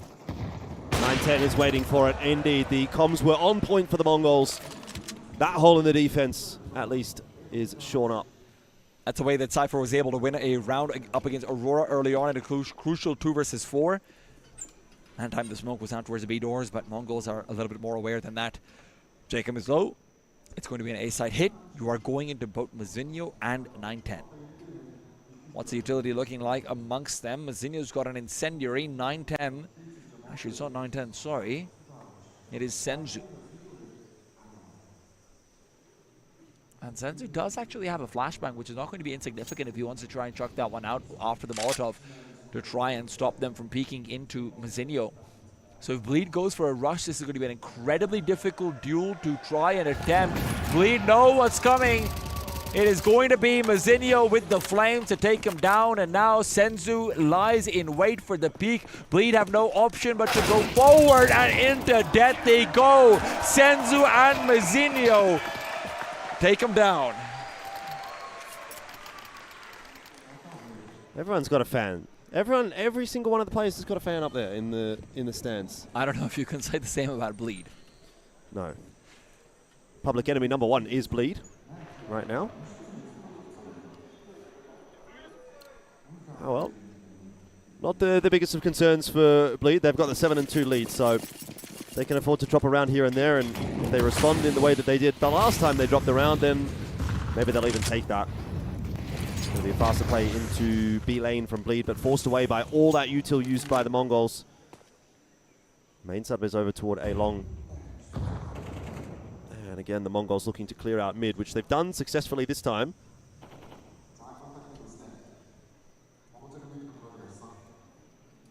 Look at Hampus just waiting outside of the doors. 9-10. Should be hitting this shot, but it's going to be a boost being planned up over here. It's going to be difficult to actually watch him. Nog doesn't know he's playing up close, and 9-10 can back off. Flashes avoided. 9-10 waits, and he will be rewarded. Cypher, though, doubles up and keeps it relevant, but Blitz now breaks blood. First in the game, but none as important. Stops Cypher from his rampage, and Faven alone. 1-on-3 that's been pulled out before, but this is impossible. This is improbable, but maybe he had a chance there. Yeah, I mean, the fact that the CT player was able to push through the smoke kind of sealed the deal. You could see he was trying to use that util to prevent that. Wasn't able to do so, and at that point he was pretty doomed, pretty cursed. Good couple of shots from 9-10 as well, it has to be said.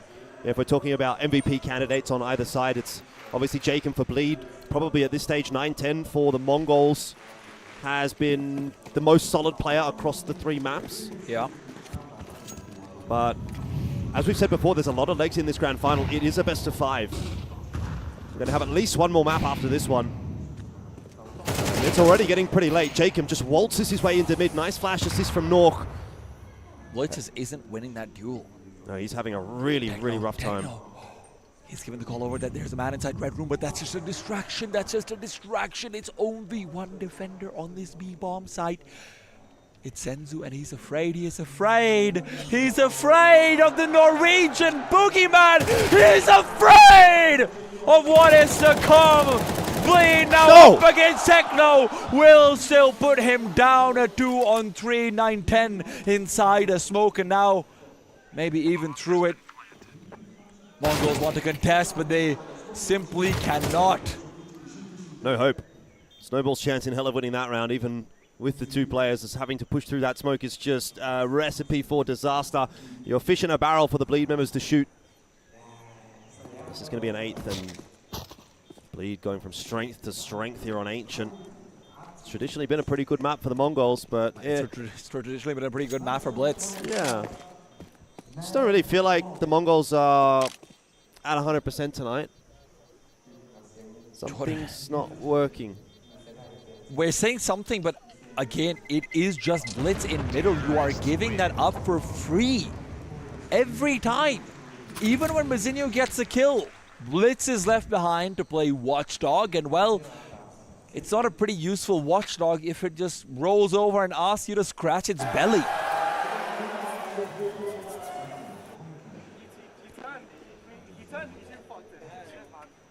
I feel like I'm just talking to Neo in the background there. Anyway, last round of the half. It's been a very good display from Bleed. Defaulting back over toward A-Long, and this is quintessential Mongols. They do like this push every now and then. Bleed will be aware of it. They've seen it before. If I've seen it, Bleed have seen it. There's no doubt about that. They're aware there's a second player as well. You cannot get away with that against a team like Bleed. They're too well prepared. Blitz for a double, though, from the headshot box. Keeps it in check for the Mongols. Wounded but not dead. Blitz is coming in, the flashbang avoided. They need to go through the smoke. The boost will be intercepted as well. Maybe it is finally the hand of Blitz to come down. 2-on-3, Bleed aren't out of it. Yeah, Blitz they have the bomb. Is living by his mantra. A man can be defeated, but he cannot be destroyed. Middle is still open territory for Bleed. They go back to it. 9-10 will be guarding it. Blitz has been left with his own zone of defense. They are without utility. They are without any stopping power but their own arms and their own guns, really. But it doesn't feel like Bleed have anything that they can get done over here short of a great pre-fire or... All it takes is one, though. All it takes is one, sure, but you're still going back into very reinforced sites with no one who wants to pull out a flashbang. You're opening yourself up a little bit too much. 9-10 now watches out for the cross. He knows what the plan is. Techno is hidden away. Nicely so.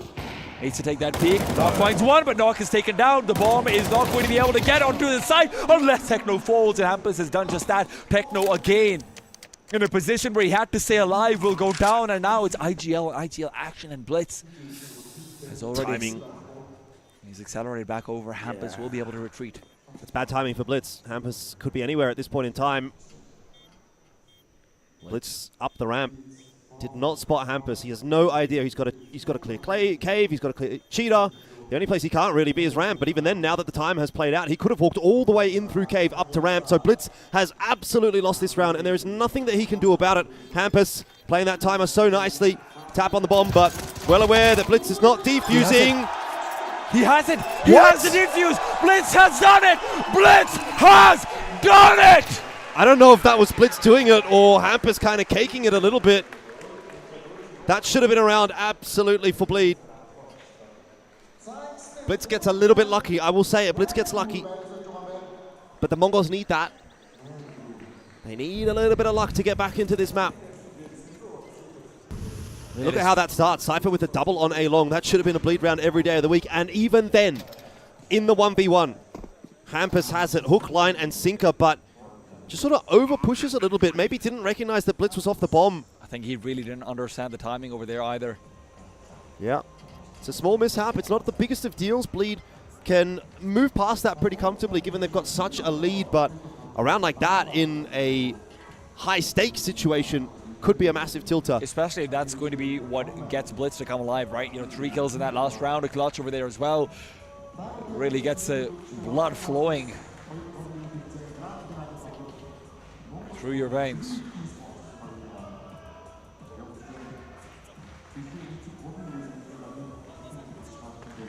Jacob looks like he's having a pretty chill time right now. He is just leaning back. Jokes, chilling. Cypher's feeling good about himself as well. Obviously, we can see everyone out on the stage. Body language looks good in the Bleed camp, and that is good to see. It is very important to maintain morale.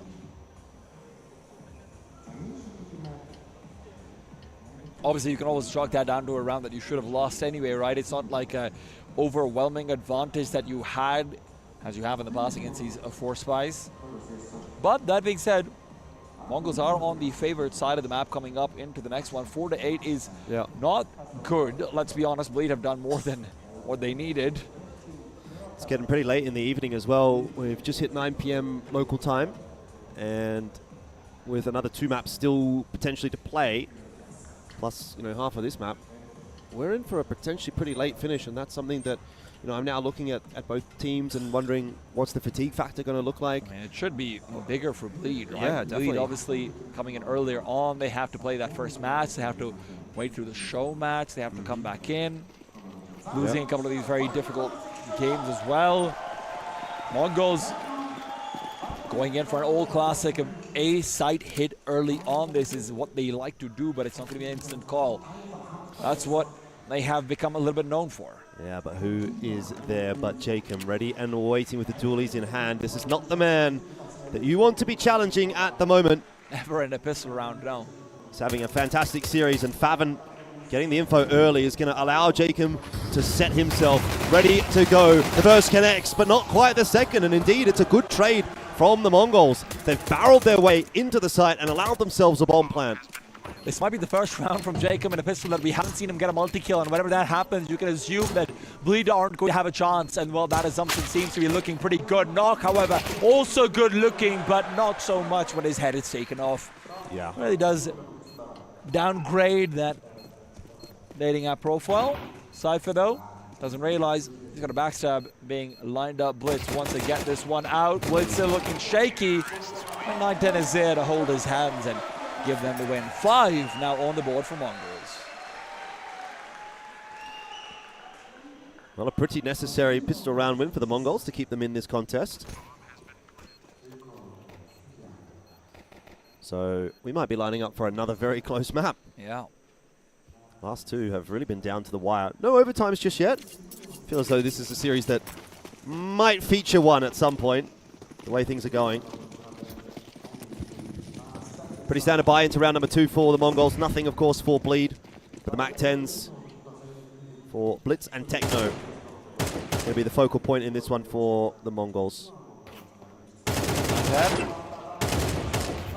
Kill found early on, but he has to make sure he's not overrun because his AK can be recovered. Senzu now trying to ward them away. They're still going back into the stack. Mongols want to take the fight to Bleed. They're hoping Bleed will rotate. They want to stop them as well from getting that AK. I think that was the big moment there. 910 was a little bit isolated. There was a chance Bleed got that AK, but Luckily for the Mongols, not the case. Still, as you say, into a pretty hefty stack. Got to be careful here. I mean, they completely opened themselves up over here. Blitz as well, completely alone. He needs to find the frags, gets himself one, gets himself two, and the third.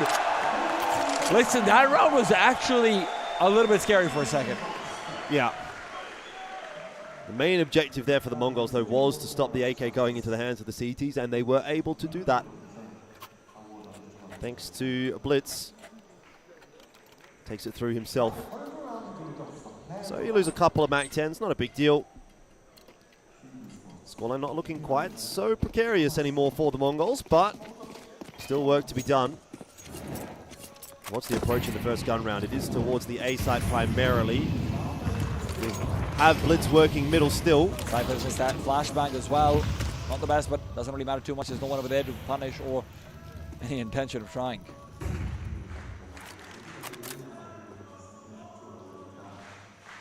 Senzu's creeping up the A ramp. He might have a timing here. He does.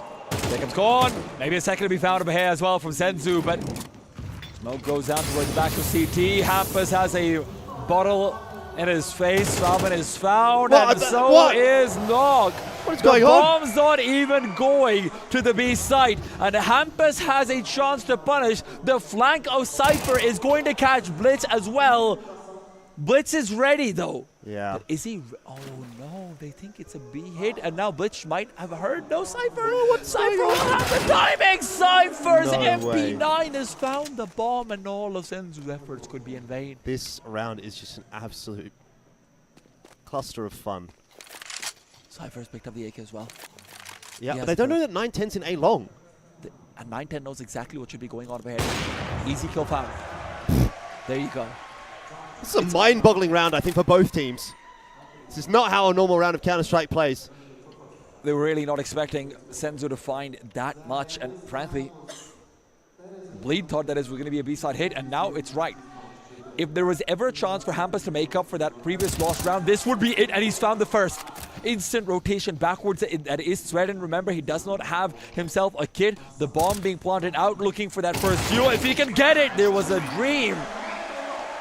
But he never fell asleep. Unfortunately, he is wide awake, looking out at the demons that are on the other side of the server. I think Mongols have crushed a few dreams in their times. So there's another one. Slowly but surely clawing their way back into this map. It is a bit Mirage-esque now.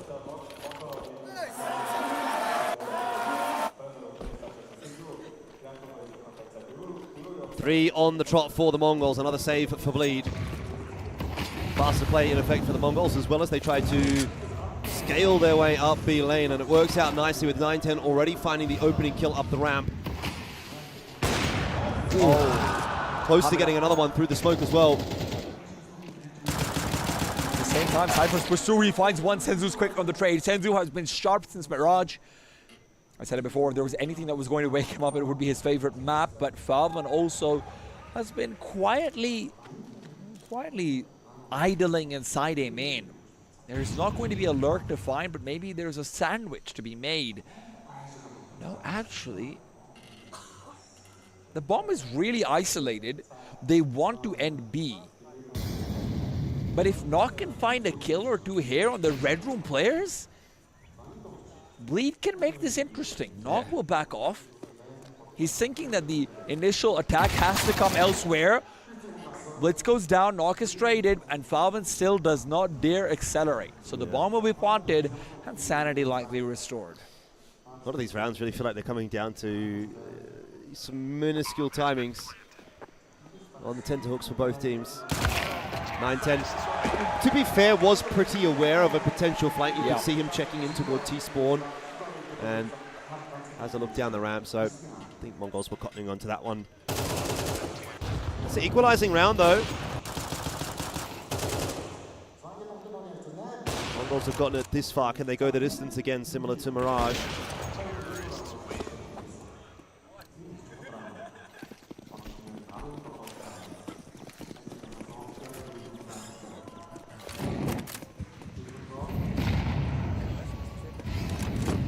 The plan is to let Nock be the X factor inside middle, and well, that X factor has been already tagged down. Techno trying to make sure that Cypher will not trade with just the spam, but Cypher is actually being forced forward, not backwards, with the Molotov.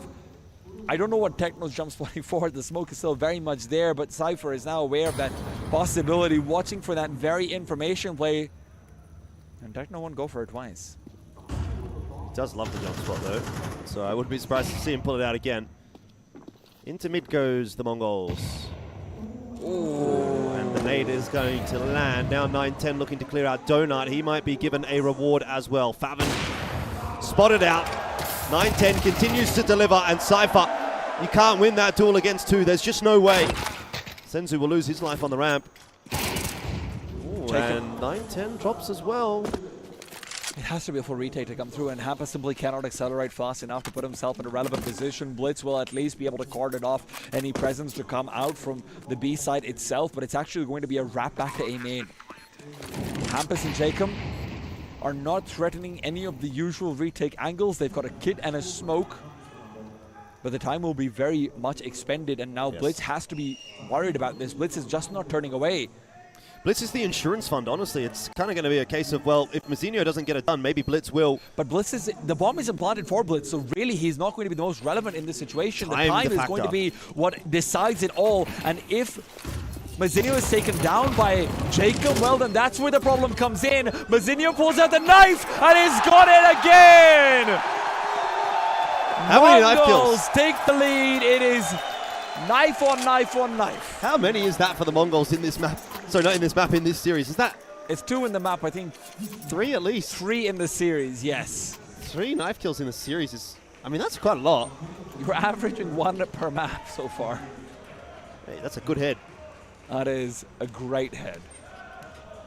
That's the best head that you're going to get in Mongolia, and this is where we're going to see the best heads of Mongolia try and put up a defense against his invaders, and Bleed have been whipped around on a single round every single time. That was a brutal ragdoll. Really it was.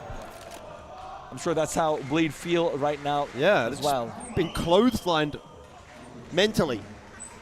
Look, the worst part is, I know the 1v1 from Hampus isn't the most significant, but you do go back to it. That is what you think about, right? The same way. It's where the momentum shifted. As in the same way as Anubis. And look, in Anubis, the difference was Bleed had one of their own.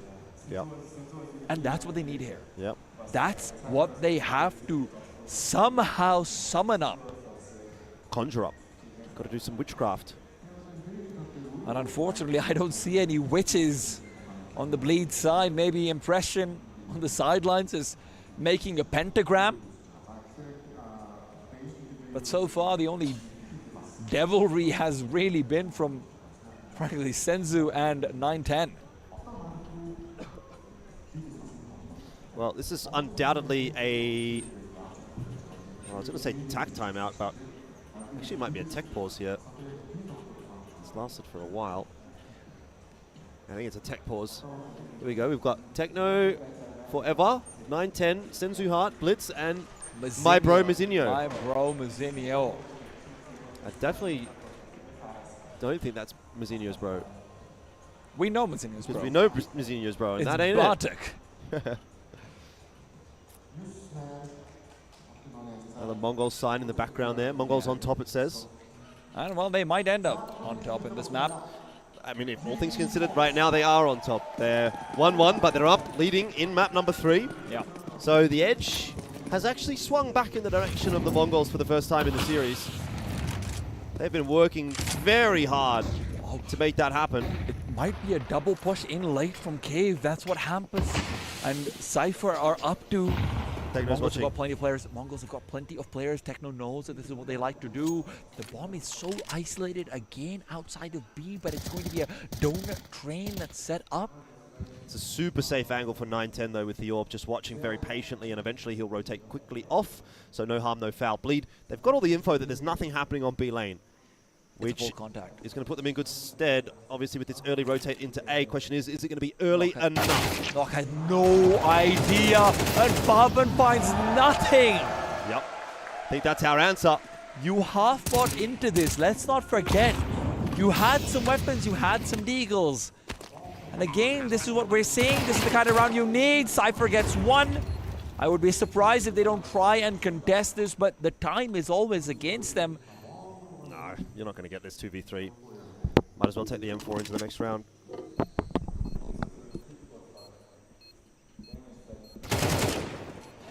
Yeah, I don't know if that's an option, actually.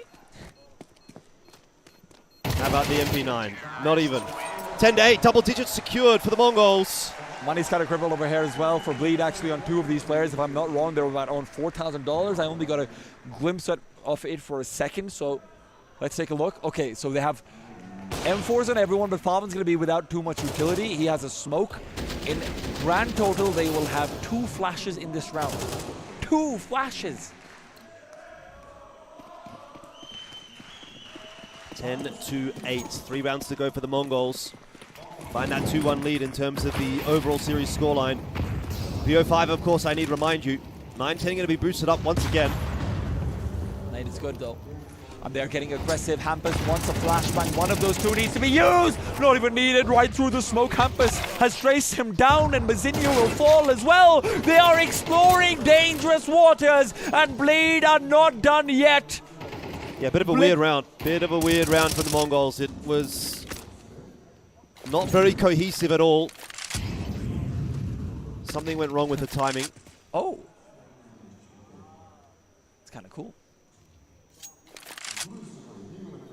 Hampus very often loves to go for that very same play. It has given Bleed so many opportunities. Now, Blitz. Actually, all he's looking for is a little bit of damage, and that won't be coming his way. Favin might even want to continue fighting forward. Nade could finish off Techno feed and a little bit closer to that tunnel entrance.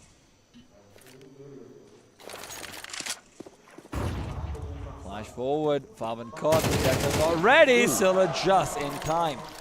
Bomb can be recovered, and there's time to make yourself a threat on a bomb site. You've got the money as well to fight here, but he's more interested in ferrying the AWP away. He's lost the AK though. It's hard to see inside the waters, I'll be honest. Find the FAMAS instead. That's what Favin had earlier on. And with 12 seconds, you know what? I'll just go back and deliver that FAMAS to them. If he can find one more kill, that would be quite big, but Nok and Cypher are here to cover off that A side. Bleed will at least have a say in the second half.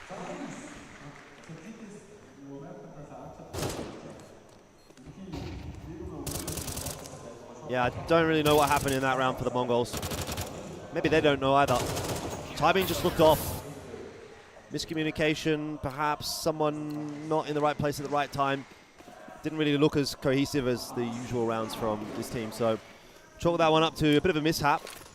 The rest of the half has been really good. Hampus isn't going to get aggressive twice in a row, surely not. It's instead going to be nades that they are relying on again, while Mongols only sends utility to dissuade an overly aggressive peak. But players back out towards the ledge, retaking into mid is certainly an option that they would like to explore. Hampus is going for a dangerous jiggle peek in donut. That is something that has been punished before by 9-10. Maybe not so much in this round. 9-10 doesn't actually have an op. Something to maybe keep in mind.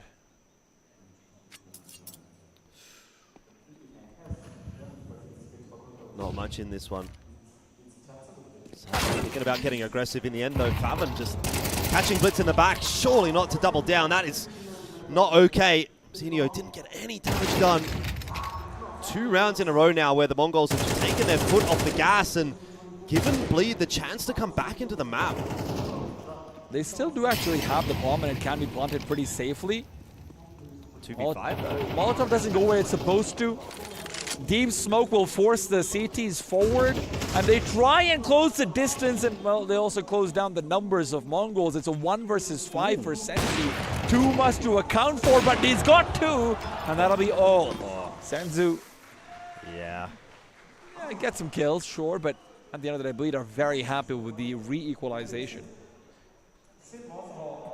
as we've said, expectation is going to be that there's going to be a lot of close maps in this series, and we've had 3 out of 3 close maps so far. Is this one going to be the overtime? Is this going to be another Anubis situation? Mayhap. Bleed would certainly hope so. It's a force or a half buy. Can't quite see just yet, but it is at least an AK purchased out from the Mongols. That much I can tell. Of course, Arena's giving us a little bit more information than maybe you guys back at home. But not that much more. All right, so you've got ourselves a full force buy, actually. I think it's a couple of Galeals and an AK and a pistol. So a fast A hit, perhaps. That's a strategy that's given Mongols a lot of rounds in a lot of oppressive scenarios. You think back to their wins against Complexity, especially back in DreamHack as a challenger Atlanta last year. And an A-side angle at least, but maybe not an A-side finish. No, not with Nork looking on an angle like this one. Faven setting up in donut, waiting for that push in toward mid. Not going to be getting too much early on in the piece, but it's a late entry to mid from the Mongols. They'll go through the Molotov, and they do not care at all. Both the frags go the way of the Mongols, and they're instantly into the A site. It will be a save call from Bleed. That's a round. Bro, I'm telling you, dude, they just get these A-side finishes every single time. Whenever they're in trouble, they go A with these explosive executes, and teams just can't stop them. Senzu's kill onto Nok is everything there, admittedly. Faven going down a little bit more forgivable, but the idea that you think a Molotov will stop a fast 3-man push through Donut? No. I'm sorry, but no. It's a perfect read from Mongols. They find mid largely unoccupied. They find Hampus far away, and Bleed will be kicking themselves for falling to a strategy that has been used again and again and again. This is the mind of Blitz. This is why everyone has commended him as maybe the greatest leader that Asian Counter-Strike has ever had in 22 years of the game. Is there a maybe at this point? I mean, who else are you putting there? Maybe some of the Korean players from 1.6, but it's a different time, about man. all. It's a different time. I think the stakes are much higher now. Definitely, no doubt about that. I'm back in Blitz every day of the week. Recency bias be damned, but Flash into mid. And Blitz into mid as well. Doesn't manage to make it happen this time around. It gets a bit messy. There's a fight happening on the shelf as well. Cypher will win it. 3 on 5. The Mongols have not been able to strike this time around. Cypher's won so many of these chaotic duels. He's been incredibly important, especially as Jacob's not been able to get as much involvement in this second half. But 9-10 has a chance here. He has a chance to win the head-to-head off duel, and he does! Not quite the off duel, my bad for pointing it out as such, but now there's only one player left on that A site. The bomb nowhere nearby, so even if they get the kill, it is going to have to be a little bit more done. It's not so much about the bomb at the moment for the Mongols. It's really about trying to find themselves back in a position in this round that is going to be tenable. They're hoping that Faven goes a little bit too aggressive. They're hoping that Faven overextends, but there's no reason for Bleed to do so. They still have the lead. It's going to be a flash in the face of Mzinho, and here goes Faven. This is where things might start to take a turn for the worse. Mzinho is being very patient. Needs to do the same thing as what 9-10 did, win a crucial duel. Mzinho also, unfortunately, only has a Galil. That's the problem, and Nok is now playing up close and personal. So even if Faven goes down, this is not going to be easy! Ooh. But there's a team killing there. Senzu, in fact, is the one to take down Mzinho. Sure, it's going to be traded, but 9-10 with a nade in his face and a bullet right next to it. Tit for tat at the moment, back and forth. It's getting quite dicey. We found ourselves at 11 apiece. Money's going to be in an awkward spot for both teams. 9-10 maybe gave them a chance, but that was always going to be Bleed's round to lose after the start. It felt like Ancient was always going to be hotly contested, but I didn't realize the heat would be this high. Timeout again. Mara getting the chance to speak. A little bit more cerebral from Kassad, doesn't have as much to say. Sometimes it's very important to let your players be the ones to do the talking in these timeouts. Just let them know that, hey, you don't actually need me here. I have faith in you. So, money is pretty much gone for the Mongols. Now or never. 11-11. This will be a big one to win for Bleed. It's going to be a bit of aggression threatened from Falvin, but Nock is really the one getting in their faces. 9-10 down, not expecting that peak at all. Caught off guard completely. And in the meanwhile, Cypher will continue to pressure with the spam. Mongols have no mid presence, and they will be spread 2-0 and 2. Techno down with a scratch in his legs that continues to bleed out and bleed. I'm feeling like this round is now having a bit of a ribbon tied on it for them, but can they actually receive that present?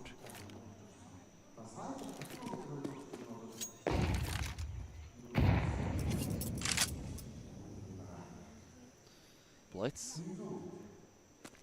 Saying that he has struggled is an understatement, but the fact that he's back up to 11 and 15 right now also is a reminder of power of coming back into these situations. Smoke now reveals the presence of one at a minimum. There are two, and now Cypher is caught out as well. The timing impeccable, and now Jacob alone. Danger man off that first half has been flashed off and forced off as well. Senzu continues to dominate. Sensational, but perhaps a little bit too much so. It's through the smoke that the trades will come. Techno shuts down Nock, and Hampus and Favan now left in a 2-on-3 with no ground gain. They have all to do, and so little to do it with a quick peek. But it's Mazinho to fall. Favan inside the fray to follow. Hampus trying to do the impossible, but Blitz ends what he started. They find themselves on map point. Yeah, it's getting tight now. There's enough money here on the CT side to put together a buy, though. They've got that loss bonus built up. They had about 2K in the bank that round. You got an AWP out for Nork. Favan might have to go down to just a pistol, but there are a decent portion of rifles. It's still not going to be an easy round to finish this map off for the Mongols. In saying that, they will have the first bite at the cherry to get that 2-1 lead. If they miss it, it's overtime. Speaking of missing things, Smoke has been missed out from Bleed. Doesn't really do too much, but it's just one of those things that you have to be a little bit cautious about. Techno as well trying to be cautious in behind that smoke. He was spammed there before by Hampus. This time Hampus will not be getting aggressive. It is perhaps a bit too telegraphed. Reinforcement of this site might be in line. You don't have any kits on the CT side. Tense times. Mongols with full control of B lane. Senzu giving them the kill onto Jacob as well through the wall. It's a stroke of luck, but you'll take it. Doesn't matter how you get the frag, as long as you get the frag. Senzu's up to 22 kills. He is keyed into the matrix right now. I don't know if it's luck. Push or if he is just manifesting. Favan caught out as well. The A site is empty. And Bleed are running out of options. A smoke soon going to be cutting off Cypher, and he knows it. He has to move past it, and they know exactly where he is. He's going back to the A site, and Blitz will have the timing on him as well. Can Cypher be the magician once again? Cypher's gone back. He's conjured up a couple of multi-frags in his time, especially in this series. It's all down to Techno at this point. If Techno can win this duel or even just stay alive, this round is basically gone. They have the full route into A. It is an empty site. They're praying that this is going to be a push toward B, but they'll be wrong. Hampus, he'll get the kill on the Techno, and that might in itself be information, but 9-10 sitting in the corner in CT spawn is such a strong position. Bleed have lost the map. It's over, it's done. There's no way. 13-11. The Mongols, they've done it. They've got it back to that 2-1 lead, and it's taken a long time to get there, but they now have the advantage. The Grand Finals continues to deliver. Every single map has had a chance for both teams. But at the end of it all, crucial mistakes from Bleed time and time again. Crucial rounds lost. And listen, Mongols were not without fault. Mongols were not without holes. But at the end of the day, they are the ones who still take it.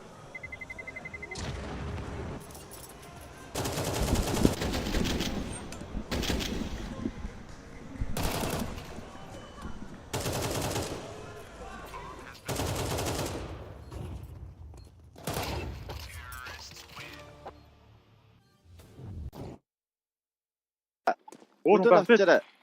Өдөр өсөтэй. Өдөр флаш. Өдөр АК буудтай. Бүдоцсон. Урчин флашсан жаа. Бүдоцсон. Би бүдоцсон guys. Эстимэж болсон. За бүдоцсон. Эстимэж nice. Өрсөлдөнийг хоёршоо. Дараа за. Ой, нэг нь улаан юм биш. Нам кейсээс хэлж байна guys.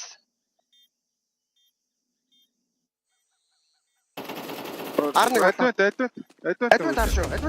Арын талуу. Талч за. Талцаа. Nice.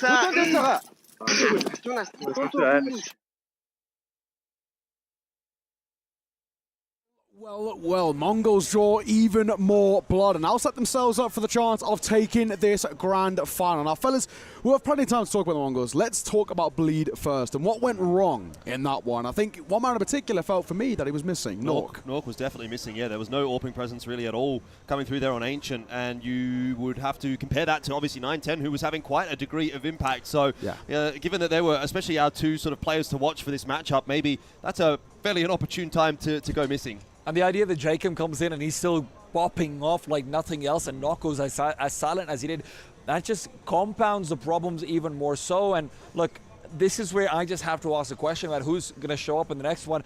I can't believe that Nok's going to be dead for too long, but now that he's been gone in this crucial map where you're 13-11, where Blitz starts off non-existent. Yeah. It's tough, right? There's no two ways about it. Let's take a look at the scoreboard, see how things look off the back of that third map, where the Mongols just tip it right at the tail end there as well. Like we said, Nork, we struggled to see really all that much out of him. Only 9 kills to his name. Favin, though, once again, showing a little bit more presence that we've seen throughout the tournament, 17, and Jacob on 20. But over on the other side, plenty to pick from. 9-10 again, another man that you guys have already spoken very highly about and looked very, very good. And Senzu back to his best, 22 kills. Not bad for the youngster. Well, one highlight that needs to be made there as well is like Blitz, even though he's 13 and 15, he was, 0-7 at one point. Really actually turned it around. He's got a lot of assists there as well. So he's actually still contributing, and there was that big clutch as well that he was able to win. Was that courtesy of himself, or was that maybe a bit of a mishap from Hampus?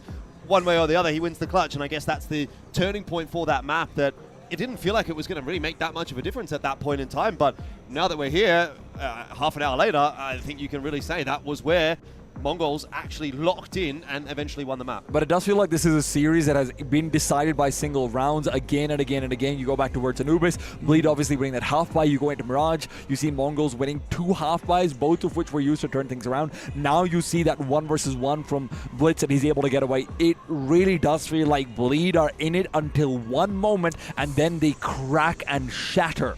Yeah, absolutely. We have our play of the map off the back of that one. I don't think it should be a surprise to all too many of you. Senzu, what a game out of this guy, right? You know, somebody who continues to step up. We had little conversations with him on the off day as well, and he was someone who so quiet, so kind, but in the server, anything but. Listen, Senzu was a terror over on that B side. You saw a couple of rounds where Mongols weren't even planning on going to B, and Senzu does the old school 2016 Nico from Mouse Sports move, and he just starts crawling up ramp on his own, gets 3 headshots, and then Mongols are like, oh, wait, well, the bomb's not there, but okay, I guess we have to go back, and it gets chaotic. You could actually see Senzu just awaken and continue that form forward, and this was always a thing. After Mirage, Senzu's never going anywhere. Senzu is here to stay. Yeah, absolutely. Now, fellas, we'll turn our attention to our next map. How are we feeling, right? I think for Bleed, there is signs of life. They're far from dead in this series, but now it's backs up against the wall, and this is the conversation we've got to have. This could be us saying goodbye, potentially, to them.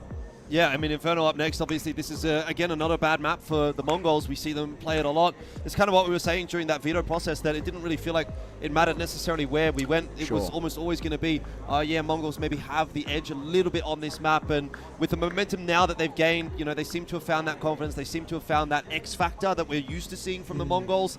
I'm backing the Mongols to close it out. Now listen, I'll play devil's advocate a little bit over here, because Falvin has been having an incredible series, and if Falvin's having a good series, then Inferno's a problem for you, right? Because Falvin over towards that A slide can be incredibly efficient, and he has a lot more to do than an Ancient, where it feels like on A side you are just out on an island, right? So it's going to be interesting to see, because I do think Bleed has come into this with a lot more fighting force than maybe we gave them credit for initially. That being said, I still stick with my prediction of a 3-1. I always felt like if there was a point for Bleed to turn it, it would have been Ancient. And the ship might have sailed by now. Yeah, that is the big question. We've got Inferno coming up next, right? We look at this and we're thinking, maybe is it goodbye for B? They already did better than the upper bracket final, but I'm sure they want to push this towards 5. And we're going to have to find out whether that is going to be the case. Ladies and gents, sit tight. You do not want to miss this here in the Step Arena. It is popping, and it's going to be in the stream too. We'll see you all after the break.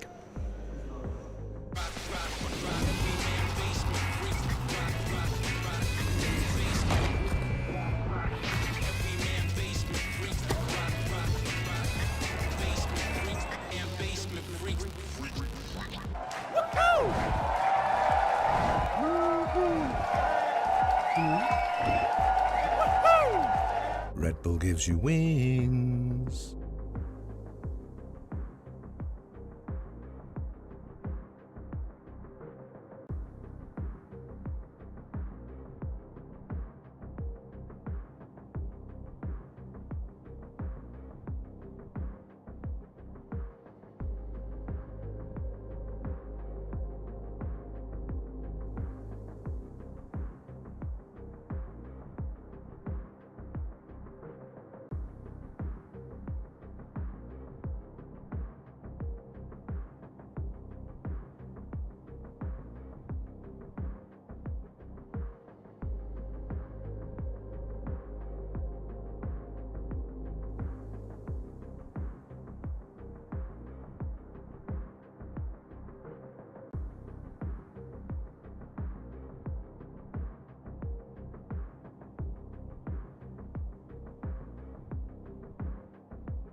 It is my first time in Mongolia. I haven't been there for too long yet, but you know, So far, I'm pretty happy with, the hotel is good, the weather has been good, and yeah, everything is good so far. I mean, the main thing I want to do in Mongolia is to win this tournament. I made the decision to join Bleed pretty fast. I know they have quality players, they have a quality coach, and I just wanted, to kind of work with Kasad again. He said good things about all the people in the team, so that is the main reason. And I think settling in is going pretty well.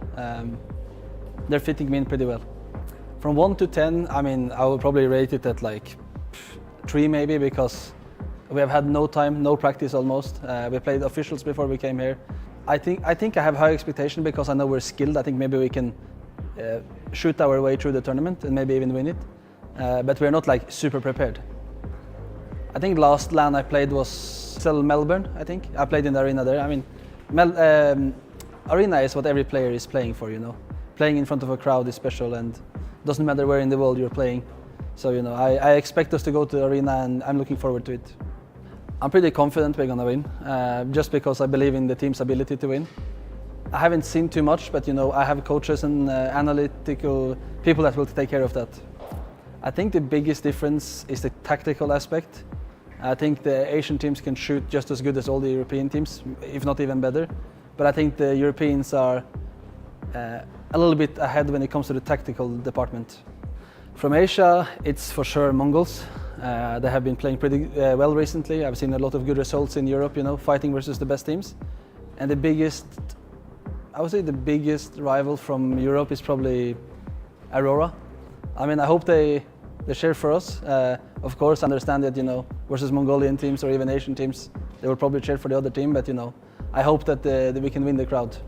За өмнө 22 оны Nomadic Masters-тэй манай баг тухайд финалд нь NKT багтай тоглоод аварга алдчихсан. Тухайд эрэхтэй гадагшаа явах эрэхтэй пластик тэмцээнд явах эрэхтэй тэмцээн байсан.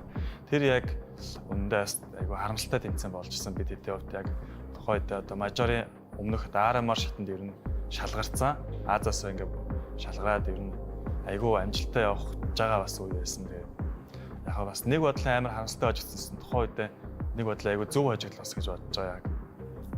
Энэ удаагийн Nomadic Masters дээр бид нар өмнө хийж таагаа дутуу байсан зүйлээ ер нь гүйцэлдүүлж чадах бас нэг том боломж гэж харж байгаа.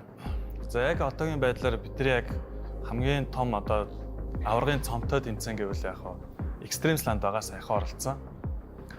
Хэрвээ энэ Nomadic Masters бид нар яг төрүүлж чадвал энэ тэмцээн бидний хувьд оролцсон. Олон улсын тэмцээн дундаас хамгийн том цом авсан ер нь тэмцээн болно гэж бодож байна да. Миний яг хувийн зүгээс яг хамгийн том оролцож ирсэн үзэгчтэй тэмцээн гэвэл Риод болж ирсэн мажорын тэмцээн байгаа. Яг нэг хасагдах шатны тоглолтын дээр 0-0 нээжтэй тоглож ирсэн. Тухайд яг бидэрт яг бас нэг хэцүү байсан юм нэг өөдөөс Бразил хөгжөө нэмжчнэр байгаа. Тэгээс бидний тоглож байгааг Бразилод ер нь тэр нас бас ингээд жоохон нутгийн багч байгаа давуу ч юм уу яг нэг жоохон итгэл үнэмшилтэй тоглоход ер нь жоохон тус болдог юм шиг байлээ. Ингээл жишээ наадглаад бид хэдийг раунд авахгүйт тэнд яг ингээд дэмжээд орилж байгаа ер нь айгүй цөөхөн яг нөгөө талд ингээд айлын нутгийн баг ингээд раунд авахгүйт орилж ингээд дэмжиж байгаа юм амар хэвс. Тэр нь нутагтаа тоглох нь амар давуу талтай гэж бодож байна. За Gaming Gladiators багтай өмнө Ecstatic нэртэй байхад нь саяхан мажор дээр энэ оны мажор дээр тоглоод бид нэр хожигдсон.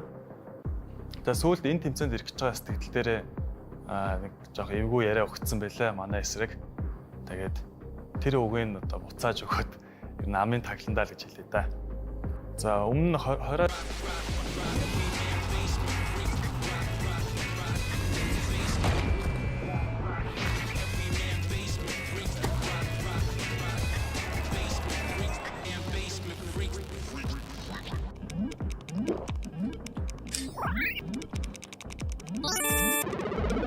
Red Bull gives you wings.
Every single minute from now on could lead to Bleed's last breath, but the Mongols can't get ahead of themselves just yet. We still have action to go. We still have at least Inferno. What will Inferno deliver? Will it be as good as the last couple of maps? We can certainly hope so. And maybe that ever elusive overtime is still on offer. Senzu has other ideas, doubles down. Techno there to try to swing in for some more as well. This is already a bit of a mess for Bleed to try to mop up. In the meanwhile, over towards the safe side, Bleed will have a man who has had a bit of fire in his hand so far, but can he do anything with it? Doesn't really seem like it. Half is gone.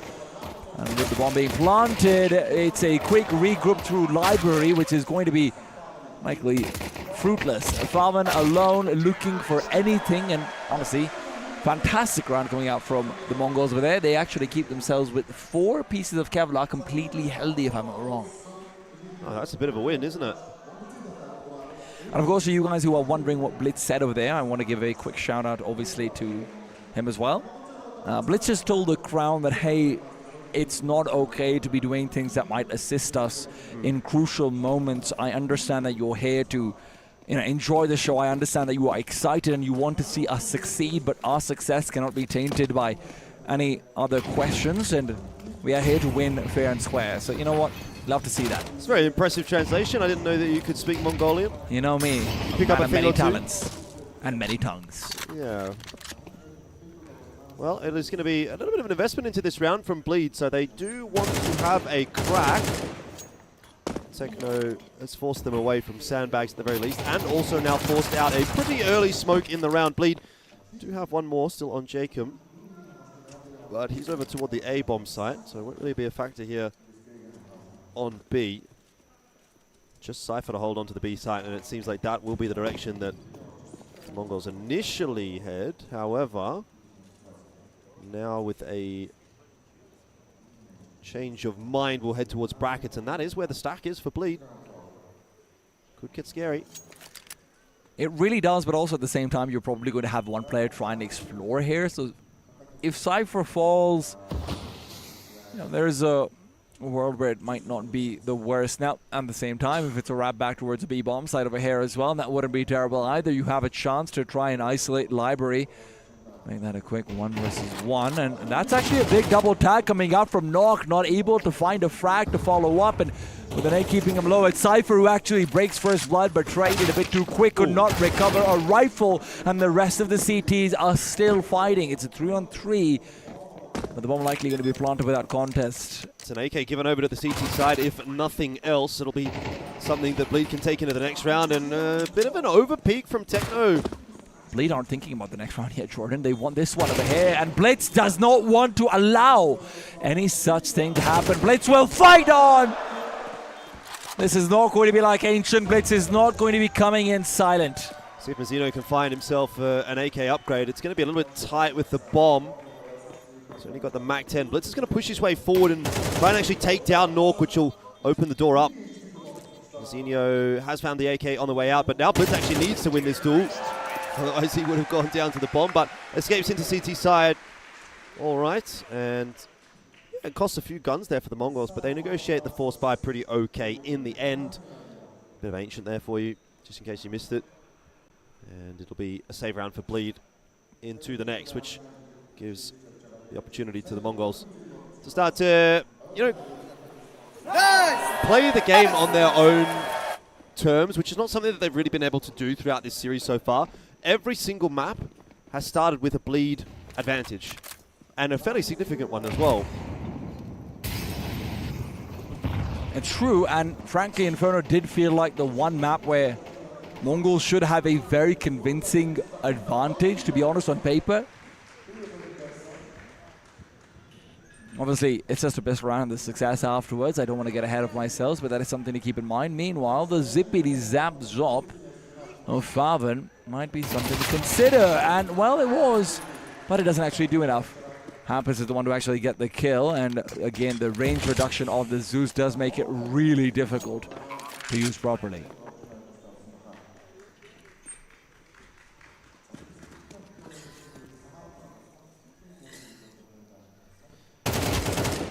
Okay, Techno cleaning things up pretty nicely towards CT spawn. He'll go have a look for Hampus, though. Not over pushing onto the angle. The Zeus is maybe a little scary, but not in this circumstance. 3-0 for the Mongols. A good start to the map. First time in the series that they get to start on the front foot. And it's surely got to be a welcome sight for them because it's been a real grind this series. Is this the first time in the series we haven't seen Jacob get a multi-kill in the pistols? Yeah, you might be right. God. It's getting late. Map 4. It's map 7 of the day for Bleed. Yeah.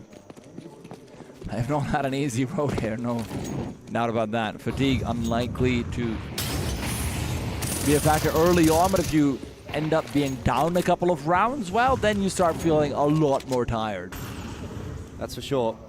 Bearing in mind that, you know, even if you do win this map as Bleed, you have to then play another after this as well. I don't even know where he got fired from. Seems like a bit of banana pushing.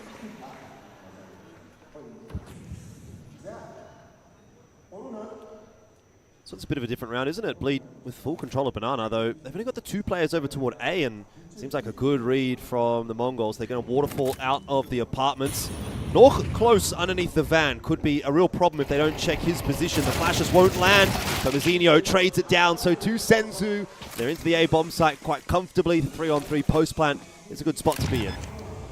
Everyone's going to be coming in from middle, and 910 is the one to delay. The problem might be if his teammates... Oh, he's missed his shot. A rare miss from 910, and now a Molotov into a Cypher. Mazinho trying to reposition himself behind the smoke. He might have been spotted, but no, he hasn't. And Cypher now taken down as he hunts for an advantage. Oh. Jacob as well, caught off guard. And in the 2-on-3, Mongols defend the bomb site. That could have been very scary with 910 going down. He just kind of got caught in transition. He was changing his position up for half a second, and that was the moment when the peak came through. All said and done, though, Mazinho and Senzu clean it up nicely. It's a pretty bad spot to be in now for Bleed, who are going to be starting to feel the pressure of not only the rounds against them, but the fact that this is going to have to be a very, very long night if they still want to win this grand final.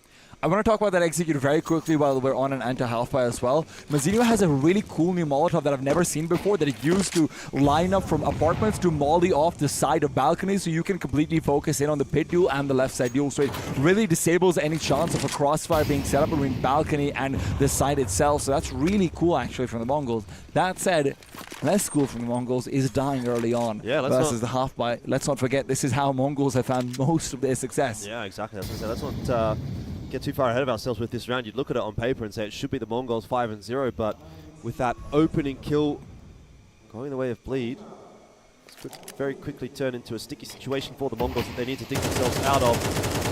Oh, the spam from Techno isn't quite good enough to get rid of Cypher, but it nearly does. It's a full banana setup though from the Mongols. There's no doubts about which bomb site they're eager to hit right now. Unconfirmed damage on the Cypher as well, and unconfirmed presence on the B bomb site. Smoke back out towards Coffin. They want to try and get a slow and steady execute, but Techno leading the charge. The charge is actually interrupted though. Jacob finds another one, and he's still in a dangerous spot. Doubled up. And the danger is eliminated, but the second player might not be expected. Blitz is still there. Oh my god, Blitz knows everything! Blitz knows all! Yeah, that's a good heads-up play from Blitz. It's very easy to forget about that or just not even think about it. See that player get 1 or 2. Maybe the guy who runs in to plant the bomb doesn't check. But the Mongols negotiate it, and they get up to 5. May lose another gun or 2 on the way out here for an expensive round. 5 and close with the 5-7, looking to strike. And he'll be aware that they're coming in his direction, so the beat round the corner, take the fight on his own terms. He's only good for 1, but even still, it's more money that is going to have to be reinvested by the Mongols, and they've been doing it pretty tough actually so far in terms of getting through these rounds cleanly. In saying that, 5-0 on the T side, how bad can it really be? Again, this is also where I have to remind everyone, could it be the beginning of the end? Absolutely, but it could also always be turned around on a single round. That's what this entire series has been about. And Mongols, if they don't know it, who does? They're the ones who've been turning things around. Knock. Getting a little bit aggressive right down middle, but Blitz is moving past the Molotov into the B side. They go. Nades have sailed past, and Cypher doesn't know how much ground has been gained. Faven, in the meanwhile, takes down Mazinho. We did say that he could be an important player on Inferno for Bleed, but well, it shouldn't actually be singed by the Molotov. He does extinguish it nonetheless, but Bleed will maintain man advantage convincingly so. Yeah, it's a good Molotov from Bleed, really. Blitz was in a position where if he activates, just walks in, gets a couple. Instead, it's going to be Faven to do that. Techno caught in the side, an easy picking. And Mongol's back to square one now. It is really good to see Faven asserting his form.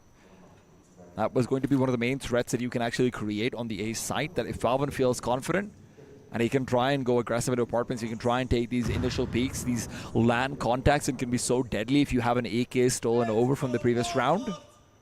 Yeah. That's what I want to see.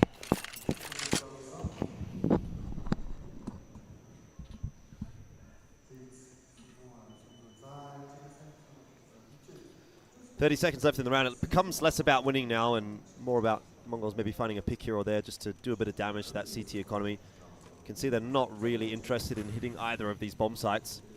So Inferno, the land of the saves, can even bring us a save on the T side.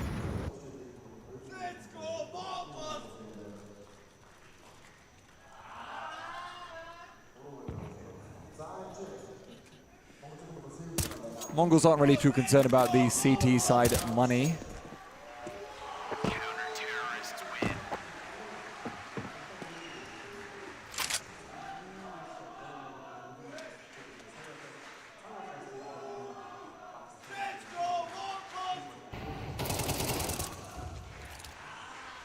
So first round on the board for Bleed.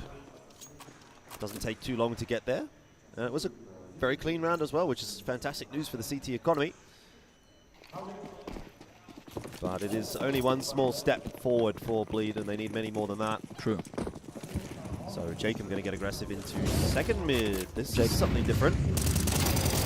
Beautiful. This is exactly what you wanted to see from Jacob, to assert that same form.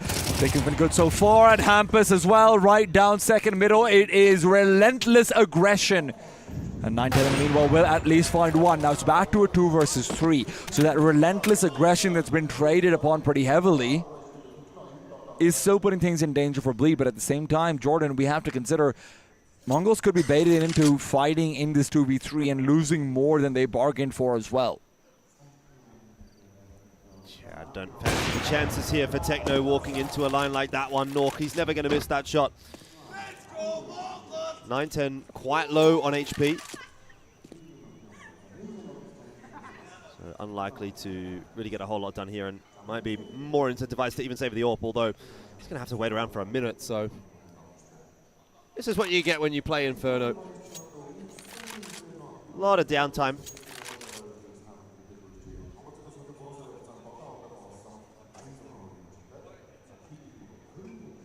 Downtime's good for Bleed to be able to get a little bit more comfortable, though, I will say. The one thing about Inferno that always makes it exciting for these deciders, for very often these late series potentially finishes, is also always plays like that one, right? You know, Bleed have so many options on the CT side to try and get aggressive. It really does feel like a game of the minds. It really does feel like the CTs have as many options as the T's do in the first 30 seconds of a round on LAN, at least. Maybe not so much online where the comms are all perfect, where every bit of information you're giving is clean, you've got your coach behind you. But on LAN, in an arena, this is the map to see. Yeah. Quite the crowd we've still got here tonight in Ullanbatar. It is 10 o'clock, and the arena is about as full as ever been, actually. A lot of young ones here as well, so I do appreciate the fact that they're still here, and well, I appreciate their parents for letting them stay here, but yeah. Pulling the night shift, that's for sure. Mongols wants to help them go to bed, but Bleed will really be hoping to keep Mongolia awake more than just for tonight. They want to keep Mongolia awake with nightmares for the next few, well, months maybe. So we've got some tech issues on the stage. Something to get sorted out, so as if Inferno wasn't slow enough. Yeah, Cypher's having a couple of issues, I think, with maybe his microphone. He's handed his headset over to the referee. You can see that one. Now, the good thing for the CTs over here is, Jordan, that they have managed to put up a real economy, right? You've seen them keep quite a few players alive in these previous few. You're not going to be in a position where you're just suddenly reset in your attempt to come back. And I am curious to see whether that aggression continues. I am curious to see whether that strat book runs really very deep or not for Bleed. On Inferno, it's a map that they are quite familiar with. To be honest, it's something they were even picking into sometimes with the previous lineup.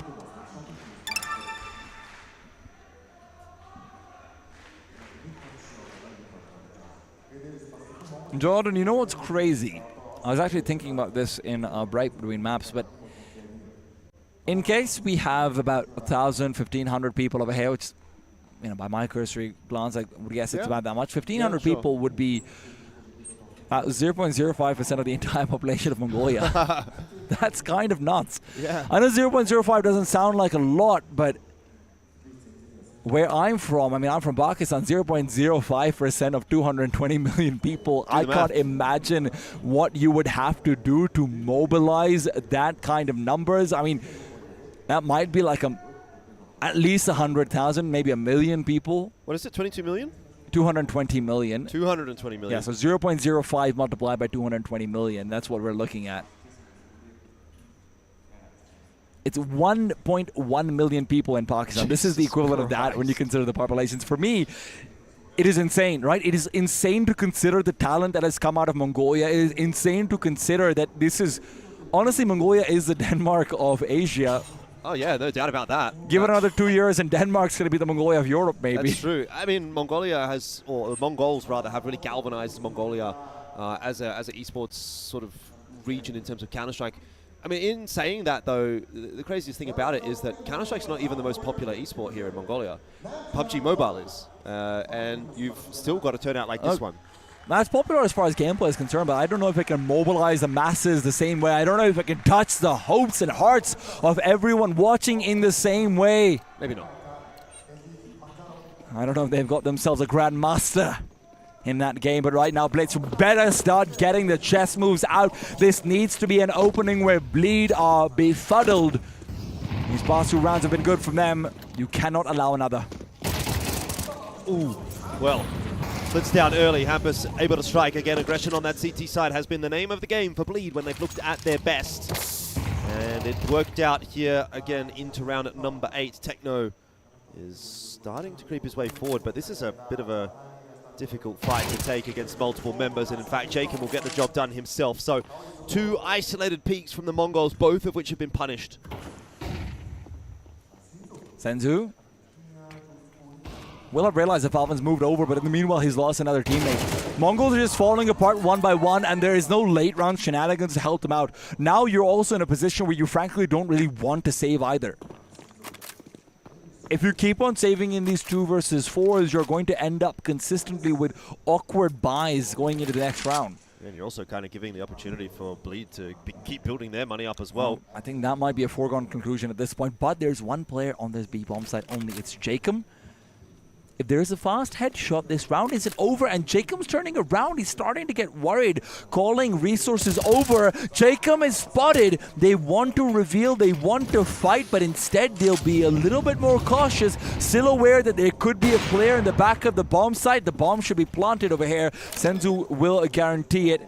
910 covering off with the AWP, could be a dangerous man. The bomb is planted. 910's dealt with the Coffin presence. No one else from Coffin, but Cypher will not wait. He will not allow 910 to reset. And Bleed maintain 3. Yeah, they're working their way back into the map, aren't they? It is the same script, except it's flipped this time around. 5-0 lead for the Mongols, and that is starting to depreciate. It's like a brand new car. As soon as you drive it out the lot, not worth quite as much anymore.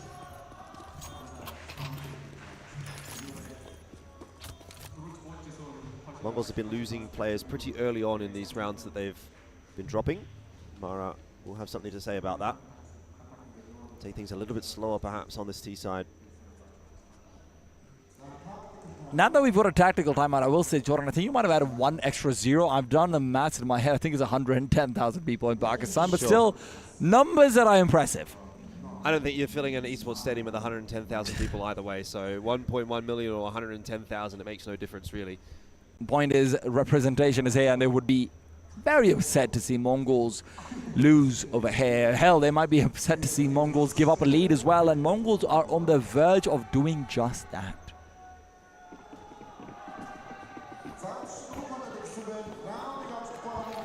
Here we go again. This time, Miss Molotov from the Mongols, but it may not matter. Blitz has already been able to strike. He was set up over on Banana. It is a change in approach from the Mongols. Much more presence in second mid, in towards apartments. Nork gets the freebie though. Techno just kind of floating into carpets. You have to force Knock off of that angle. Knock and Favan love to go for these mid-round apartments, repeaks as well. So it feels like at any given point, you can't feel like you're safe. And that's the problem with the grenade meta that's developed in CS2. I'm going to talk about that in a second because Knock is holding hairlines. And he's still contending, but this shot's been missed, and they're back in it. 9-10 will trade, only one on this A site. It's Hampus to re-aggress back into apartments, and that's where Senzu and 9-10 need to expect it. But Hampus's backstab is a little too sharp, his knife a little too long. And now only 9-10. He's hunting for the first, and he spotted his head, but 9-10 misses the shot, and it's all Hampus in the 2 versus 2. Very fast rotation from Bleed. It works out perfectly. Hampus catching the Mongols off guard. We are poised once again for a very much of a roller coaster of a map. This was great from North, but I feel as though maybe the Mongols made it a little bit too easy for him. Unable to really force him off that initial line, not expecting himself on that second line. This is also where, I mean, the issue is that you will all want to buy grenades on the T side now in Inferno, right? It does so much damage potentially. It also just so useful at blowing up in those smokes. It's difficult to justify using 2 flashes in a single round to try and force off an opera in apartments. But then you lose 2 players because it's Knock on the other side, and he likes doing that. Yeah. It was a good start to the round. The opening pick went the way of the Mongols. Not so this time. Nork again sort of highlighted him as being a little bit slow on Ancient, and now he is really starting to flex his muscles. The last couple of rounds from Nork have been very impactful and will be quite problematic for the Mongols if that continues. Senzu's taken down, Jacob the one to do it, and Mongols are receiving exactly what they themselves dealt out and exactly what they themselves relied on. Bleed are going to maintain control over in Banana. This is something that in the upper bracket game they struggle with. Mazinho is good for the 1, but Nog just hides out. And it is Hampus to close through the smoke. More nade damage as well on top of it all. 2 versus 4. Jacob is low, sure, but he's unlikely to be taking any sort of contact. He's all alone in Banana. An all too familiar situation for the Mongols. Techno leading that charge on the way in, hits a sharp headshot. There is, though, still a player on the site, and that has also been dealt with out of nowhere. Techno conjures a 2K, maybe still a 4K as Jacob Low is going to be in the sight line. Not going to go his way this time, and it's on to Blitz, the captain of the team, to lead by example. Blitz knows exactly where this aggression is going to be coming in from. He's just waiting for that play to be made by the CTs. First is found, second around the corner. Will Bleed equalize? Cypher's on the bomb. He's sticking the defuse. Blitz is not risking it, and Bleed are back to 5. Be a disappointing one to lose for Blitz because that was potentially a big swing round for the Mongols. Techno did all the work to get them back into that round, but still the clutch will go the way of Bleed. However, 4 guns taken away. Mongols can still find some solace in what they've been able to achieve there. Just waited a little bit too patiently there, didn't he? God, Cypher was getting scared over there. You saw him. 5 in a row, though, for the Mongols, and then 5 answered by Bleed. We're back at 5 apiece. Couple of rounds left in the half, and it is very much hanging in the balance. Money's there for both squads, going into the next round as well.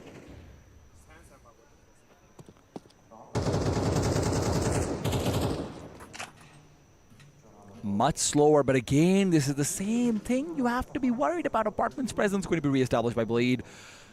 Not quite with Knock, but Falvin and Hampus will do the same while Knock tries to get aggressive back in Banana. This is a great angle for him to hold, but the Molotov that has been missed might end up with a boost up. Knock's not ready. Senzu gets to, and he is done, sure, but he's got a teammate to help him.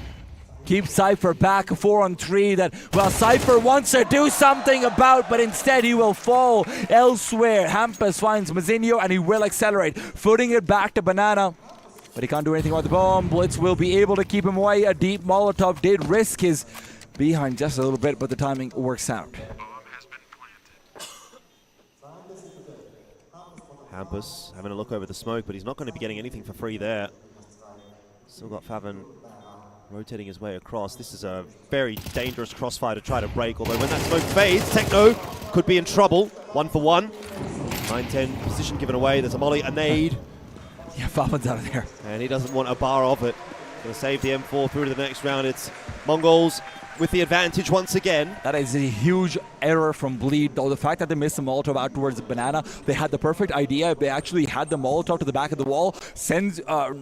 Knock gets himself 1, maybe 2 kills over there, stays alive. Jacob and Cypher are right there with him. But instead, the boost is right outside of Knock's scope line. So Senzu with this one gets 2. He is completely uncontested. Jacob even had pulled out a grenade in his hand as well. That one Molotov could have changed the round. Cypher is amazed. What? I thought I mollied that. Oh, I'm sorry guys, I might have missed it. Yeah, money's a little bit spotty for Bleed, but they can still afford to force something through in this round. It's still not a given for the Mongols. It's not a 5 for Knock though, and that does feel like it is such a big factor. Yeah. 7-5 lead though for the Mongols. Given how back and forth this map has been, it would feel like a big win. 9-10s at least found the first one on a route to that potential destination. Faven would have to be a big man here, but Mazinho's on the other side and he's already lurked through. Mazinho is not feeling shy at all. Faven smokes off Boiler. He's more worried about presence over in Apartments, but Mazinho is the one you need to be careful of. Mazinho lurking all the way back in. Falvin's got no idea whatsoever. Bleed in a 3-on-5 retake with aggressive positions to come through. Mazinho keeps it going. He will continue to hunt, and Bleed have nothing. Nothing they can offer this round. They're going to have to give it a crack, aren't they? It's just nature of the beast, but this is just like the most impossible round to win. They're not even close to the bomb site. Let's maybe giving them a little bit more to play with, but in the end, 9-10 not interested at all. 7-5, and the Mongols are well on their way toward a victory now.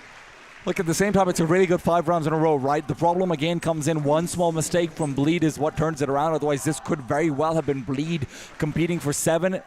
The game is very much on.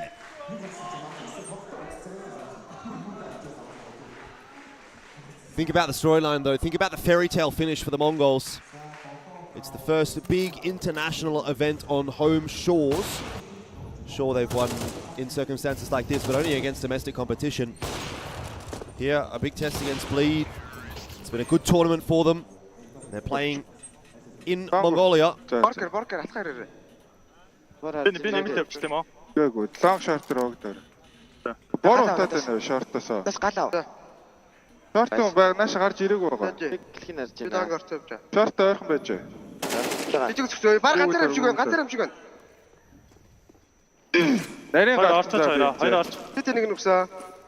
Нэмэлтний гож болно шүү. Ер нь баг байхааргүй болсон шүү. Ер нь яг цэвэр бэгийн уясны биш. Болроо флаш барьчихаач өсгөө. Би барьчих. Урдаас нэг маус нэг хоёроор л иччихгүй. Дээрээ харагдаагүй. Би барьсан байгаа болроо. Хийсэн нэг. Баг хэрэг шүү дээ. Гэт нэг хийсэн гардах. Хоёлаа юм аа. Гараа.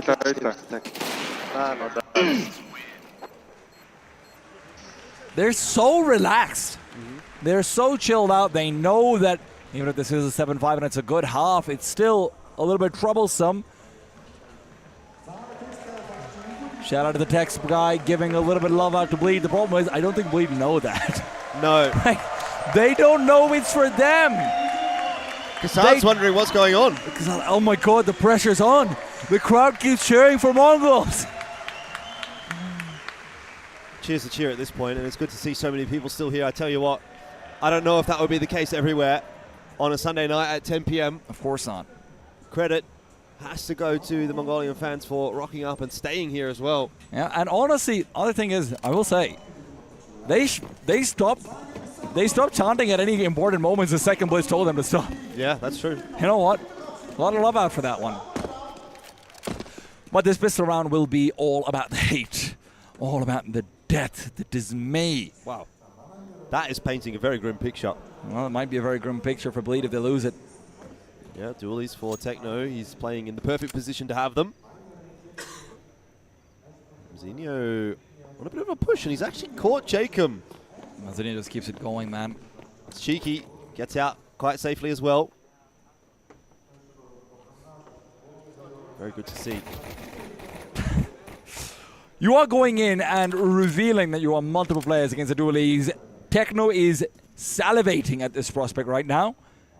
There is a flashbang for Blitz available as well if you want to try and take into Banana. 9-10 limits options further so for Bleed, and Techno knows he's got a meal to be made and he is getting ready, but Senzu's taken all his food.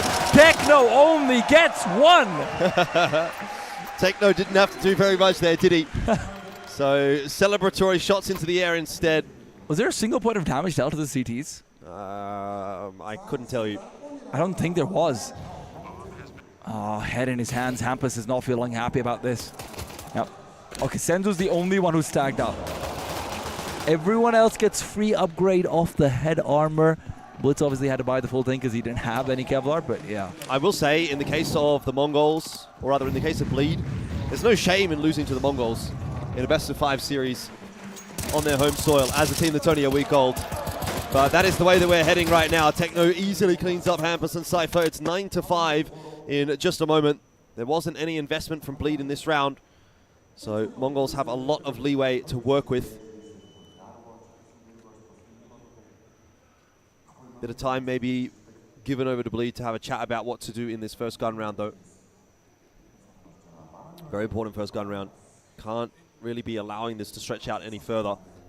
The Mongols are looking quite comfortable. They're looking quite happy, kind of feeling it. The momentum's going their way.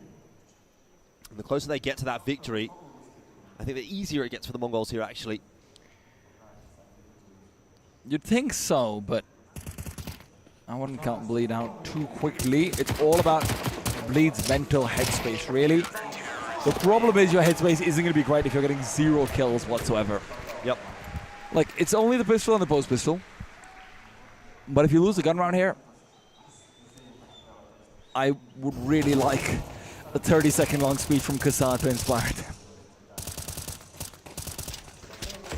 Yeah, still got a little bit of leeway here, but not a huge amount.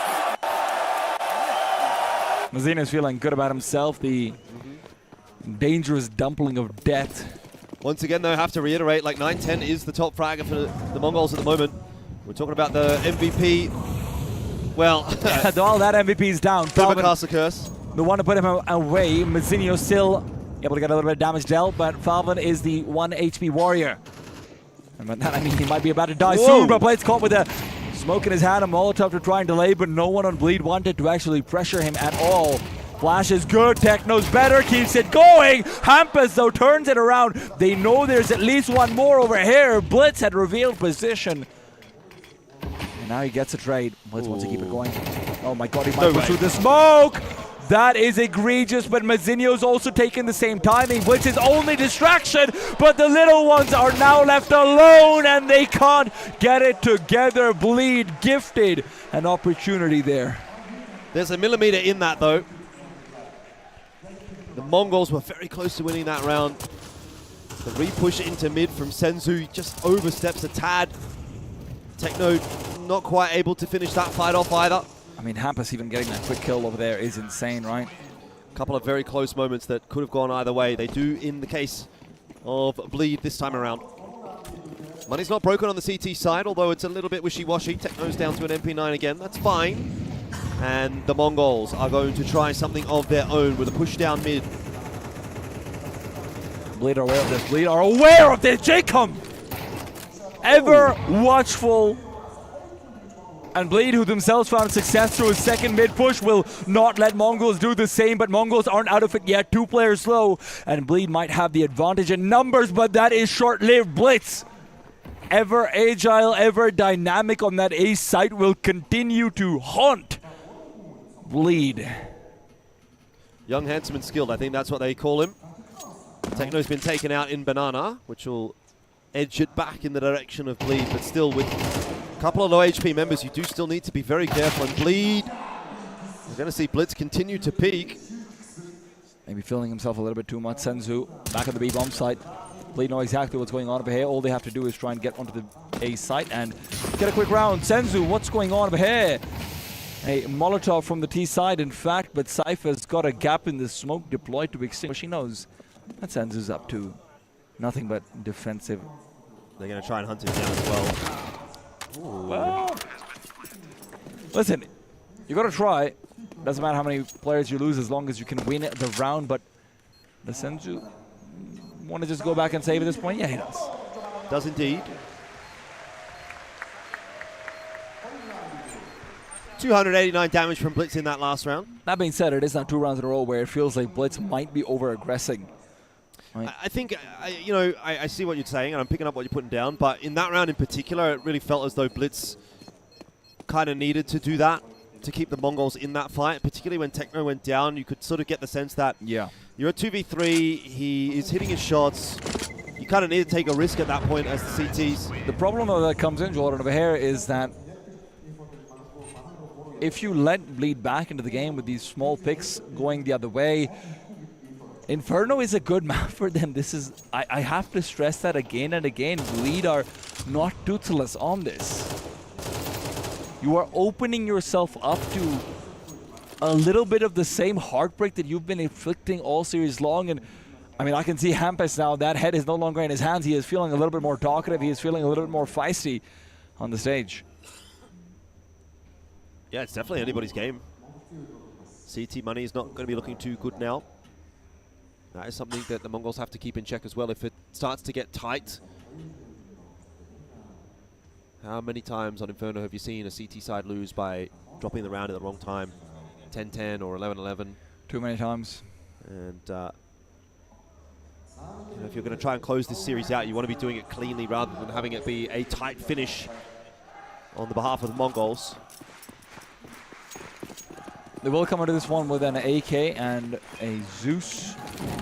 AK, of course, taken forward from the previous Senzu. He's not really being put in a position where he's given too much support, and frankly, he just wanted to get a little bit exploratory. Jacob's been good about putting these explorations down, though. He hasn't had the best of maps so far. 9-14 isn't very impressive when you look at the score, but these past 2 rounds have heavily been influenced by him. Yeah, and it's only Blitz in the apartments that's going to be toward the A-bomb site. He's got a Zeus and not really much else to work with. But Zeus unable to strike this time around, and it'll be another round for Bleed. A flash and a Molotov over there for 9-10 as well. I think those were dropped over to him by Senzu, so don't worry about it, guys. If you are like me back home thinking, oh my god, why did he buy? He could have had an AWP. No. Oh! Okay, Cypher. I'm him.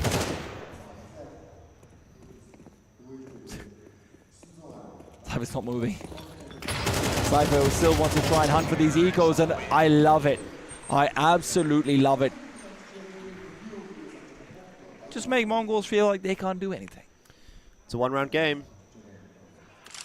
And that 1 round is a gun round, not one where 9-10 should have an AWP. Sharp, sharp shot indeed from Cypher. And all that util that was brought into this round doesn't really amount to a whole lot, but it's gun round time, as you say, and this is an important one. The Mongols will not be wanting to let this slip, because that's where it gets into danger territory. Your money's going to be broken again. You're at 9-9. It's getting pretty tense. It's getting pretty tight. Pressure's building. Bleed are not out of this contest yet. Senzu is eating util damage. At the same time, the real progression is coming out towards apartments. That's where you have to be so worried. Close range angle is going to be troublesome. 1, 2, Mazinho gets all he could, but it's going to be now down to 9-10. Support is coming in from middle, but it's being washed out for by Nok. Nok gets 3! Massive frags! The Swedish sensation! Hang on a minute. 9-10 might still be able to get a kill, or timing did not favour him there. And he's gambled over toward the B bomb site. That would have been heard by Nork. He might even find the last one over here. 4 are very much being lined up. He can't get the last, but Nork will. However, 9-10. You don't have a kid, buddy. No smoke either. I would love to see you retreat here. Maybe give the AK back to Senzu or Blitz. Let someone make a play with that. Mazinho, great effort over there in the apartments, but unfortunately 9-10 simply can't hold down the line in a situation like that where the rest of his teammates will all fall to one man. Nok is being ever vigilant, and that's what I will say about Bleed. Nok and Jacob are not letting Mongols get away with any BS. No, definitely not. It's the equalizing round from Bleed. 9 apiece now.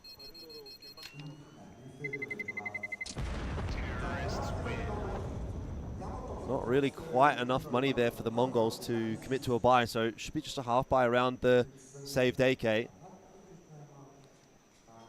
That is often, though, where Mongols do their best work. And to be quite honest, Inferno is a map where you can get a lot of value out of pistols. Good util usage goes a long way on this map as well. That's just brilliance from Nork. Not much you can do about that as the Mongols. They played that one correctly, to be honest. But Nork hits his shots. Nork just too good. If you get 3-man sprayed down with AK headshots, you just give it up. It do be like that sometimes. Yeah. Yep. That's a bit of a get donked on moment.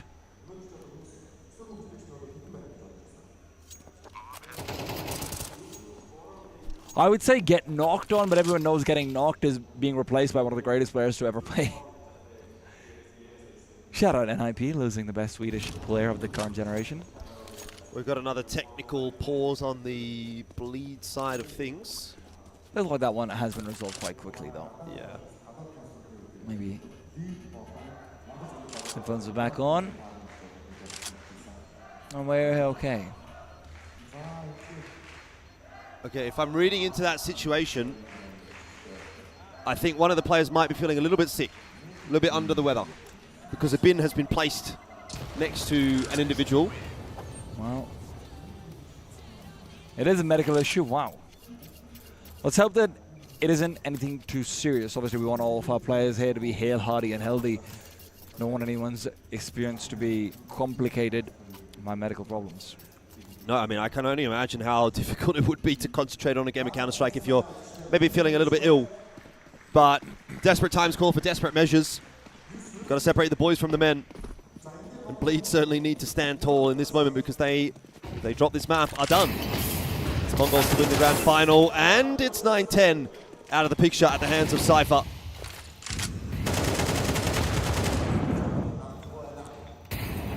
Mongols are going to lose the lead over here unless Bleed fumble the bag massively. Blitz misses it. Hampers a slow walk through on Archers is effectively legendary. Just seen a doctor run past our casting booth as well, so it's all happening here in Ulsan. Hey, always a happening place. Mazinho finds himself one. The problem is the bomb, actually, funnily enough. Cypher might be in an awkward position if he doesn't find the frag. Mazinho now wants to hunt him down. Techno's death makes it a little bit easier for Mazinho to be isolated, but every timing has been missed by the T side. Senzu's got another one over here, and Mazinho's moved around the corner. Nok is there to deny again. Nok and Jacob, the Apex duo.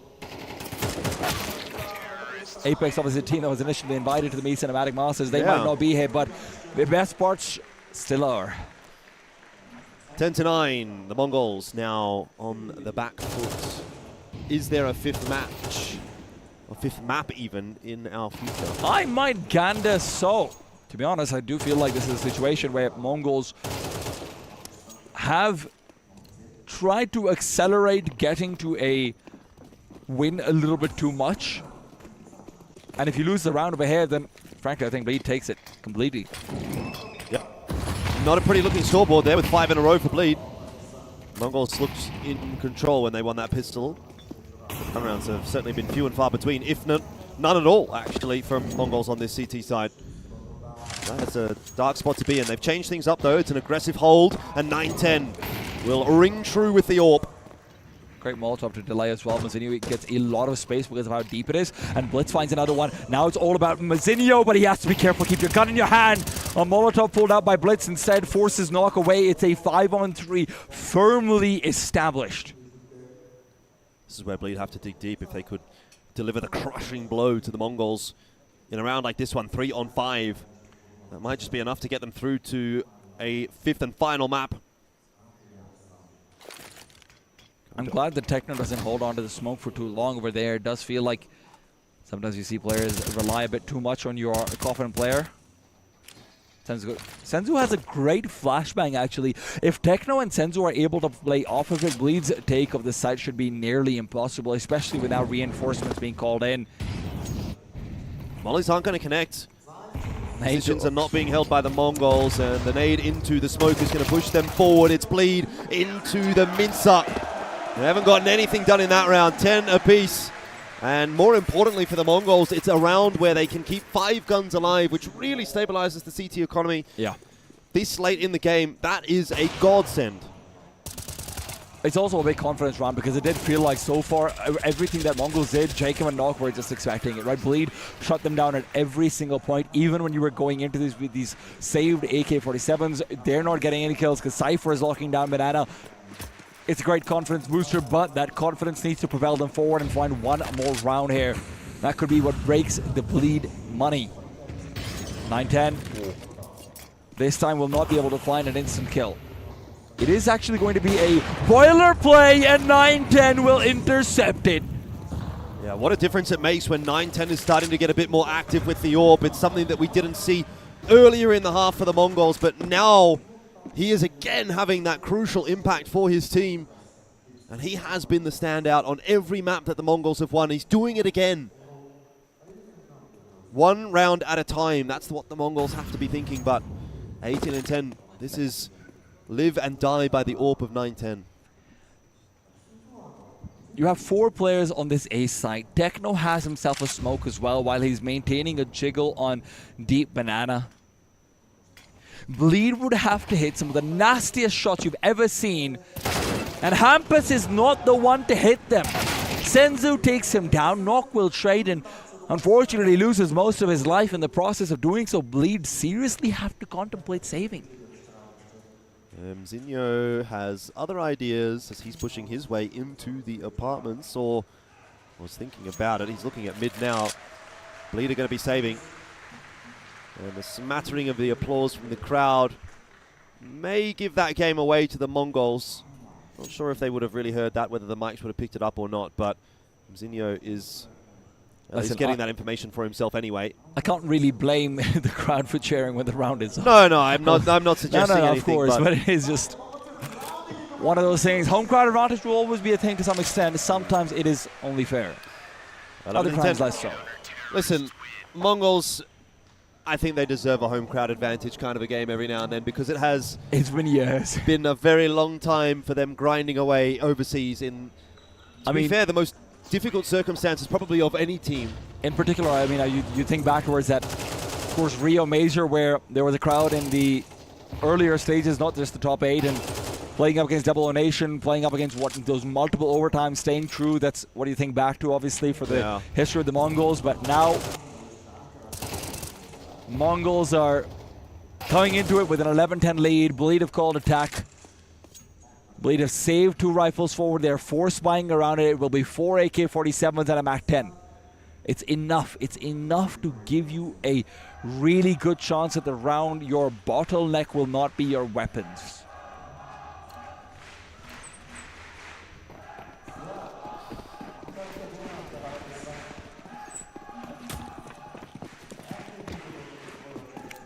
All eyes on 9-10. This time on the A side of the map. Once again having a look toward the apartments. Nothing doing over there, but Jacob floating around close toward mid. 9-10's going to push himself off of that line, slowly but surely working back towards something a little bit more defensive. Nothing too crazy happening in this round so far, but it chip damage off the nades here and there. And the Mongols will gain control of Banana, as they have quite a few times already. And as they have many times over before, they will start to sack 4 players back over here into A. 9-10. Difficult man to force off any angle, and as a flashbang will be coming in and chasing him down, he will be reclaiming that angle and does so beautifully. Jacob is dead and 9-10 can retreat. There's still 2 players back out towards Arches, so if Nog wants to continue forward, it's going to be dangerous. Cypher as well. Cannot risk a peek into Techno last round. That's how they lost it. Cypher lost his life, and with that, any threat back to B was gone. Even now, though, no one moving away from A, but Senzu's demise, in fact, only reaffirms Mongols' willingness to commit here in A and in Arches. Blitz hides off. Has to be careful about this. Could be free fire, but they're not checking it. They're not clearing it. Blitz will get the one he needed, but now Techno's alone, isolated back in the B site in a 3-on-3, and Faven's flashbang keeps Techno guessing, but he's moved back into CT. Will he be checked in this situation? No! He can't get the kill. Faven shuts him down. Yeah, that is a game of millimeters again. Bleed, get it done. Zinho's going to walk through that smoke straight into Cypher's crosshair. 9-10. Again, with a chance to be the hero. He's 20-10, but wiser choice to save the AWP. The money is always going to be precarious, and it's an 11-11 situation. That's a really... Again, it's a great round from Bleed, Jordan. It is a fantastic round from Bleed. And I don't hate the peak from Senzu at all. I think it was warranted. You needed information. Techno didn't feel like he had a full grip on. Techno felt like he could be rushed down with the smoke running out. The problem is, it is those peaks that Bleed have been punishing from the beginning of Mongols' CT side. And all the credit to Bleed for that. Don't get me wrong, but do Mongols start to get scared about going for information plays? Do Mongols start to get worried about giving up leads? More conversations to be had in the Bleed camp.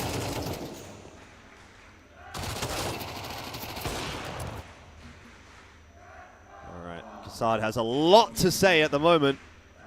We are guaranteed a full 24. It was actually a timeout from the Mongols. Obviously, Mara on the other side of the field. It's quite cool to see him still kicking around. Of course. One of the OG legends of the Mongolian Counter-Strike scene. One of the big reasons why knowledge has been passed on the way it has. One of the big reasons why Mongolia has come this far. Knows how to cook up a good party as well, I'll tell you that. Young Mara. There won't be any partying over here if Mongols cannot close. Well, they've still got another map in the back pocket. Worst case scenario. You don't want to think about the worst case scenario. No. This is definitely a map that can go either way, though. There's still quite a bit of cash on the back pocket for the Mongols. 2.3k, 2.2k for Blitz and 9-10 respectively. So if the round does go poorly, they can save a couple of guns. They'll still buy through to the next. Bleed also have a fair bit of cash floating around, so you should get 2 very competitive rounds right here. 9-10 opens the account, and Blitz will potentially seal the deal. Just got to lick the stamp and send it.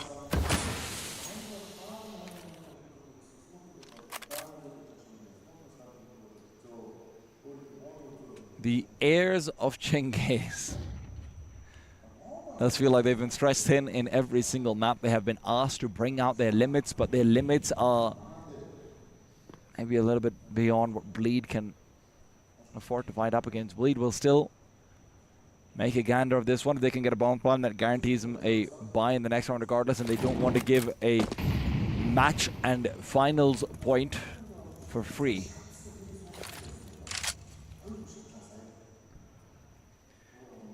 Ninten has full control over an Arches, but with 20 seconds left, maybe this is where the Banana players start to rotate backwards. Flash to go into the site. Blitz is fully blinded out. Can they find anything in the duration? No, they cannot. Only Knock, and he can't do anything, being spun around on a swivel, and Mongols will find tournament point.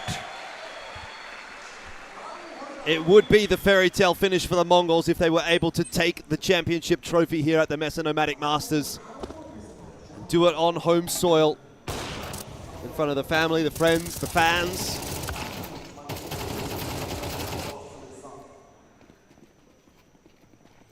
would that also be the first international tournament win for the Mongols? Again, if we're not including events that are Asia-bound. And it might be right here, right now, because Techno has started well. Sensu's got another. The crowd swells as they recognize the opportunity that is presented to the local heroes. It is 300 HP, not even that, 293. That separates them. Another down. Mongols can feel it. Hampus knows it. And Nock senses it. It is all fallen apart for Bleed. They have gotten so close every single map. They have been truly worthy opponents. But Mongols hear the chants. They hear their destiny. They know it.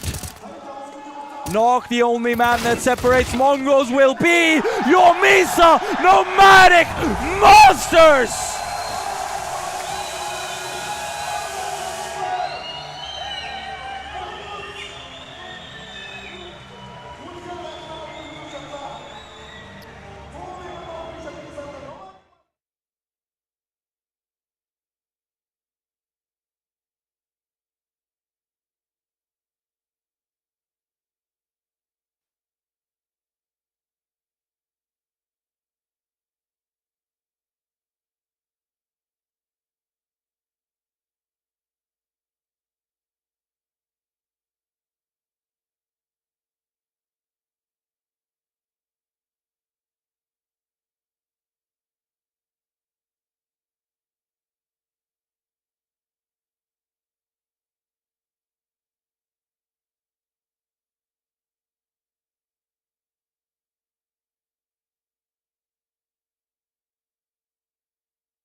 Тимэрхмөр үзэгчтэй Nomadic Masters аврагууд Монгол!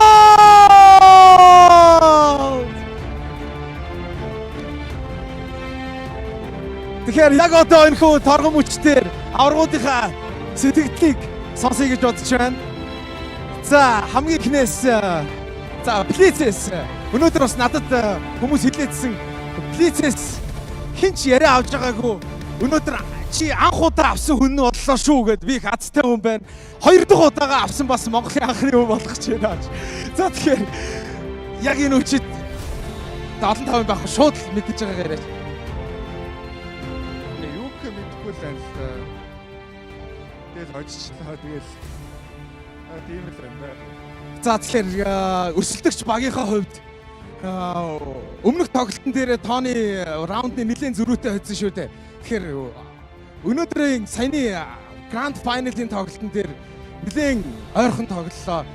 Яг юунаас болоод ингэж ойрхон тоглож байгаа? Айл илүү их туршлагатай бидний ингээд ер нь залуу хүмүүсийн алдаа амар гарсан гэж байгаа багаар үргэлж хараад үзлээ.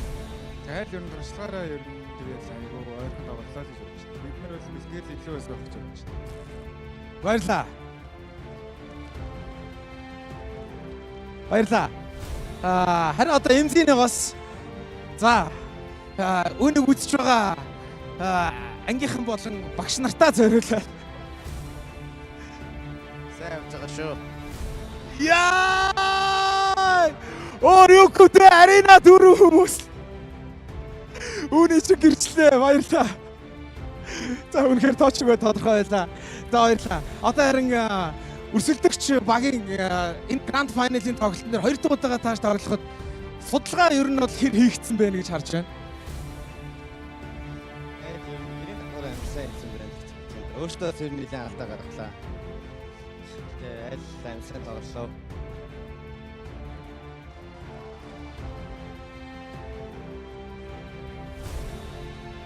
Баярлаа.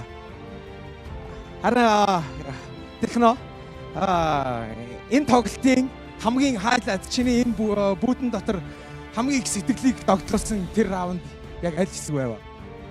За нөгөө Ancient 11 болоо.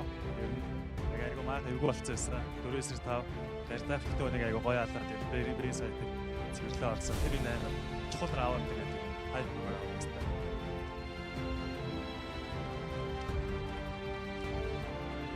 Баярлаа. Харин одоо энд өнөөдөр 6 дахь тоглогч болсон үзэгчдийнхаа тэгээ өнөөдөр үзэгчдийн маань үзэгч нартаа ер нь зориулаа тий өнөөдөр ч ингээ хамтаа дэмжлээ шүү дээ.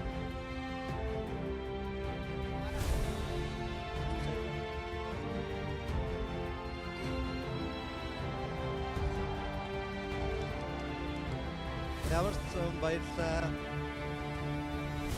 Гоё байна. Хойчлоо. Мараахан ч гэсэн өөрсдийнхөө ижигтүүдийг амар гаргаж амар гоё тоглолтоо баярлаа.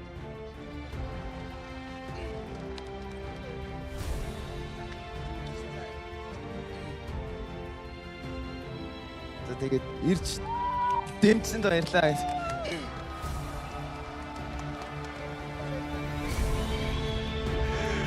Баярлаа. Дахин нэг баяр хүргэе. MESA Nomadic Masters Spring 2024! Харуулах Монгол!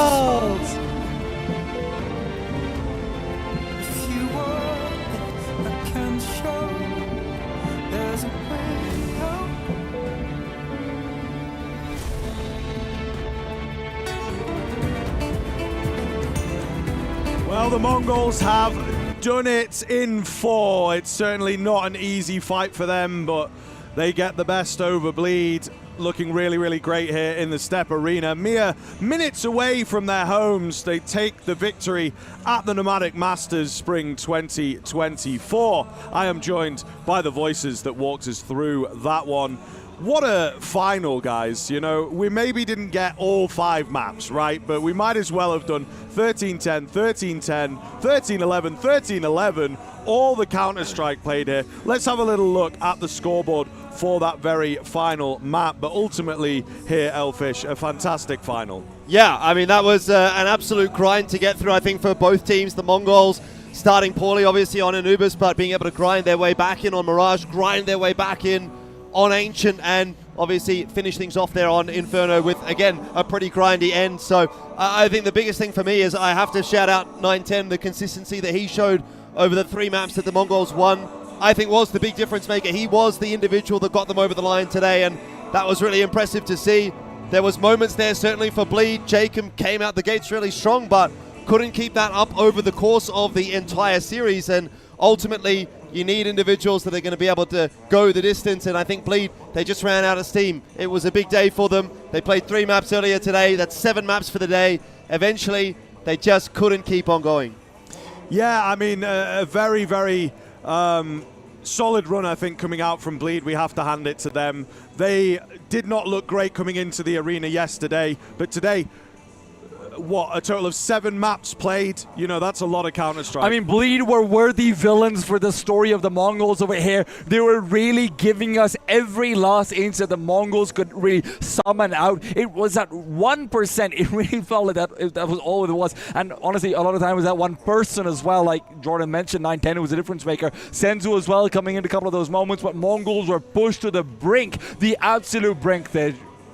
Yes, absolutely. I believe we have the head-to-head to check over here, fellas, to just kind of continue painting that picture between the 2 teams. It's rather loud in here, I have to say. I can't hear anything. I cannot hear a thing. Riding high, I think, as well, as the music plays, you know, and everyone leaves to celebrate out. Player of the match, in fact. Who could it be? Is it 910? It has to be 910. It has to be 910. Surely it is. It's Senzu at the end. The young sensation at 910. 910's absence in the first map maybe is what makes a difference, but even then, Senzu wasn't having the best of it there. It really was neck and neck, but when you've got two players competing for player of the match, I think it's a good place to be. I feel like I'm being gaslit at this point. Surely it's got to be 910. Either way, look, yeah, I mean, you have to say Senzu had a pretty solid performance from himself as well. Again, coming up in a lot of impactful moments too. So, end of the day, you know, walks away with the player of the match. So, dub for Senzu. Yeah, absolutely, man. I think completely fair enough. Really. Again, looking good across the board. I think that it's something that we touched on quite a bit, is the fact that we've had these pretty consistent members of that Mongol side. Maybe Senzu's someone actually that we've not really given the limelight to, but on that very final map, he looks Senzu's been the breakout guy all across for this recent iteration of Mongols. It's hard not to give him limelight. He comes in and takes it from you. Even on Inferno, we saw a few of those crucial rounds from him. But again, Senzu, 910, if you're competing for MVPs amongst yourself, Jordan, you're happy. You're happy. Definitely. No, I kind of get what you're saying, though. Obviously, Senzu comes in to this day as the top-rated player for the event. Yeah. You know, and then the conversation ends up being, oh, well, Blitz Techno, obviously, these are the big names in the roster, and then 910's kind of popping off with the orb. How many times are we really talking about Senzu in this grand final? Maybe not as much as we should have been. And in the grand scheme of things, I think if we're talking about player of the tournament, there isn't really a question. It did have to actually be Senzu, because he did the job in the group stage. He obviously got the job done here in the final stage as well. So he's done very well for himself. Yeah, and I mean, let's talk more generally here, right? Obviously, the Mongols take the victory here in Ulaabatar. They look absolutely fantastic in that grand final throughout the tournament as well. I just want to cut you off there and say, I really hope this music is coming through on the stream as well. We are hearing "We Are the Champions." Yeah. In our ears. It's got to be done. I don't know if it's going on the stream. I don't know if it's just going in our ears, but it's bloody loud. We're not the champions. Yeah, absolutely. I just want to get a kind of general conversation, though, around where the Mongols are at now in international Counter-Strike. We talked about the home advantage. It definitely did help them here, I think, having that energy in the crowd behind them. Bleed gave them a really solid run, though, right? So we have to, I think, look into that as well, and just kind of contextualize it now in the Mongol story. My take is they're on the precipice of a top 10 at the moment. They need probably one or two more good tournaments, potentially against international competition, and they're going to get it done. I think they're definitely going to get it done this year. I've got my fingers crossed. I know you said within the first 6 months of this year, maybe, or something like that. By June. By June, there you go. So that's in the first 6 months of this year. So we're both high on the Mongols at the moment, and we're hoping that trend is going to continue. But the thing is, it's hard not to be high on the Mongols right now, right after that performance. But the other thing I do want to give, again, love to Jacob, love to Knock, because they were looking so impressive. Obviously, sometimes you got to forget about things and bulldoze your way through. But you know what? Sometimes these situations are coming up where Jacob just couldn't keep it going. The very last map, sure, he had some very influential rounds. He had some very important positions, but there wasn't any one standout player from Bleed. They were doing it by committing, and Bleed is clearly going to be a team to also be threatening into that top 10. Honestly, all I can ask for is more matchups eventually at lands between Mongols and Bleed, because that was, oh my god, that was just such a good series.